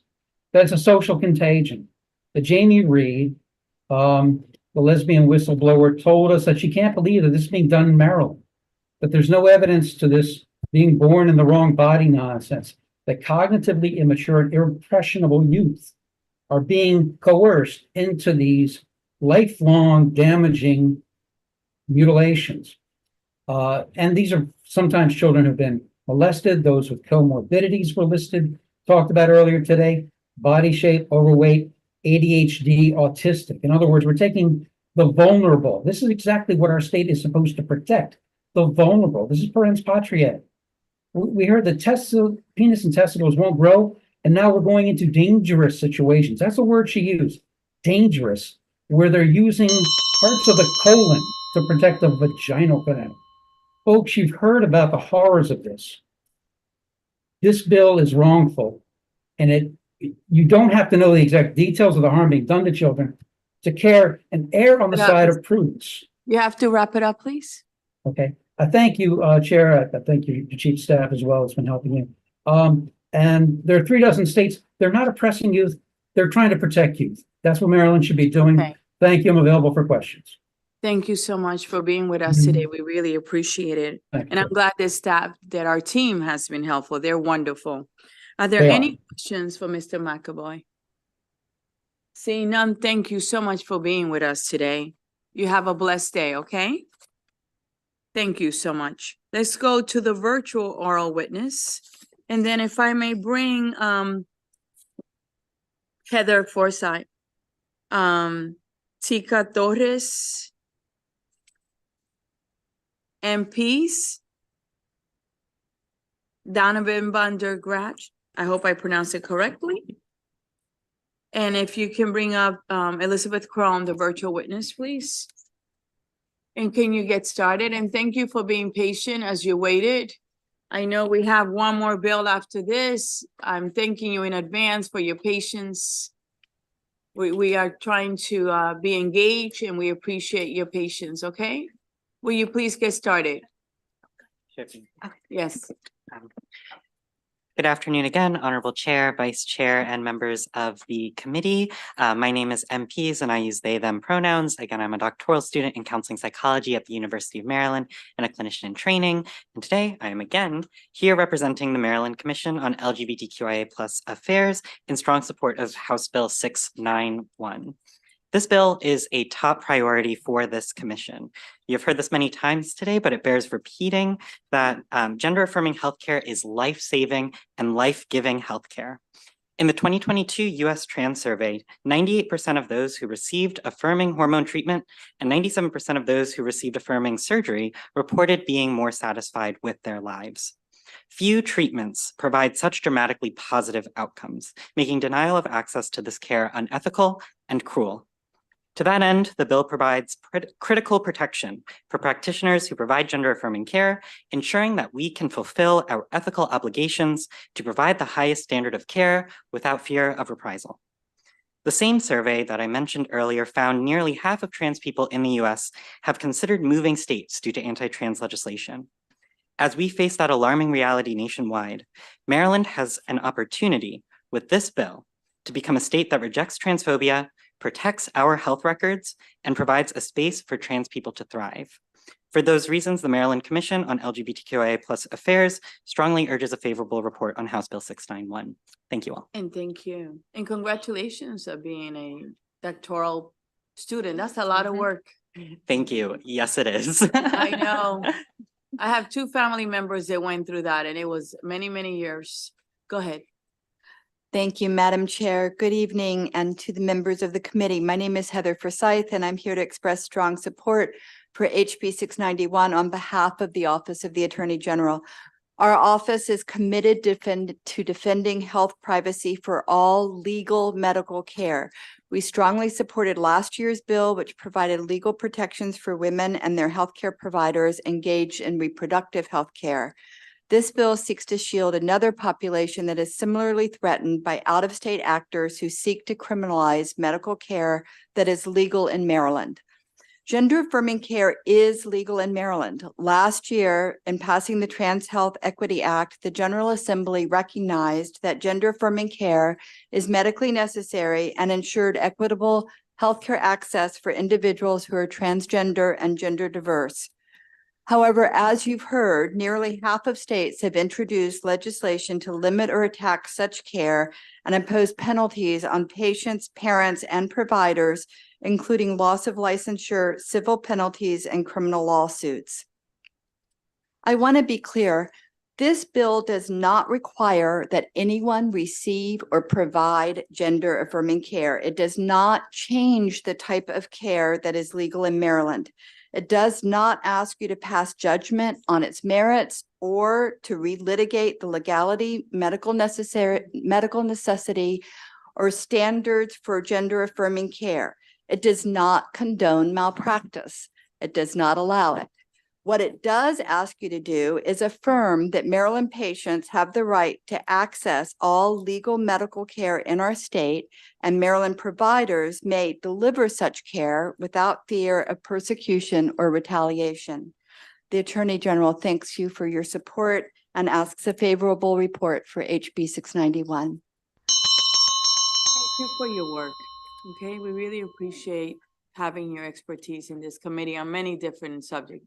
Thank you. Next, please. Thank you.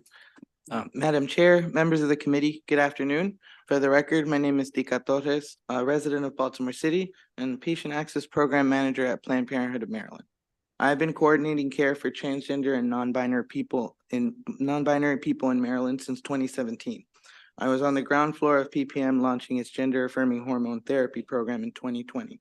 As part of the service, PPM created a care coordination program aiding patients in navigating their transition process. Currently, I manage a team of 3 that connects our patients with the care they need to live happy and healthy lives. Since August 2023, we have provided 52 letters of support for surgeries and legal document changes. PPM's Patient Access Program also offers connections to other providers that share our values. The perfect example of this is a patient who is having trouble going to therapy or sticking to it. After our department referred them to a provider who, like themselves, identifies as queer and transgender, they've been able to stick to their appointments more regularly. I recently spoke to another patient that mentioned how much better his life is after transitioning. The patient was very timid and had difficulty interacting with people. He was struggling to be engaged at school and had very, very few friends and was very withdrawn from his family. The confidence he now has in himself and his appearance has allowed him to be more outgoing. He is now in his second year of college and thriving.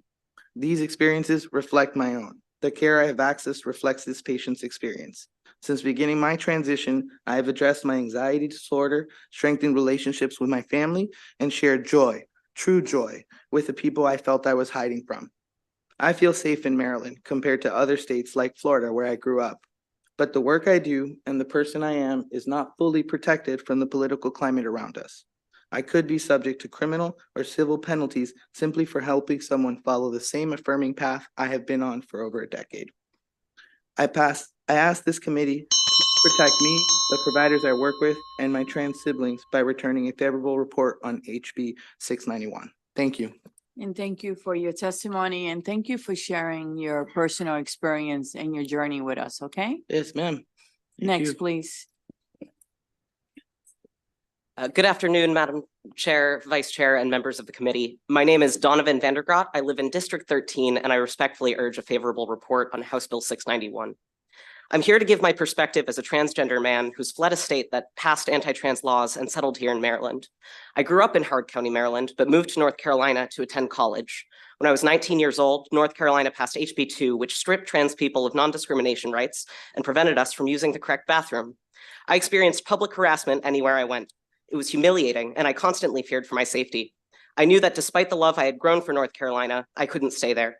I was fortunate enough to move back here, but promised myself that I would continue to advocate for my community who still live in anti-trans states. An alarming number of states are passing legislation that ban and criminalize gender-affirming care. Just a few examples from 2023 are North Carolina, HB 808, Texas, SB 14, Tennessee, HB 1. There are dozens I could list, but I just don't have the time. I worry about college students who receive gender-affirming care here in Maryland, but travel out of state to finish their degrees. I worry about the folks who live in neighboring states that have just passed laws banning the care they need. I worry about people who travel from all over the country here to Maryland to receive quality care from our teams of phenomenal doctors and surgeons. I have family and friends who live in North Carolina, Texas, Tennessee. I want to offer them a safe place to stay if they need medical care, and I need to know their private medical data will be protected if they do so. Maryland is only safe if we commit to protecting the people who receive their care here and the people who administer that care. I am a proud Marylander, and I would be even more proud if we committed to enshrining the rights of my community to our medical privacy. I respectfully urge a favorable report for HB 691. Thank you for your time. Thank you for sharing your personal journey with the committee. We appreciate it. I'm going to open it up now for questions. Are there any questions for this panel? Delegate Hutchinson, followed by Delegate Lewis. Thank you, Madam Chair. My pleasure. My question is just for Ms. Forsyth. You touched on it. I just want to make sure it's crystal clear that this bill does not prevent anybody from suing for malpractice a patient regardless of age if something were to go wrong. This bill does not address this at all. This bill does not prevent anyone from filing a malpractice suit against a provider who does not provide care within the standards of care that's reasonable and appropriate. Delegate Lewis. Thank you, Madam Chair. Thank you, everyone, for your testimony. I had a question for M. Yes. Are you studying here in Maryland? Yes, I'm studying. You said studying here in Maryland. Yes, your doctoral programs Yes, here in yes, it Maryland. is. Have you asked your state delegates and senator for a scholarship? I am actually receiving them. Oh, good. So every year you're in school, Yeah. you're eligible. Okay, good luck to you. Thank you, Madam Chair. Appreciate that. and I My appreciate pleasure. the support. I have Delegate Taveras, followed by Delegate Rosenberg.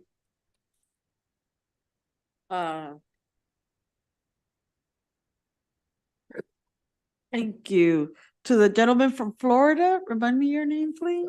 Oh, my name's Tika. Tika, okay, thank you. Thank you, Madam Chair. Okay, Mr. Torres, you're in a position where you're seeing a lot of clients, correct? Yeah, I speak to a lot of clients. Okay, so I wanted to know, based on your experience and from what you have seen, how many individuals or how young are these individuals that are coming to you requesting that this is a path that they want to be on? Well, Planned Parenthood of Maryland serves patients 16 and up for this type of service. And of course, 16 and 17-year-olds need consent from parents. But I haven't, that's about it, adults. If you can. I'm sorry? Is this something that happens overnight? Oh, no, ma'am. What's the average length of the process? You mean the process to transition? Yes. As long as the person's alive? I'm sorry, a transition goes as long as the person wants or desires. It's a personal journey. Thank you so much for being patient as you answer these questions. Delegate Rosenberg.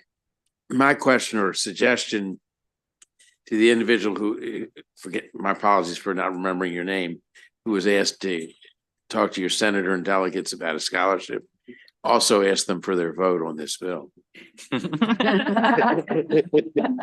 Thank you. Are there any questions? Any further question for this panel? Just want to thank you on behalf of the committee for being with us. We really appreciate it. We do have one more witness for this bill, and then we will be done with this bill. Will you be so kind and bring her up? She's virtual. And it's Elizabeth Crom. Hi, how are you? Hi, good afternoon. I want to thank you for being patient. I know you're the last witness for this bill. Thank you so much. You can start your testimony. Oh, yes. No, we would wait. I'd wait forever to be able to have the opportunity to be before you this afternoon. So good afternoon, Madam Chair, Vice Chair, members of the committee. My name is Elizabeth Crom. I'm the Director of the Prevention and Health Promotion and Administration within the Maryland Department of Health. Really thank you for the opportunity to testify today in support of HB 691. The department supports the provision and protection of medically recommended healthcare and supports this bill's amendment to include gender-affirming treatment under the definition of legally protected healthcare. As was mentioned previously, we've seen a rise in states considering or enacting laws and bans to restrict this care, as well as considering including criminal penalties against health professionals who provide gender-affirming care. These actions do unnecessary harm to a group of individuals who are already experiencing disproportionate harm. The department supports efforts to ensure providers can continue to provide care and individuals can continue to seek care without fear. Thank you for your time, and we urge a favorable report. And thank you for your testimony. Are there any questions for this witness? Seeing none, thank you so much. We really appreciate it. Thank you. Is there someone here that did not get called on this bill? I think I got everyone. Wonderful. This actually concludes the bill hearing on House Bill 691. Now we're going to the last bill of the day, which is House Bill 548. Delegate Gazzoni, Task Force on Responsible Use of Natural Psychedelic Substances. Delegate Gazzoni, will you be so kind and bring your sponsor panel? That is Andrew Coop, Amy Johnson, Eileen Brewer, Scott Williams, and Andrew Garrison. Thank you so much. And Amy's not here. Amy's not. She's not. Oh. Grab a chair. What? You can pull up. As I throw my pen around, you can pull up a chair. And you can get started. Thank you. Good evening, Madam Chair, Madam Vice Chair, members of the Health and Government Operations Committee. I'm Delegate Pam Gazzoni, representing Howard County's District 13, and I'm here in support of House Bill 548. I've often thought that I'm not the person who would immediately come to mind as someone who would be introducing this bill. After all, I'm a pretty straight-laced suburban woman with graying hair and reading glasses and no significant health concerns. But here I am asking you for a favorable report on a bill to establish a task force on the responsible use of natural psychedelics. My panel will provide more detailed information, so I will simply share a few of the details about the bill and some of the reasons that I believe this task force is needed and needed now. So here are some of the bill details. There are sponsor amendments. Committee members, you should be able to access the reprint of the file. But the major changes include that we are shifting away from the Department of Health being the organization that would be staffing the task force and to the Maryland Cannabis Administration. MCA is well positioned for this effort, and locating it there mirrors what other states have been doing when looking at psychedelics, particularly like Colorado as an example. Secondly, based on discussions with MCA, the amendments remove a fair amount of the prescriptive language that was in the initial bill. This will allow the task force a little bit more latitude in what they consider within the key areas identified within the bill. Consideration by the task force of a recreational market has been removed. I believe this amendment will address the concerns of a couple of the organizations that have come in as unfavorable. The size of the task force was also reduced to a more manageable level. And finally, I want to express my appreciation to the Department of Health for its favorable testimony that it submitted, and to the Veterans Caucus for its letter of support for this bill. So the reasons for a task force. First and foremost, treatments using psychedelic substances are expected to be approved, for example, for treatment of for treatment-resistant PTSD by the FDA before the end of this calendar year. Thus, thinking about the what, who, when, and how needs to start sooner rather than later. There are, I believe, lessons to be learned from the cannabis legislation process, which can be applied to psychedelics. I'm therefore pleased that the Cannabis Administration is willing and able to consider some of these lessons, consider some of those lessons learned in their role with the task force. I'm grateful for the input they've already provided in crafting amendments that I believe make this a better bill. Finally, the core reason for the task force. Depression, anxiety, addiction, PTSD, traumatic brain injuries, and chronic pain are all conditions that in clinical trials have been shown to be treated effectively with psychedelics. The research shows that psychedelics are safe, have very limited side effects, and depending on the situation, can resolve conditions in as few as 1 or 2 treatments, thereby eliminating long-term reliance on other drugs. There has been more clinical research on psychedelics, including double-blind studies, than there has been on cannabis. And of course, these substances have been used for hundreds, if not thousands of years around the world for their healing powers. It is time for us to move psychedelics out of the shadows and add it to the toolbox of treatment for thousands who are suffering with conditions that can be so debilitating that they can't work, that families break down, and medical expenses become overwhelming. This task force is the first step in that process. For these reasons and more, I respectfully request a positive report on HB 548. Thank you. Delegate, who do you want to go next? Andrew, do you want to start? Sure. Thank you. Thank you, Madam Chair. You're Vice welcome. Chair, members of the committee. For the record, Andrew Garrison with the Maryland Cannabis Administration. I'll keep my remarks brief. We are happy to be taking over supporting the task force with our technical amendments that we've submitted. As the sponsor mentioned, we believe that our agency is relatively well positioned to take some lessons learned from cannabis and apply it to the beginning stages of a psychedelics program here. Additionally, I think I would like to note that we believe we could do this with existing resources, taking care of the fiscal note for you all. And that is all that I have to say on this matter. Thank you. Next, please. Good afternoon, Chair, Vice Chair, and committee members. My name is Andy Coop. I have a PhD from the University of Bristol in the UK, and I've worked on the chemistry and pharmacology of substances with the potential of abuse my whole career. I've received significant federal funding, and I am now the Associate Dean for Academic Affairs at the University of Maryland School of Pharmacy. With our groundbreaking Masters in Medical Cannabis program, I've overseen 5 educational courses, and we've just added a new course on medical psychedelics. I fully support HB 548. Natural psychedelic substances have been used for millennia, as we've heard, and rose to prominence, obviously, in the middle of the last century. And although associated with the counterculture, there's been much research on agents, especially here in Maryland, actually, at the institutions here in Maryland.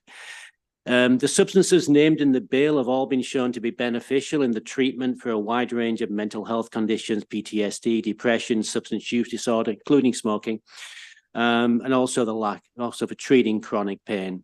These are areas of chronic need for the citizens of Maryland, and we really need to do this for the benefit of our fellow citizens.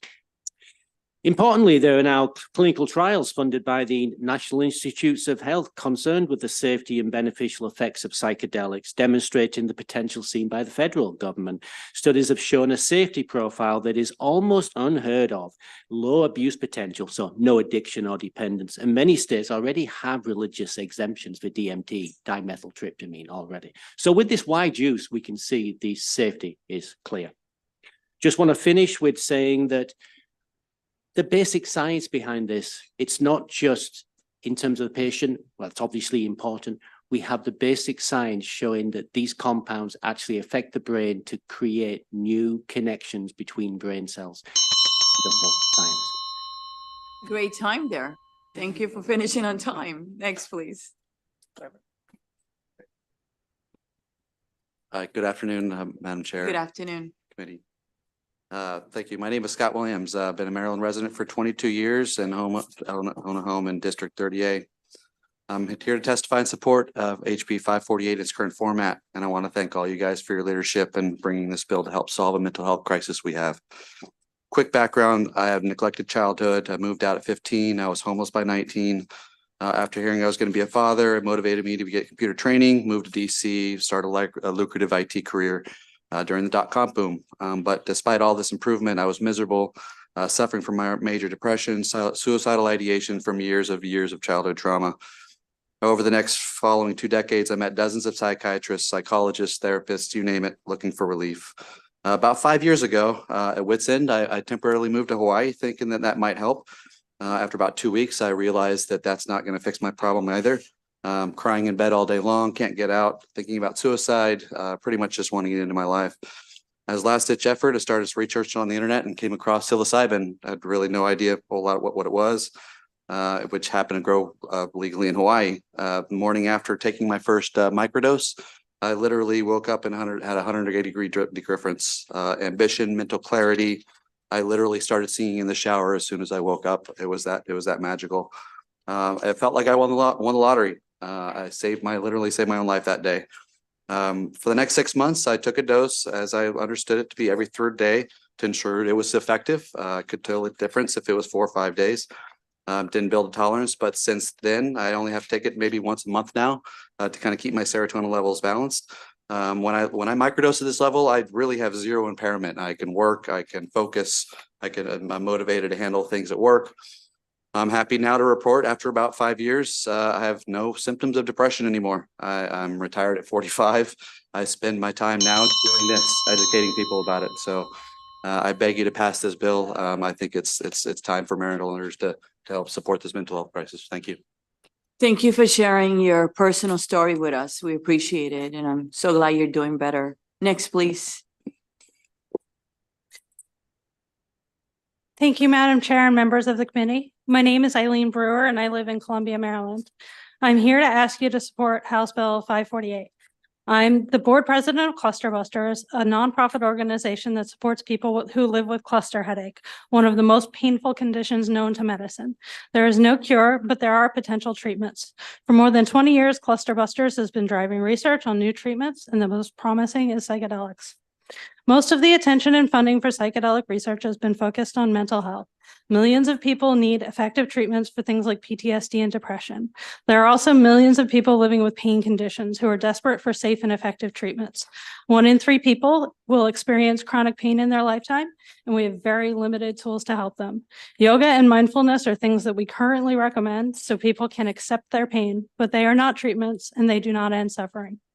Psychedelics can help pain. There have been more than 40 studies conducted on psychedelics and pain in recent years.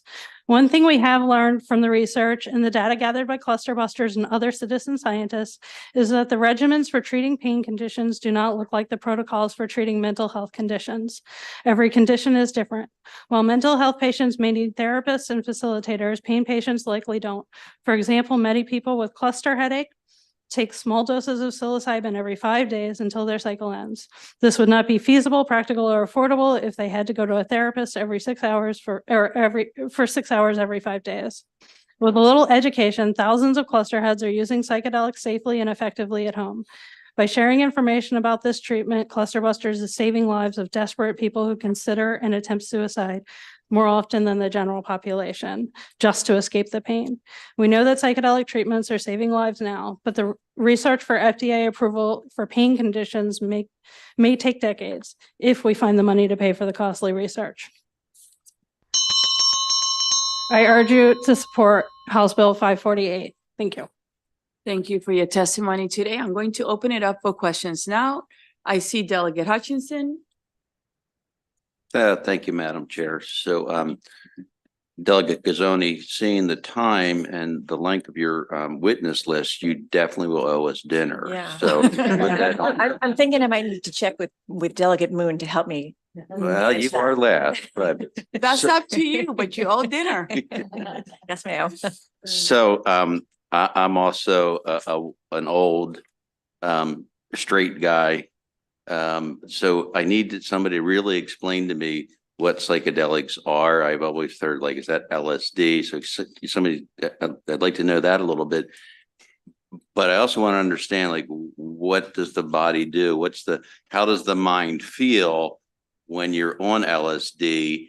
And then, like in the gentleman's case there, then he says, like, I woke up and then all of a sudden, like, I was normal. You know, I'm trying to equate that if, like, I went out and had a couple beers and how I felt and then went to sleep and the next day I wake up and I'm feeling better, which I usually don't. So we have a rule in this committee that only one person from the panel can answer. So the best person will be great. They have a lot of trust in you. The pressure is on. I'll try. I'll try and answer at least the very first part of your question is how do they work? Generally, there are what are called receptors within your brain. It's actually how your brain cells communicate with each other. There is a system called the serotonin system, and the serotonin system is what's associated with mood. So there are 14, believe it or not, different parts of the serotonin system. It is extremely, extremely complicated. And just one of those receptors, just one of those, what's called 5-HT2A. When you have a drug that interacts and activates those receptors, that is actually what leads, and to be honest, it's still a little unclear, but that is what leads to the hallucinogenic effects. It doesn't matter what the drug is, what compound it is. If it's going to agonize, activate those receptors, it will lead to the hallucinogenic effects. That also leads to the long-term effects, though, which is what we're seeing here in the medical effects with what I mentioned about what people call rewiring the brain, the neurogenesis, the neuroplasticity, because these drugs actually cause new connections between different brain neurons. And that's the long-term effect. You need a follow-up? Go ahead. So to the gentleman in the middle, though, explain to me what happens to the body? How do you feel?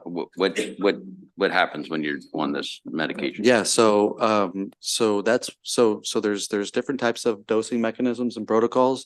I did what's called a microdose, which is essentially it's a dose to where you don't have any psychoactive effect. You don't really notice you're on it. You can't really see. You might see a little bit more better focus or maybe a little better awareness, but that's it. I myself have had to do through trial and tribulations to figure out what that dose is for me, which is right around 150 to 200 milligrams. Anything over that, I do not like the feeling. It makes me feel uncomfortable. It's not something that I would consider to be fun to do.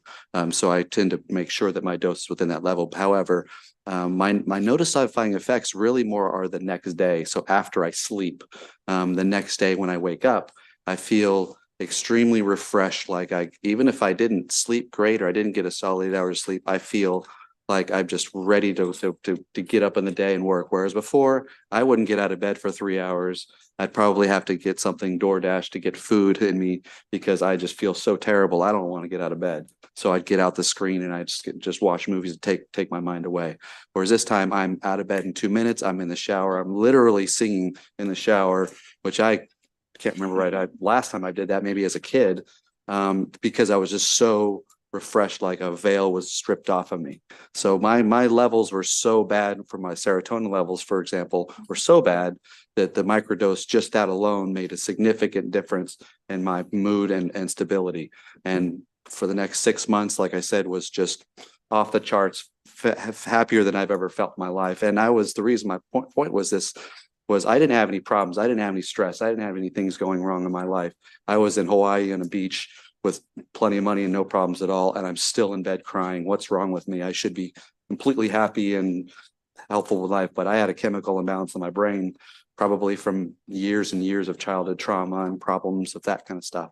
So it was significantly different to me. Now, it might not be that way to somebody else because maybe they have problems in their life. I always tell people, it's not going to fix your problems. It's just going to make a massive capacity difference to be able to handle them.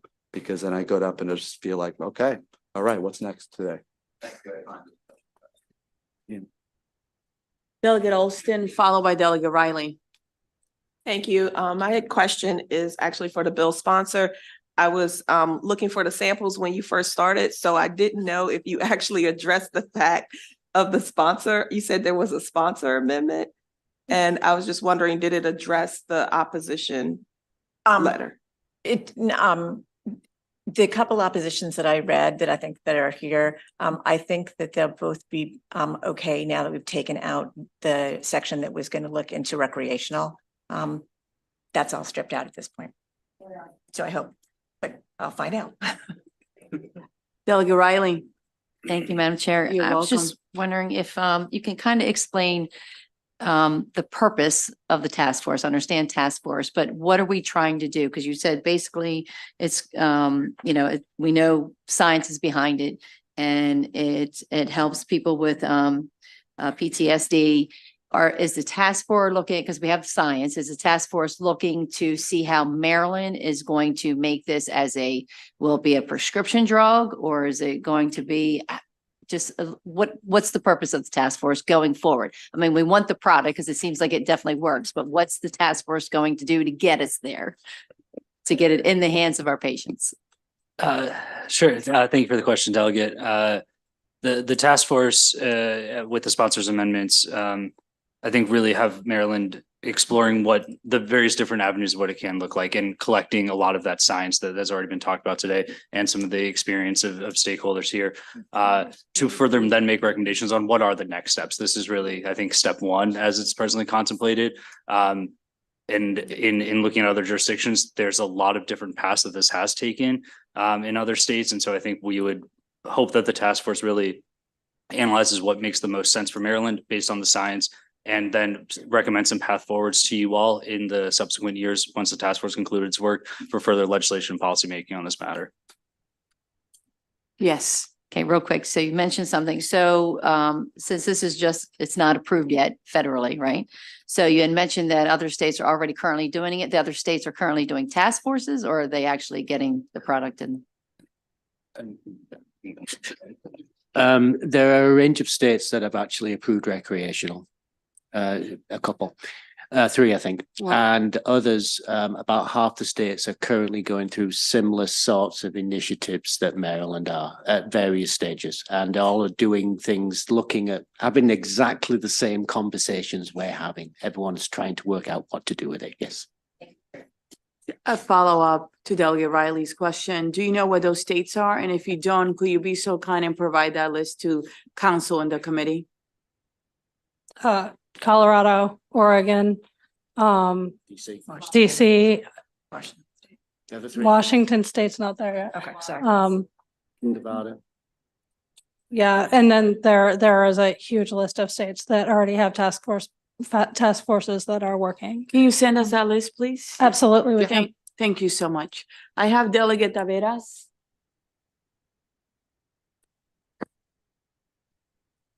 Thank you, Madam Chair. I'm not sure if this was already asked, but hold on.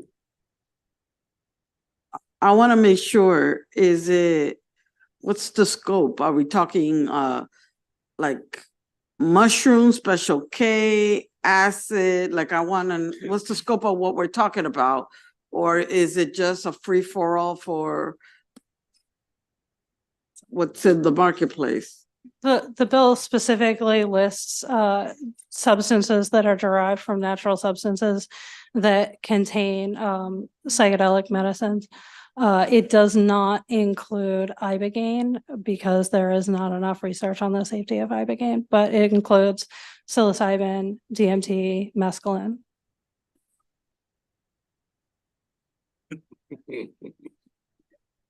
Yeah, for your question, you sound like it was experience. No, just kidding. Just kidding, just kidding. Anyway, as you can see, this is a funny committee. No, it's late, but we have a sense of humor and we're listening. This is fascinating. It truly is. Are there any other questions? Seeing none, I want to thank you for your patience in allowing us to ask these questions so that we can learn about it. If you'll be so kind and follow up and give us the information we requested to the entire committee, okay? Delegate, thank you so much for your work and working it out. We are going to go to favorable with amendment, and that is Dan Martin, Nurse Laura Barrett Nutting, Eric Sterling, favorable with amendment. Will you be so kind and come up, please? And then committee, we'll go back to favorable. Will you be so kind? There's a virtual also favorable with amendment. Can you let them in? Thank you.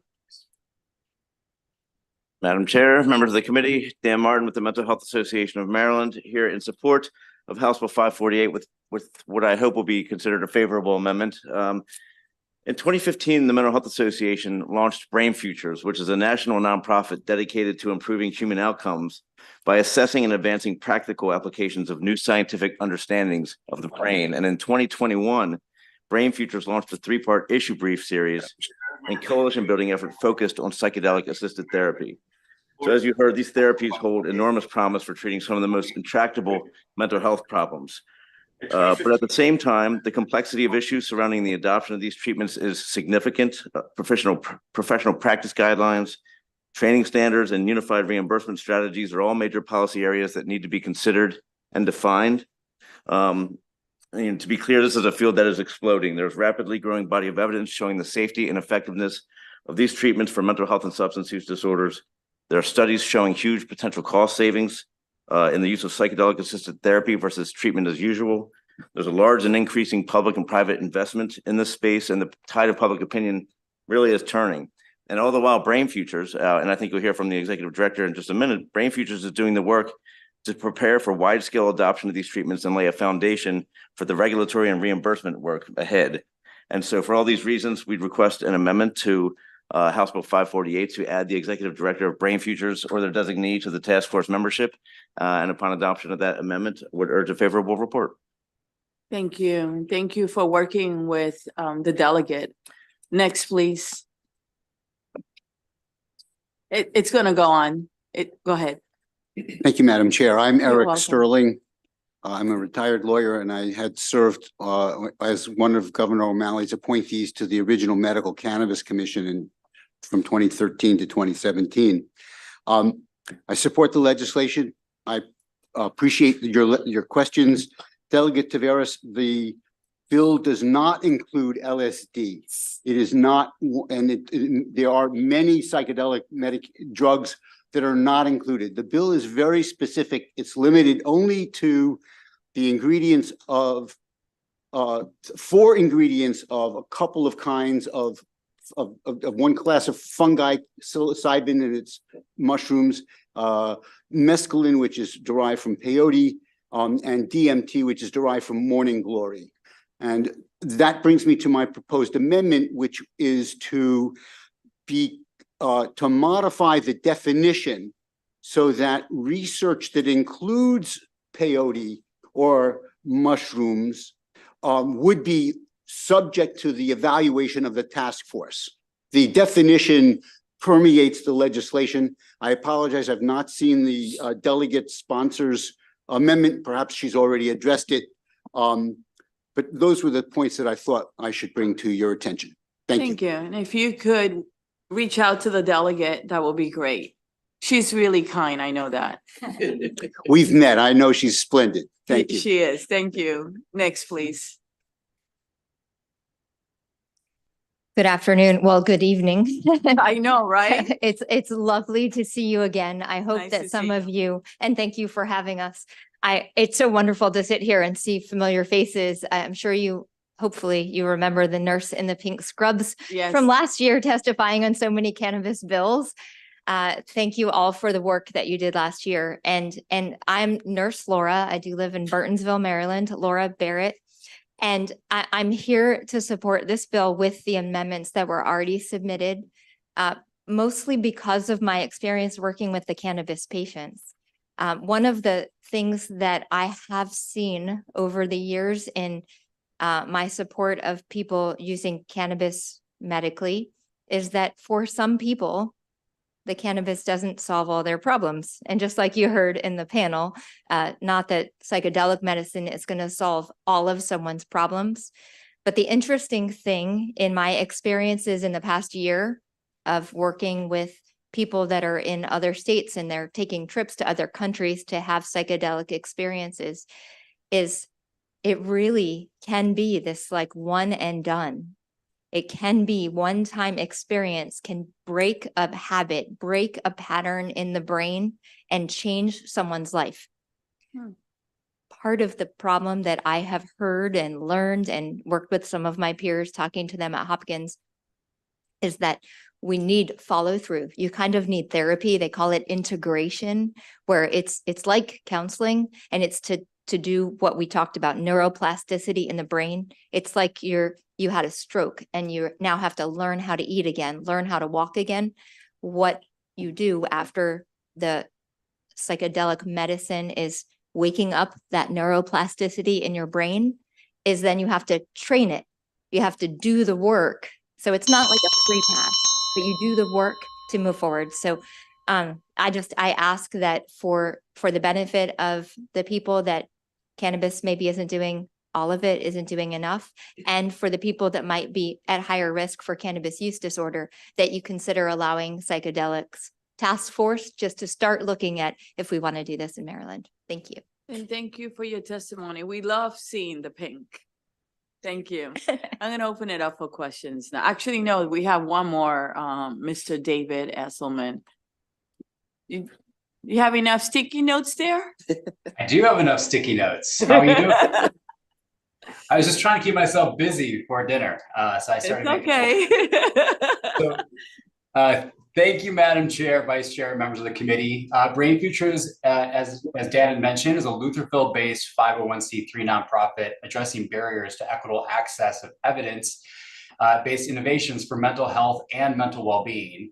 We were established in 2015 by the Mental Health Association of Maryland, and we appreciate the opportunity to provide this testimony in support of House Bill 548 with the same friendly amendment. So in early 21, Brain Futures launched a psychedelic assisted therapy initiative to educate policymakers, healthcare providers, payers, and the public about the critical applications and benefits of psychedelic substances. And as an organization, we released a series of papers and guidelines, including a review of the current research on psychedelic medicine, which includes the 3 compounds included in this bill: psilocybin, DMT, and mescaline. And under our section, it's we use peyote, or we use ayahuasca rather for DMT, but we can get into that later. We have a second edition coming out later this spring that will be updated to the research to this month. We're looking across not just the US, but our partners in Europe as well. We've also done a paper on psychedelic access pathways, which is relevant here, that looks at both the state regulated systems that exist in Oregon, on our plan in Colorado now, in addition to the FDA regulated routes that are in development at this point, as well as a comprehensive guide to CPT and HCPCS codes, so we can actually allow for medical access to this in the years ahead. Over the next several months, we'll be building multi-stakeholder collaborations nationally to prepare for wide-scale, safe, legal, and regulated adoption of these treatments, and laying a foundation for the regulatory and reimbursement work ahead. We're also collaborating with top universities across the US, including Johns Hopkins and the University of Maryland, to develop educational curriculum to assure that the safe use of natural psychedelic substances includes the testing, proper dosage, and usage of these substances.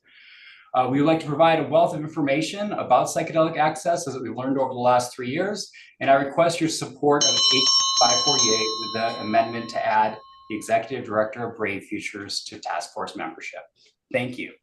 Thank you for being with us. I'm going to open it up for questions. Are there questions, Delegate Riley? Thank you, Madam Chair. You're So, welcome. so apparently it sounds like these supplements that we're using are from natural products, but yet they're called controlled dangerous substances. So I guess that's the complication part of what the effect that it has on the patient. So I don't know what the federal law looks like coming down the pike next month. So have they already determined whether this is going to be considered a controlled dangerous, supplement, or more or less like, I don't want to say a vitamin, but similar to a supplement, natural supplements, or is it actually going to be a controlled, like, opioid or Oxycontin or something like that? Is it? Can you hear me?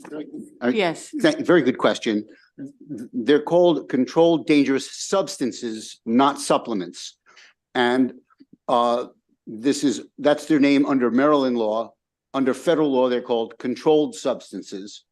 These particular materials are under the federal law, have for more than a half century been banned as part of sort of what was a whole war on drugs that was developed back when Richard Nixon was president. And there were lots of concerns, and there was Dr. Timothy Leary, and there was a lot of hysteria around these substances. Prior to that time, there was a lot of scientific research that was being developed, and Maryland, in fact, was a leader in that.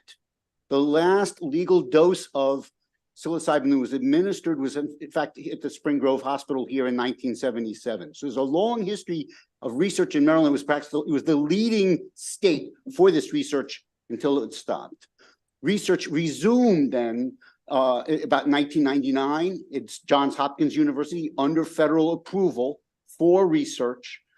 This is your question, however, regarding what is the federal government going to do, that's very unclear. It's not going to be food supplements. It's not going to be an over-the-counter kind of thing. That's for certain.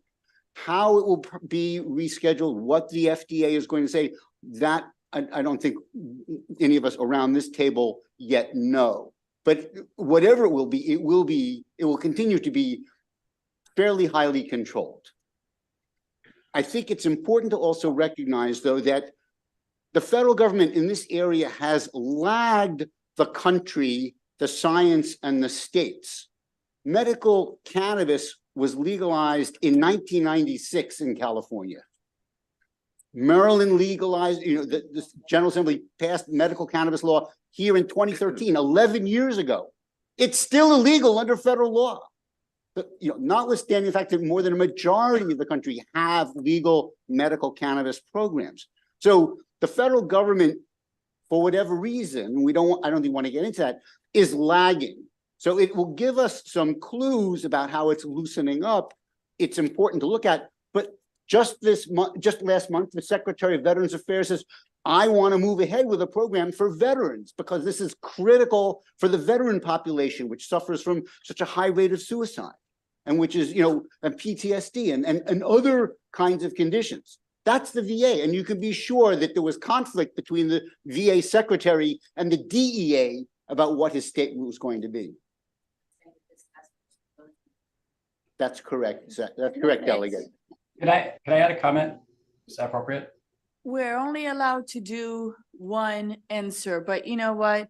Go ahead and Just quickly, I would just say, go ahead. I would just say that the compounds that are here, so psilocybin is in phase 3 now of FDA trials. I'm looking at right now we see DMT, which is mescaline, is in phase 2 of FDA trials, and 5-MeO-DMT is as well.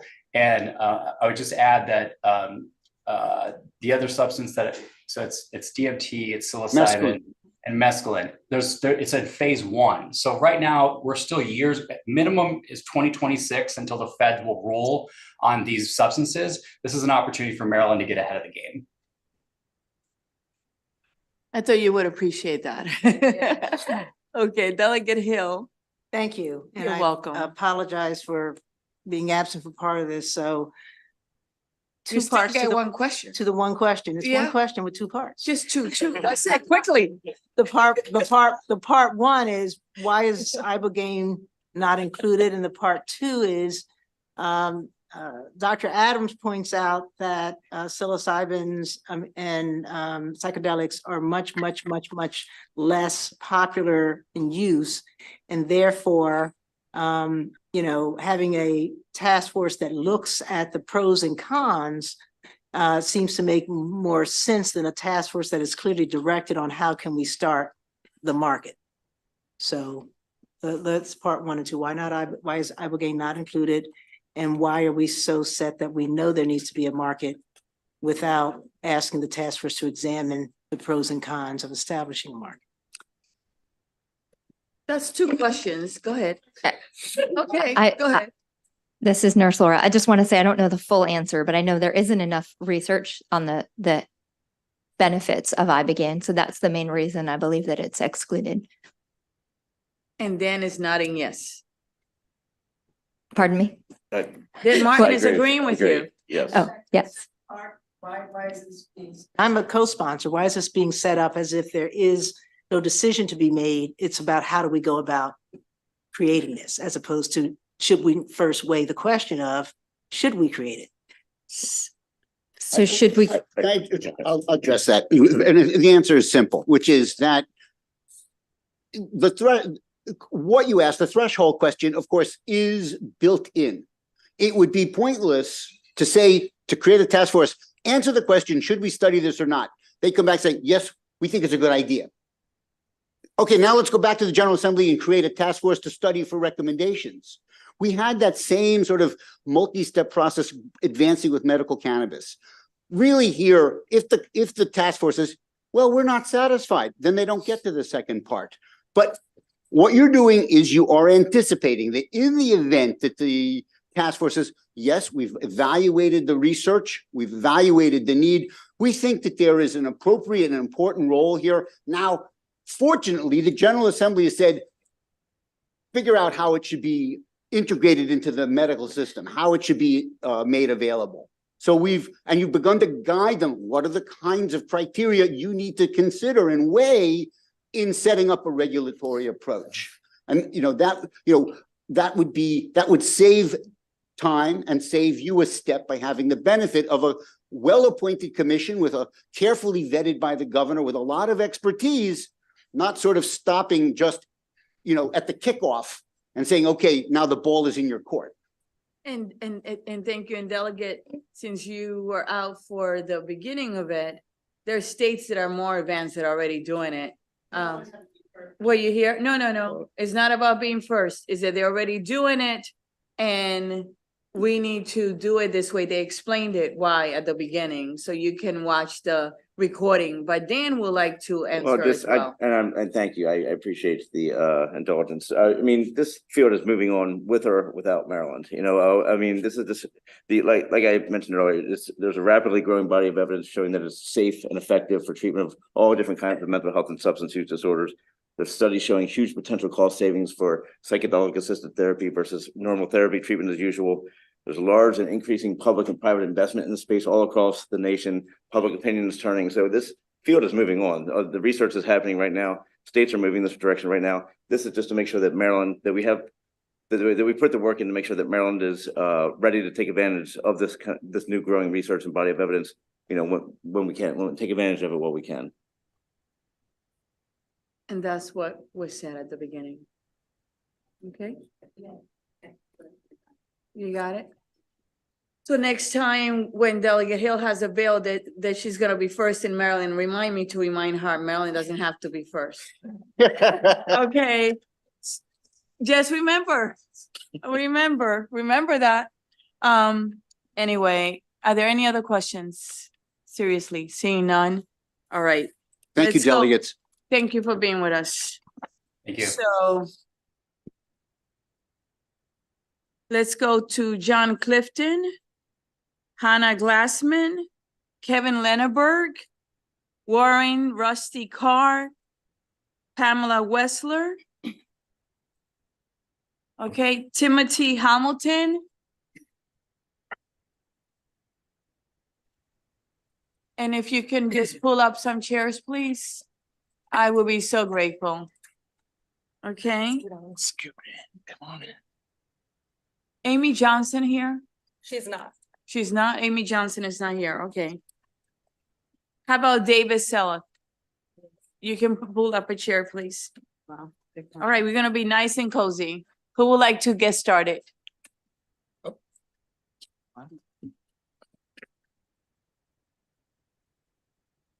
Thank you, Madam Chair. My name is Rusty Carr. I'm a resident of Mount Airy, and I thank you all for staying here this late. 50 years ago, the war on drugs was started. There's a guy named John Ehrlichman, who was the chief of staff to Mr. Nixon. He was interviewed in Harper's Magazine, and here's what he had to say. You want to know what this, the war on drugs, was really all about? The Nixon campaign in 1968 and the Nixon White House after that had two enemies, the anti-war left and Black people. You understand what I'm saying? We knew we couldn't make it illegal to be either against the war or Black, but by getting the public to associate the hippies with marijuana and Blacks with heroin, and then criminalizing them both heavily, we could disrupt those communities. We could arrest their leaders, raid their homes, break up their meetings, and vilify them night after night on the evening news. Did we know we were lying about the drugs? Of course we did. The prohibition of psychedelics is part of the war on drugs. Prohibition is ineffective public policy, and it's costly. For those of you who do not support this bill, I ask you to consider why it was made illegal in the first place. If it was done for political reasons, why do we have this huge high standard to undo it? I don't understand.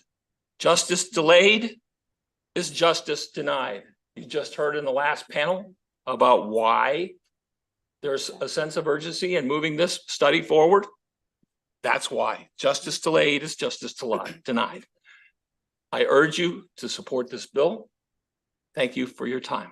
And thank you for your patience. You all thanked us for being here, but you waited this long as well. So on behalf of the committee, thank you very much. Who is next, please? No. Hi. Yes, that sounds, why don't we just go in order like this? Yes, That right sounds down the good. line. Yeah. Go ahead. Thank you everyone for being here, for being late, Madam Chair, Vice Chair, members of the HGO Committee. I'm John Clifton. I am a senior medical student at the University of Maryland. I'm a former research coordinator with the Johns Hopkins Psychedelic Group. And I've been interning down here with the University of Maryland for the month. So I've seen this group through a lot. You guys are doing cricket flower and psychedelics today. So congratulations. We got to taste it. There's some cookies there left if you want to have some. I may dabble.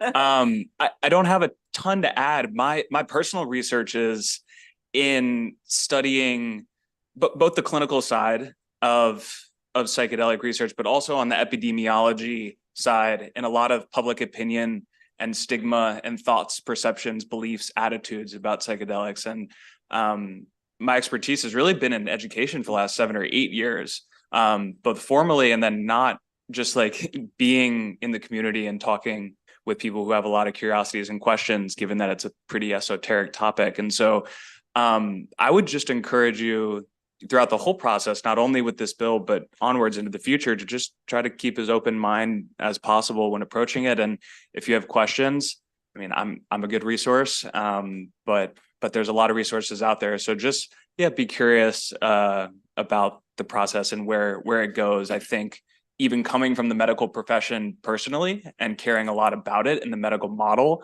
I think the future of this is far beyond just the medical model. And that's going to unroll over the coming years. And so, just stay curious with it. And it's my favorite subject to talk about. So you can always reach out to me and ask anything you need. Thanks. Thank you. Next, please. All right. Just as a disclaimer, myself, Hannah Glassman, and David Sella are clinicians trained in this work. Amy Johnson was supposed to be our clinician speaking to y'all. So just wanted to offer us as a resource. So good evening, Madam Chair, Vice Chair, In the committee, my name is Hannah Glassman, a resident of Columbia, Maryland, an active duty military spouse, and a practicing licensed psychotherapist trained in psychedelic assisted therapies, treating PTSD and eating disorders. Wow. I sit before you today not only as an advocate, but as a testament to the healing power of psychedelics. I am now a recovered clinician, mother of a 3-year-old. There's scribbles on the back of this, and a contributing member to society. My life-threatening eating disorder began when I was 13 years old, a complex defense mechanism that evolved from early childhood sexual trauma. My physical health fluctuated over the years with treatment, but the psychological undercurrent remained, fueling the eating disorder over many, many years. For most of my young life, I planned on suicide after college graduation. It was only through taking a psychedelic that I felt self-compassion, actually felt it, not thought it, for the first time in my life, a vital antidote to eating disorders and other issues. I would not be sitting here alive if not for that timely psychedelic experience. It did not magically heal me, but it did buy me time to recover. For reference, opiate use disorder recently eclipsed eating disorders as the most fatal mental illness, suicide being the leading cause of death. I'm not only a survivor, but a thriving individual dedicated to supporting others in their healing journeys with or without the use of psychedelics. The establishment of a psychedelics task force represents a beacon of hope for those suffering physically and mentally. It signifies a commitment to exploring alternative care within our rigid healthcare system, ensuring that psychedelics are safe and accessible. By supporting this bill, you are not merely endorsing a piece of legislation, you are championing a movement towards compassionate care, innovative treatment, and holistic well-being. In closing, I urge you to consider the lives that could be transformed and saved, like mine, the families that could be healed, the societal benefits, and the greater health of Maryland. And by the way, there is totally a market. It's called the underground, and it's not regulated. So let's bring it to light and actually have accountability for the people doing this work, or the patients that take it. Thank you for sharing your journey. We really appreciate it. I'm so glad you're doing beautifully. Thank you, guys. You're welcome. Next, please. Hello, my name is Kevin Linneberg. I'm the policy director for the patient advocacy nonprofit Clusterbusters, and I'm the executive director for the Psychedelics and Pain Association. I'm testifying in support of this bill here. Cluster headache is a somewhat rare condition that is experienced by about 1 in 1,000 people. It's a debilitating disease that is one of the most painful conditions known to all of medicine. Unfortunately, there are very few approved treatments that work for it, so people really struggle to find what works for them. For the past 20 years, Clusterbusters has been collaborating with researchers at leading universities such as Harvard and Yale to prove that psychedelic substances like psilocybin from mushrooms are some of the most effective treatments for cluster headache. And beyond the condition of cluster headache, dozens of studies going back almost 100 years have shown that a wide range of psychedelics, including mescaline from cacti, can effectively treat a wide range of pain conditions. Clusterbusters supports approaches that emphasize user education to maximize benefits and reduce risks with psychedelics. Through education, we are helping thousands to safely and effectively use psychedelic medicines in the comfort of their own homes to treat their cluster headaches. People should have legal access to the psychedelic medicines they need to manage their chronic pain. Psychedelics are powerful substances, and there are many medical and policy nuances for how they can best be made available to and used by a wide range of populations. A task force of experts is an effective way to evaluate the research and approaches from other states and make recommendations for the right approach for Maryland. As called for in this bill, we need policies that enable broad, equitable, and affordable access to natural psychedelic substances. To help improve the mental and physical health of Maryland, please support this bill. Thank you. You're welcome. Next, please. Good evening. My name is Pamela Wexler. I'm an educator, an attorney, an honors graduate of the University of Maryland School of Law, a longtime faculty member adjunct, and most recently taught cannabis law and policy for the School of Pharmacy. I'm also a founding member of the Psychedelic Bar Association. My oral remarks excerpt submitted testimony addressing 3 questions. Why should any state regulate psychedelics? Why should Maryland regulate psychedelics? And why a task force approach is appropriate. Maryland's experience with regulating cannabis already provides the picture of the overwhelming societal costs from this misguided war on drugs. And like cannabis, psychedelics has been swept up in decades of misinformation. It's classified as having no acceptable medical use, yet the Federal Food and Drug Administration designates psilocybin a breakthrough therapy for depression, and earlier this month extended priority review to MDMA, setting the stage for psychedelics to be available by prescription later this year. As with cannabis, there is a deep misalignment between science and federal law, one that can only be cured by states. The pace at which psychedelics are being rehabilitated in the public sphere is dizzying. Only 11 state legislatures have not yet taken up a proposal related to psychedelics. 11 in just the past 3 years have appropriated funds for psychedelic research. Beyond Oregon and Colorado, where access is already underway, task forces in Minnesota and Nevada are due to deliver regulatory recommendations by December of this year. Task forces are often derided, but that's precisely what's called for here. It's a novel issue. It depends on emerging research. It's complex, and it's an ideal platform for Maryland legislatures to rely on. I respectfully urge the committee to vote favorably on 548. Thank you. Thank you. Next, please.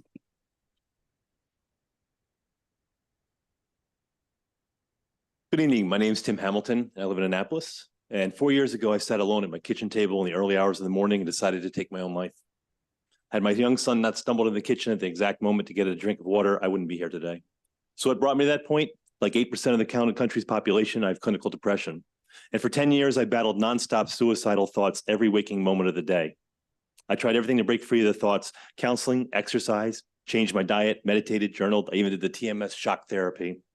Nothing helped. Then I turned to medication, but not only were the side effects horrible and embarrassing, they didn't even work particularly well.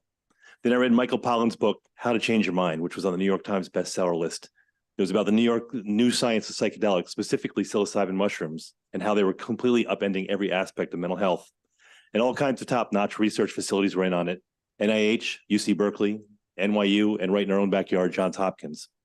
The research found that psilocybin mushrooms are highly effective, not marginally effective, not moderately effective, but highly effective at treating depression, anxiety, OCD, PTSD, sexual trauma, addiction. The list goes on and on. So I bought some mushrooms at a dispensary in Washington, D.C., rented an Airbnb, ground the mushrooms up into a powder, and off I went. And I could spend the next 10 hours telling you about what happened that night, but I only have time to tell you is that when it was over, my mind was at peace for the first time in my life. The suicidal thoughts had vanished. They're completely gone. Now, was my experience typical? According to Johns Hopkins, of all the people who participated in psilocybin studies, over 2/3 rated their experience among the top 5 events of their lives, including the birth of their child. Yet psilocybin mushrooms are listed as a Schedule I drug, along with heroin, cocaine, and crystal meth. I'm a regular middle-aged professional guy, a father of 2, live in the suburbs. I don't go to concerts on mushrooms. I don't party it up with weekends with friends on shrooms. It's not a quick way to escape my problems like drinking. I took mushrooms to treat my depression because nothing else worked for me. I tried everything under the sun. It saved my life. They made me a better father and a better husband and a better person. Please pass this.